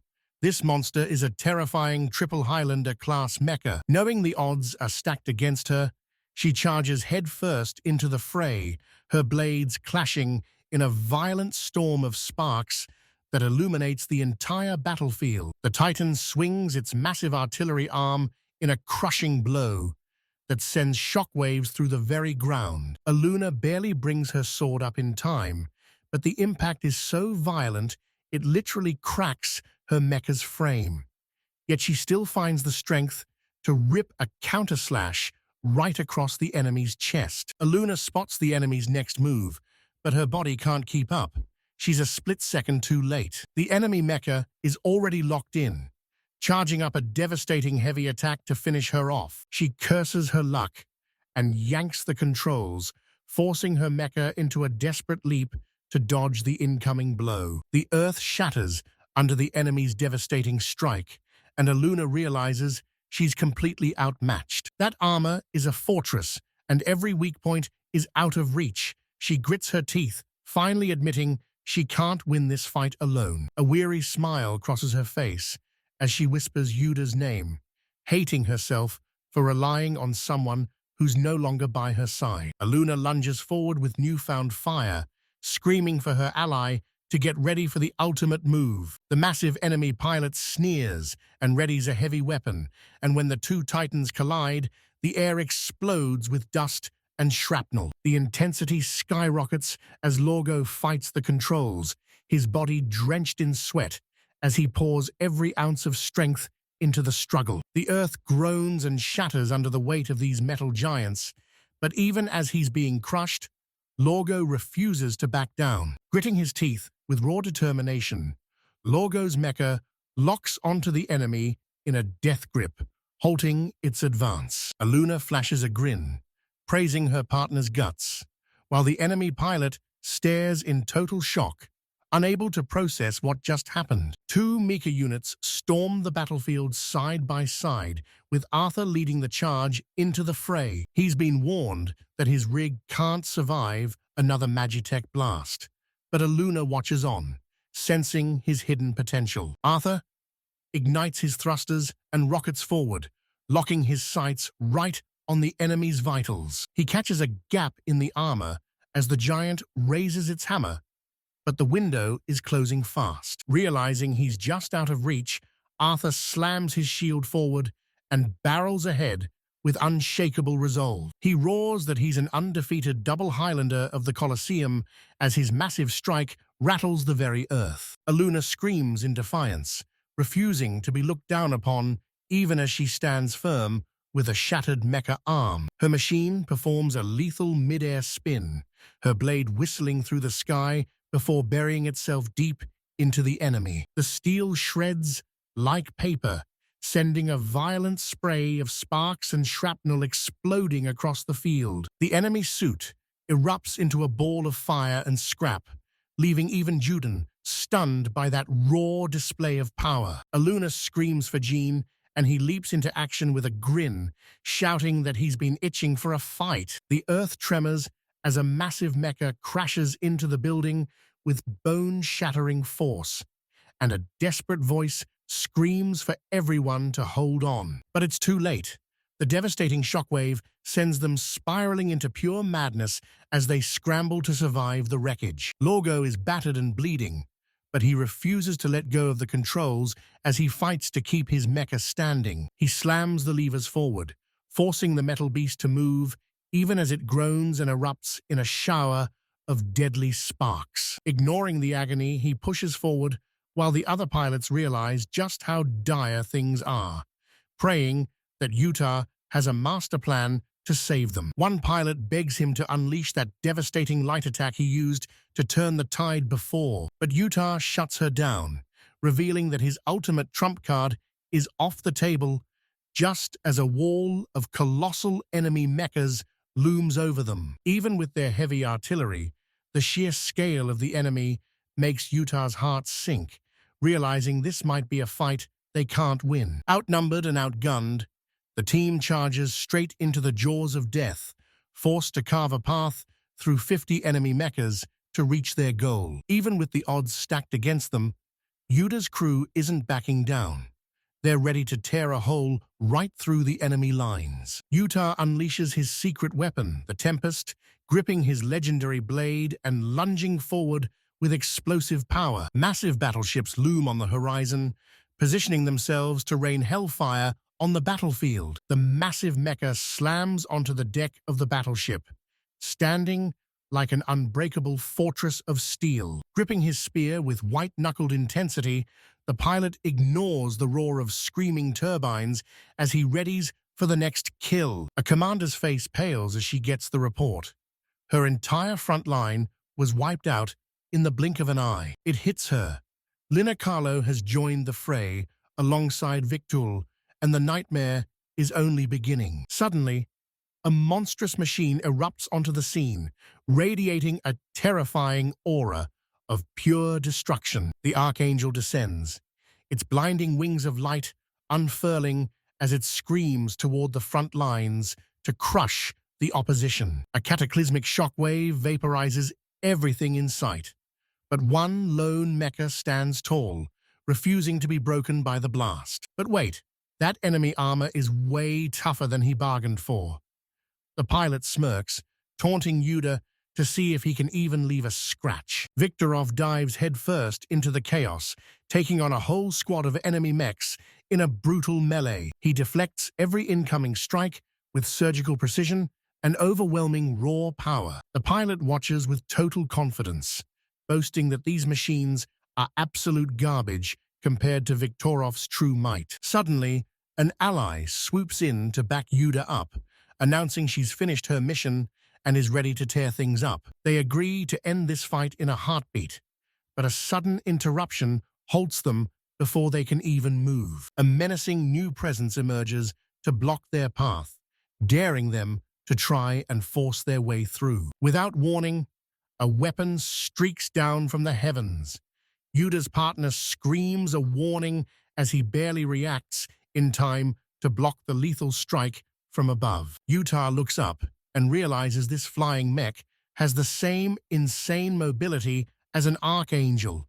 Then Cruz appears on the screen with a cocky grin, confirming she's the one behind the stick. The pilot scoffs, realizing that if they're forced to send Cruz into the fray, the enemy is officially out of options. Cruz flashes a confident grin, declaring that this archangel has evolved far beyond the machine they once knew. He hints at a massive upgrade, revealing that this mechanical beast is now deadlier than ever before. Archangel lunges forward with blinding speed, spinning its lance to whip up a massive vortex of raw energy. Yuda screams a desperate warning to Lina, but a crushing blow is already raining down from the heavens. Archangel triggers a cataclysmic energy storm, forcing Utah to bark orders for the group to flee the impact zone immediately. Archangel's strike slams directly into Utah's mecha, shattering his heavy armor into jagged scrap metal. Lina screams out in terror for his safety,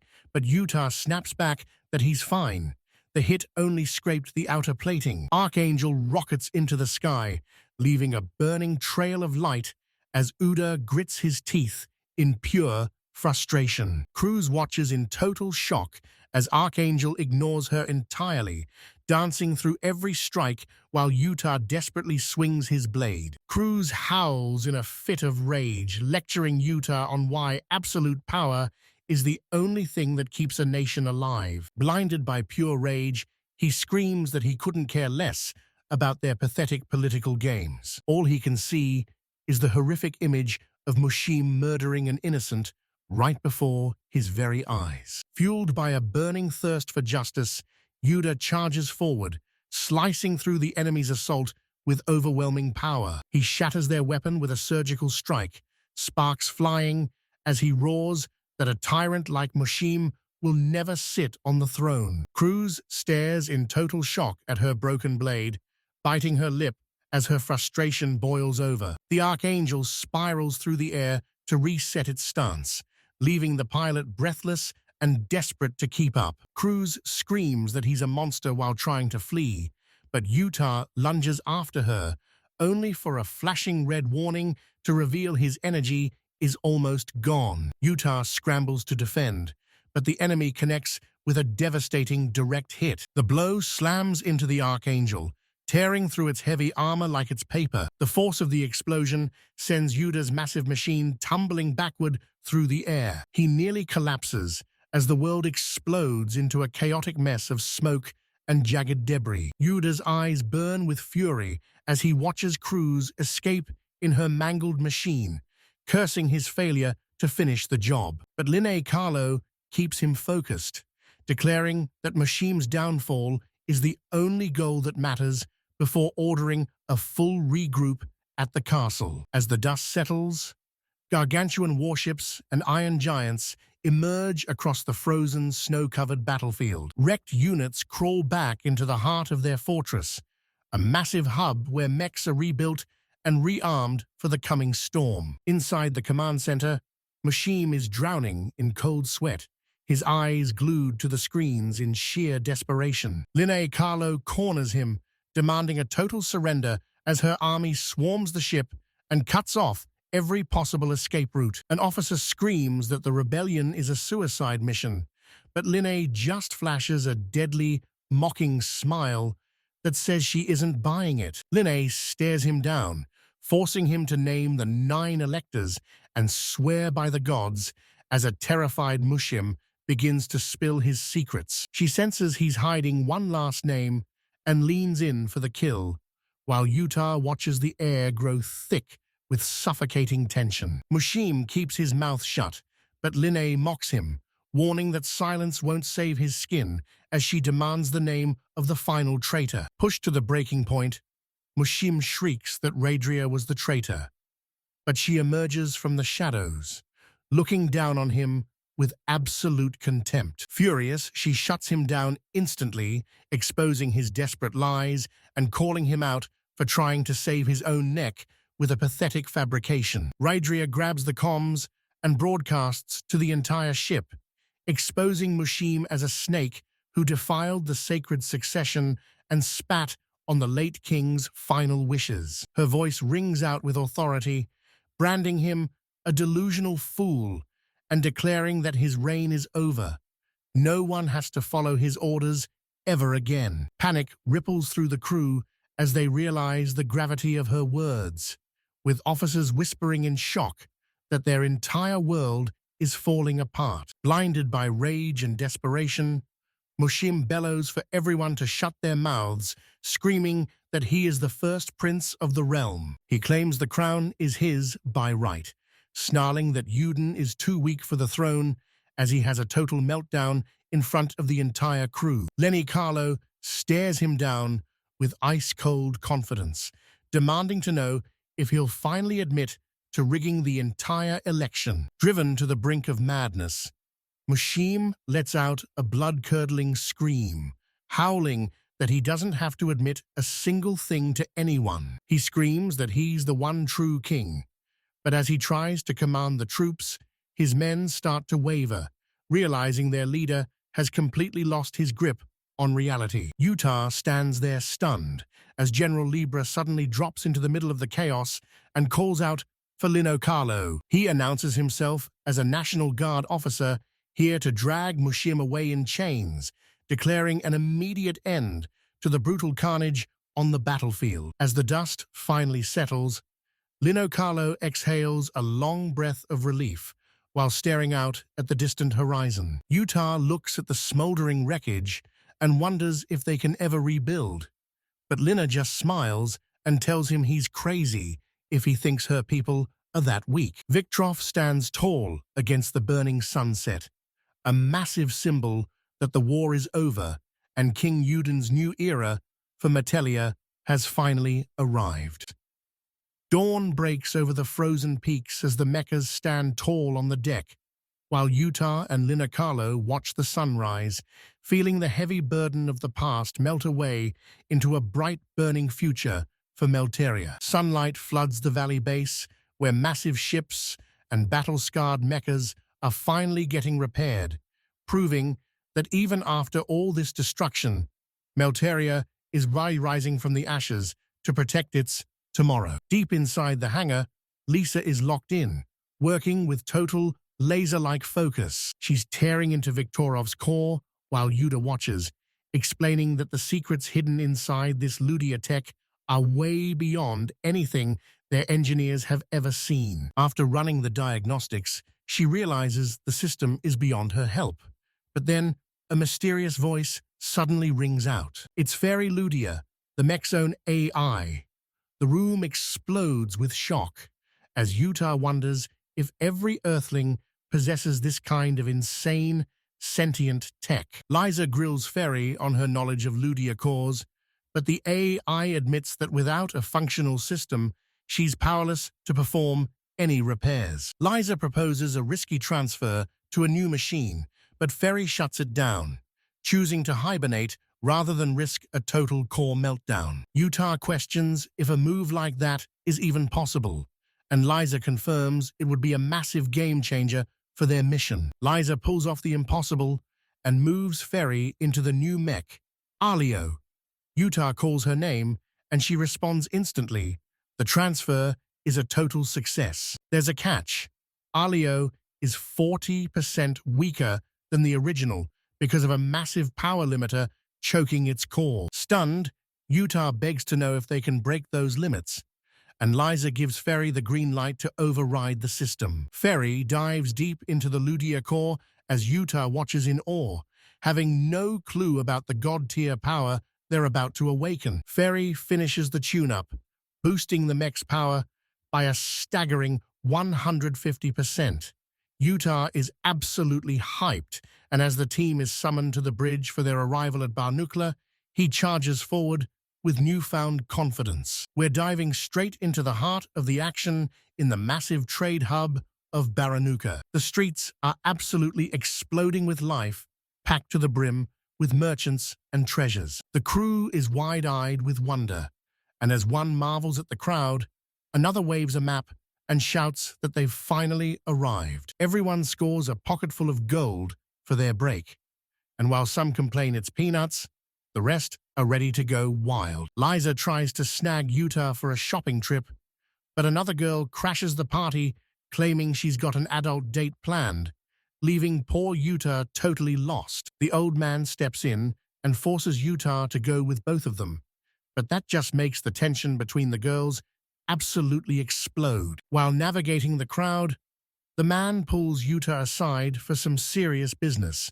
starting with a trip to the labor guild to post a job. Next, they need to measure Yuta's ludia to see his true power level, and Yuta is dying to know what he's actually capable of. They hit the guild, and the man tells the receptionist he's hunting for a pilot and a team of mechanics for a brand new crew. The receptionist warns them that mechanics are incredibly rare, and it'll take at least 5 days to fill those spots. Liza's blood boils when the attendant mistakes her for a boy, but she keeps her cool as they finish up and march toward the Ludia measurement station. All eyes are glued to the screen as Yuta steps onto the platform, waiting for his true power to be revealed. The result is so pathetic, it leaves the room speechless, forcing the man to scramble and check for a glitch in the system. The staff swears their gear is perfect, leaving Liza stunned as Yuta realizes this bizarre mystery is repeating itself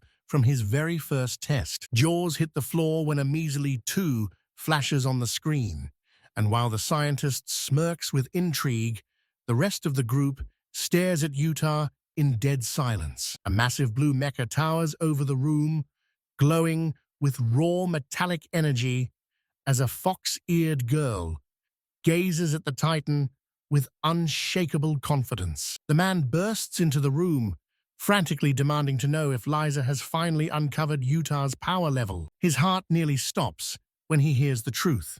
Yuta's Ludia value is a bottom-of-the-barrel too. He spirals into a total panic, screaming that it's impossible for anyone to wield a magi weapon with such a pathetic score. Liza desperately tries to play peacemaker, but the air turns thick with tension as the group struggles to make sense of this absolute disaster. A woman steps forward with total composure, dropping a massive bombshell. That, too, isn't his Ludia value, it's Yuta's dimensional class. The hot-headed guy tries to hide his burning embarrassment for losing his cool over nothing, while the rest of the crew struggles to wrap their heads around what a dimensional class even is. Adjusting her glasses, she explains that this ranking system is a relic from an ancient civilization designed to measure the absolute peak of a person's hidden potential. She reveals the staggering truth. Class 2 is the second highest rank in existence, and a Class 1 has literally never been recorded in all of history. Yuta and the gang are absolutely floored by his god-tier status, but the skeptic still demands to know his Ludia value, while Yuta asks if Class 2 really is the ultimate ceiling. She confirms it. Not even the ancients had records of anything higher, and explains that since Ludia values fluctuate and Yuta isn't a pilot, the number is basically irrelevant anyway. The woman points out that modern measuring devices are flawed, only capturing a tiny fraction of someone's true potential and spitting out a basic average. Because these readings are never truly accurate, the man desperately pushes for a specific number, but she remains completely unfazed. She calmly explains that for a legendary Class 2 individual, their Ludia value typically falls within a specific, massive range. She drops the hammer. A Class 2's Ludia value sits between 1 and 2 million, leaving the room paralyzed in shock as the skeptic breaks into a cold sweat. We're looking at a massive steampunk fortress dripping with pipes and gears as someone screams in pure disbelief, 1 million? Immediately, a calm girl decked out in inventor's gear speaks up, admitting she's just as blown away by the news. Yuta might look like an ordinary kid, but he's a total beast in power, especially since the woman reveals that even ancient legends only ever reached Class 3. She's desperately trying to keep her composure, but you can tell she's vibrating with pure excitement. The entire crowd is losing their minds over his impossible Ludia value, while Yuta just stands there trying to figure out what any of this actually means. As the sun begins to set, the group realizes they need to move fast, and the woman reminds the man about his promise to find a mechanic. He spins around to Lafshul and Orvis, dropping the big question: would they be willing to join the squad as their official mechanics? The two of them are caught completely off guard by the sudden offer. The group debates whether they should really recruit Lafshul and Orvis, considering the pair doesn't even look like they're hunting for work. But one of the men refuses to back down, insisting that it's a shot they absolutely have to take. Lafshul finally agrees to join, but she drops a massive bombshell of a condition that leaves everyone speechless. She demands one thing: she needs to borrow Yuda whenever she wants, making the old man think she's just after a huge payday. But it's not gold she's after. She's building a Class 2 magitech from the ground up and needs Yuda's elite piloting skills for her insane experiments. Yuda is caught off guard, but the gears in his head start turning as he weighs the wild offer. The entire group is floored because Lafchiel is talking about crafting a magitech from absolutely nothing. That's supposed to be impossible, and the light-haired girl panics, demanding to know how she'll ever handle something as complex as a Ludia core. With a smirk of pure confidence, Lafshul declares that she's just going to build a Ludia core herself. The room goes silent, since those cores are only found in ancient ruins, leaving the group wondering if her skills are actually god-tier or just pure madness. The old man bursts out laughing, asking if they've seriously forgotten who his master is before finally dropping the name. Lafjul is the direct disciple of the sage who invented Magitech itself, and the group realizes they're standing in the presence of a living myth. Still reeling from the shock, Yuda asks Lafshul her age, but she casually admits she stopped counting centuries ago because it's just too much work. She tells the group she needs a few days to get her gear ready before officially deciding to be their mechanic, promising to give them her final answer soon. Inside a massive hangar packed with heavy machinery, the leader introduces Lafshul and Orvis as their newest recruits, ordering the crew to welcome them aboard. Then comes the bombshell. Utah's Ludaya value is officially clocked between 1 and 2 million, leaving the entire room absolutely breathless. Total silence hits the hangar as that 1 million figure echoes off the walls, the sheer weight of that impossible number shaking everyone to their core. As the crew struggles to process this insane power, one man warns that if the world finds out, it'll be absolute carnage. This is now the Muso Iron Knight's ultimate secret. Another guy shouts that Utah has the power to rewrite history itself, and suddenly, the gravity of their situation sinks in for everyone. Arthur snaps and charges Utah in a blind rage, but he's tackled and pinned to the floor in an instant. The blonde girl screams that a power like Utah's could ignite a global war as every nation fights to claim him, while Utah just stands there, completely overwhelmed and terrified. She then drops another heavy truth.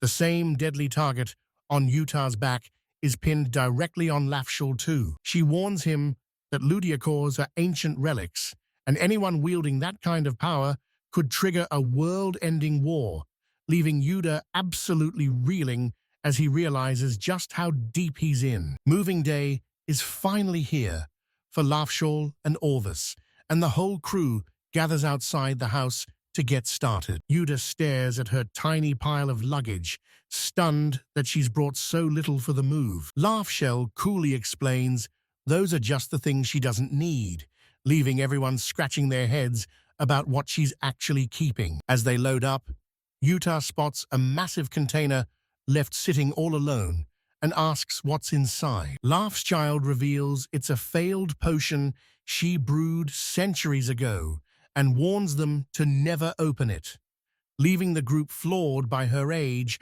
while they prep the Magitech to haul the heavy load. Two massive Magitechs step in to do the heavy lifting, hauling the boxes away. Yuda pulls Lafshul aside, telling her there's something she absolutely has to see. He reveals a malfunctioning Magitech unit and asks for her expertise, and with her curiosity piqued, they both head straight for the hangar. They step into the hangar, where Yuta points out the exact machine that's been acting up. Lafcha's eyes widen as she recognizes the machine instantly, calling out to Victolf like an old friend while a stunned Yuta watches in disbelief. Laughshell marches right up to the Magitech, boldly declaring she'll handle it because the entire machine was actually built by her very own student. She rolls up her sleeves and dives headfirst into the mechanical guts of the beast. Sparks fly as the robot begins to shudder and groan, responding to her every adjustment. But as she peels back the layers of the Magitech,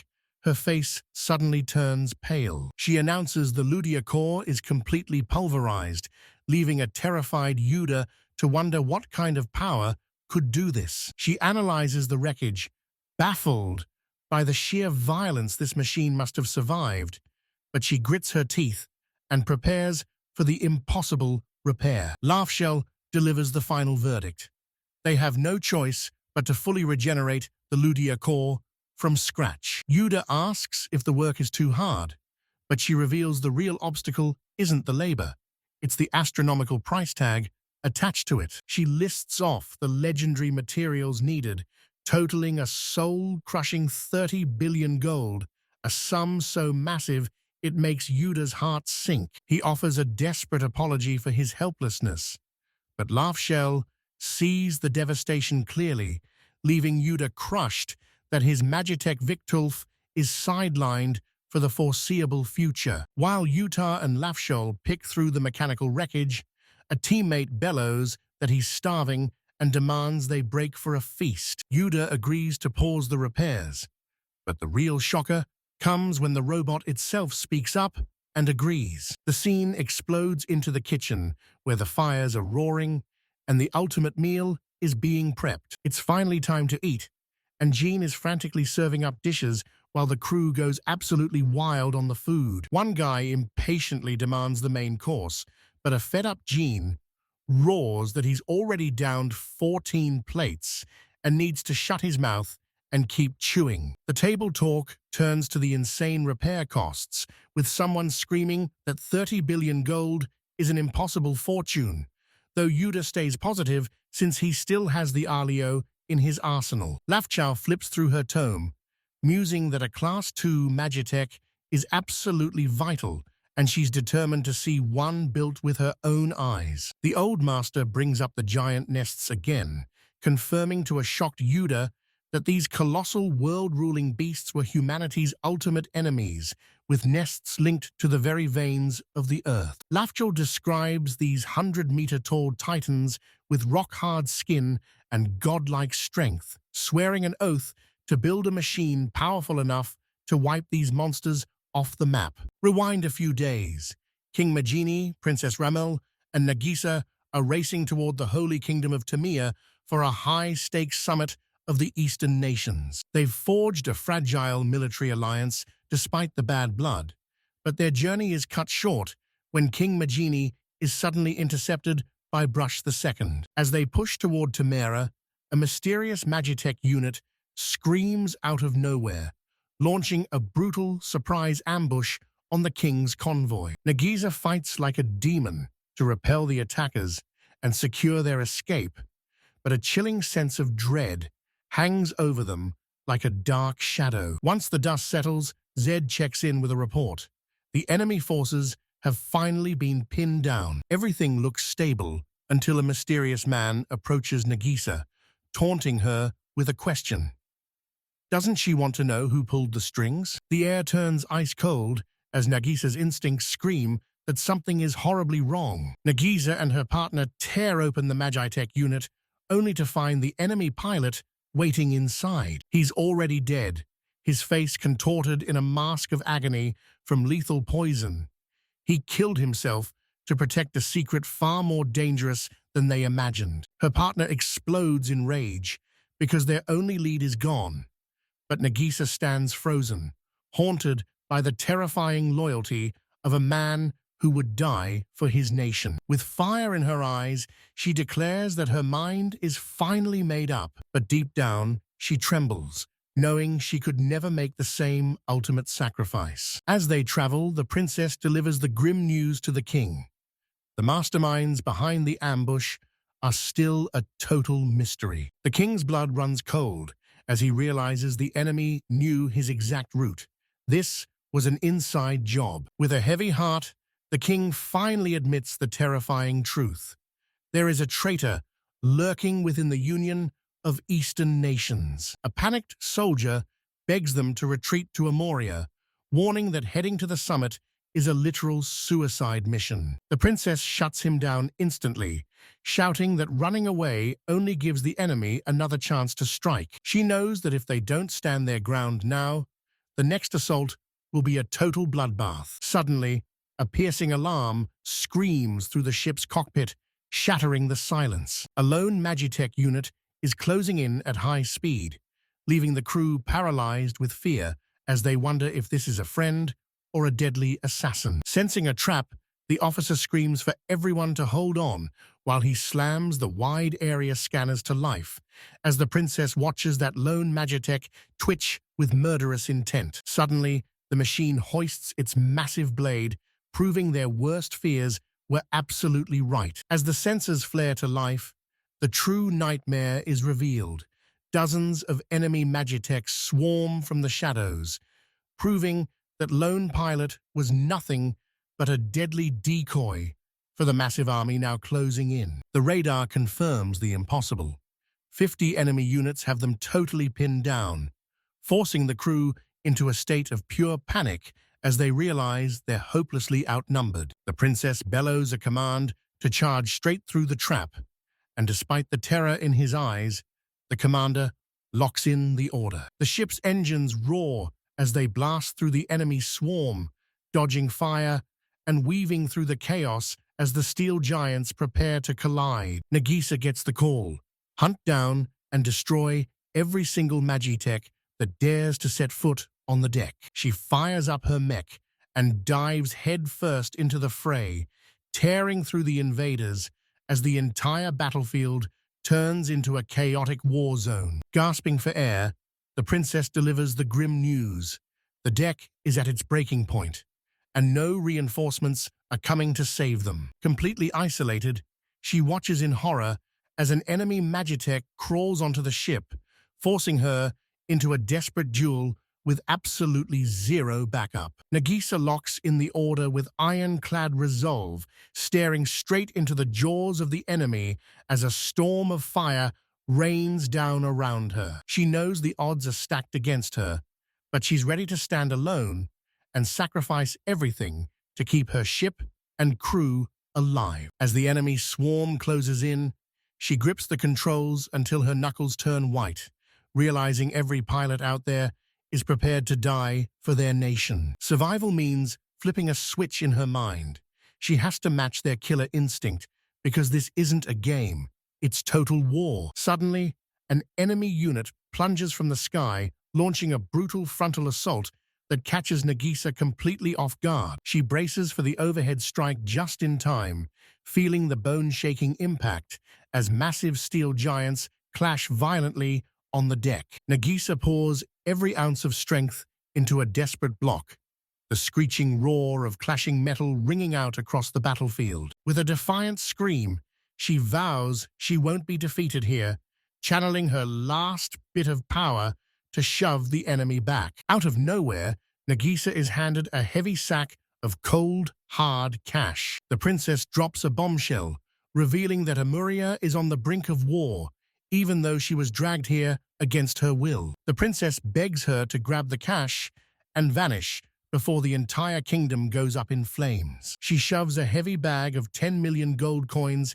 into Nagisa's hands, promising it's enough to buy her a brand new life. While Nagisa stands there stunned, the princess opens up about her painful past and how everyone mocked her unique style. Her mind flashes back to where it all began, 7 long years ago. A young Nagisa is being ruthlessly bullied by her classmates just for wearing a skirt. Even through the pain, she keeps her cool while the boys reminisce about the days they used to play baseball as a team. One bully growls that she's annoying, but even he has to admit she's always been tough enough to outshine them all. Nagisa snaps, delivering a devastating kick that sends her tormentor flying through the air. The rest of the gang is paralyzed with fear, and even Nagisa can't believe the raw power she just unleashed. Suddenly, Utah storms in with pure rage, shutting down their pathetic excuses that it was just a joke. He declares she's his friend and roars at them to stop their pathetic bullying immediately. Without a second thought, he dives into the fight and slams a fist into one of the bullies to shield Nagisa. Yuta desperately tries to protect her, but the entire gang swarms him, raining down a brutal beating. Battered and bruised, he forces himself back up and flashes a weak smile to tell her he's just fine. But the moment she touches him, a scream of pure agony escapes his lips, exposing just how badly he's actually suffering. Nagisa remembers how Yuta would always swoop in to save her, taking every hit like a champ until he finally claimed victory. With a serene expression, she calls him her true hero, a warrior who fought with nothing but pure, unyielding willpower. Danielis teases if he's the boy she loved, sending Nagisa into a flustered panic as she recalls the tears she shed during her past confession. Daniele begs Nagisa to stay far away from the war, warning her that this upcoming battle is nothing but a suicide mission. Her voice trembles with fear as she reminds Nagisa that stepping onto that battlefield means certain death. Nagisa's silence speaks volumes. Her mind is made up.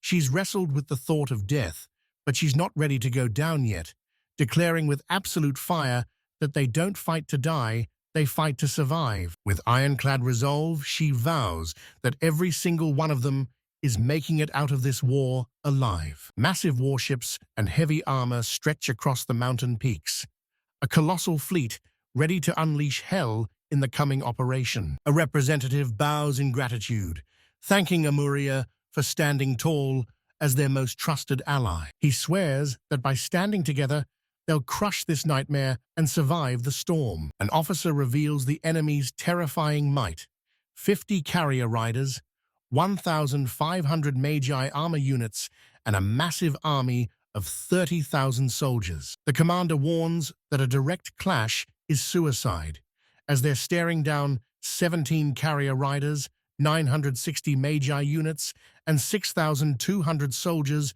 with a much smaller force. The map highlights 3 kill zones: the Balan Plateau, the Lujan Mountains, and the Emulsi River. If even one line breaks, the Holy Kingdom falls and the war is over. One commander warns that the Balan Plateau will swallow their forces whole, forcing them to split their army and fight a desperate, outnumbered battle on 3 fronts. Suddenly, she leaps to her feet and drops a bombshell. Amuria has secured a secret alliance with the Kingdom of Emu, and reinforcements are already on the way. This bombshell news catches everyone off guard, finally breaking the suffocating tension hanging over the group. They dive into the maps to finalize their strategy. Amuria's forces will hold the Lujan Mountains, while Emu defends the river and Tamira, but they still need a local expert to lead the allied army. Without a second thought, the young woman steps up to lead the troops, insisting that a high-ranking official must be there to greet them. Deep inside the cockpit of his massive war machine, a young pilot gears up for total carnage. He barks an order to his partner Feli to help him wipe out the enemy in record time.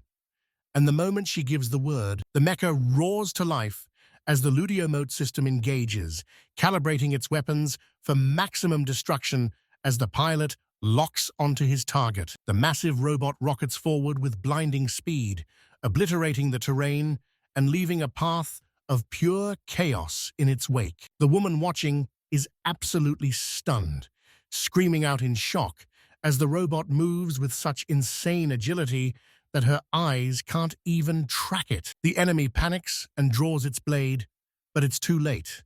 The white mecha strikes like lightning, shredding the earth and kicking up a massive cloud of debris. The 2 steel titans collide with bone-shattering force, their blades clashing in a violent explosion of white-hot sparks. The white mecha slams home a devastating blow, shattering the enemy's blade into a million jagged shards. The black machine is sent flying as its chestplate implodes, spraying white-hot sparks from every failing joint. The enemy lunges for a desperate aerial strike, but our pilot stays ice-cold under the pressure. He white-knuckles the controls and prepares to execute a move with surgical precision. With a flick of his wrist, he unleashes a savage arc that cleaves the black mecha clean in half. The enemy squad swarms in to surround him, but he's already 10 steps ahead of their formation. He leaps into a spinning aerial strike, obliterating 2 enemies at once,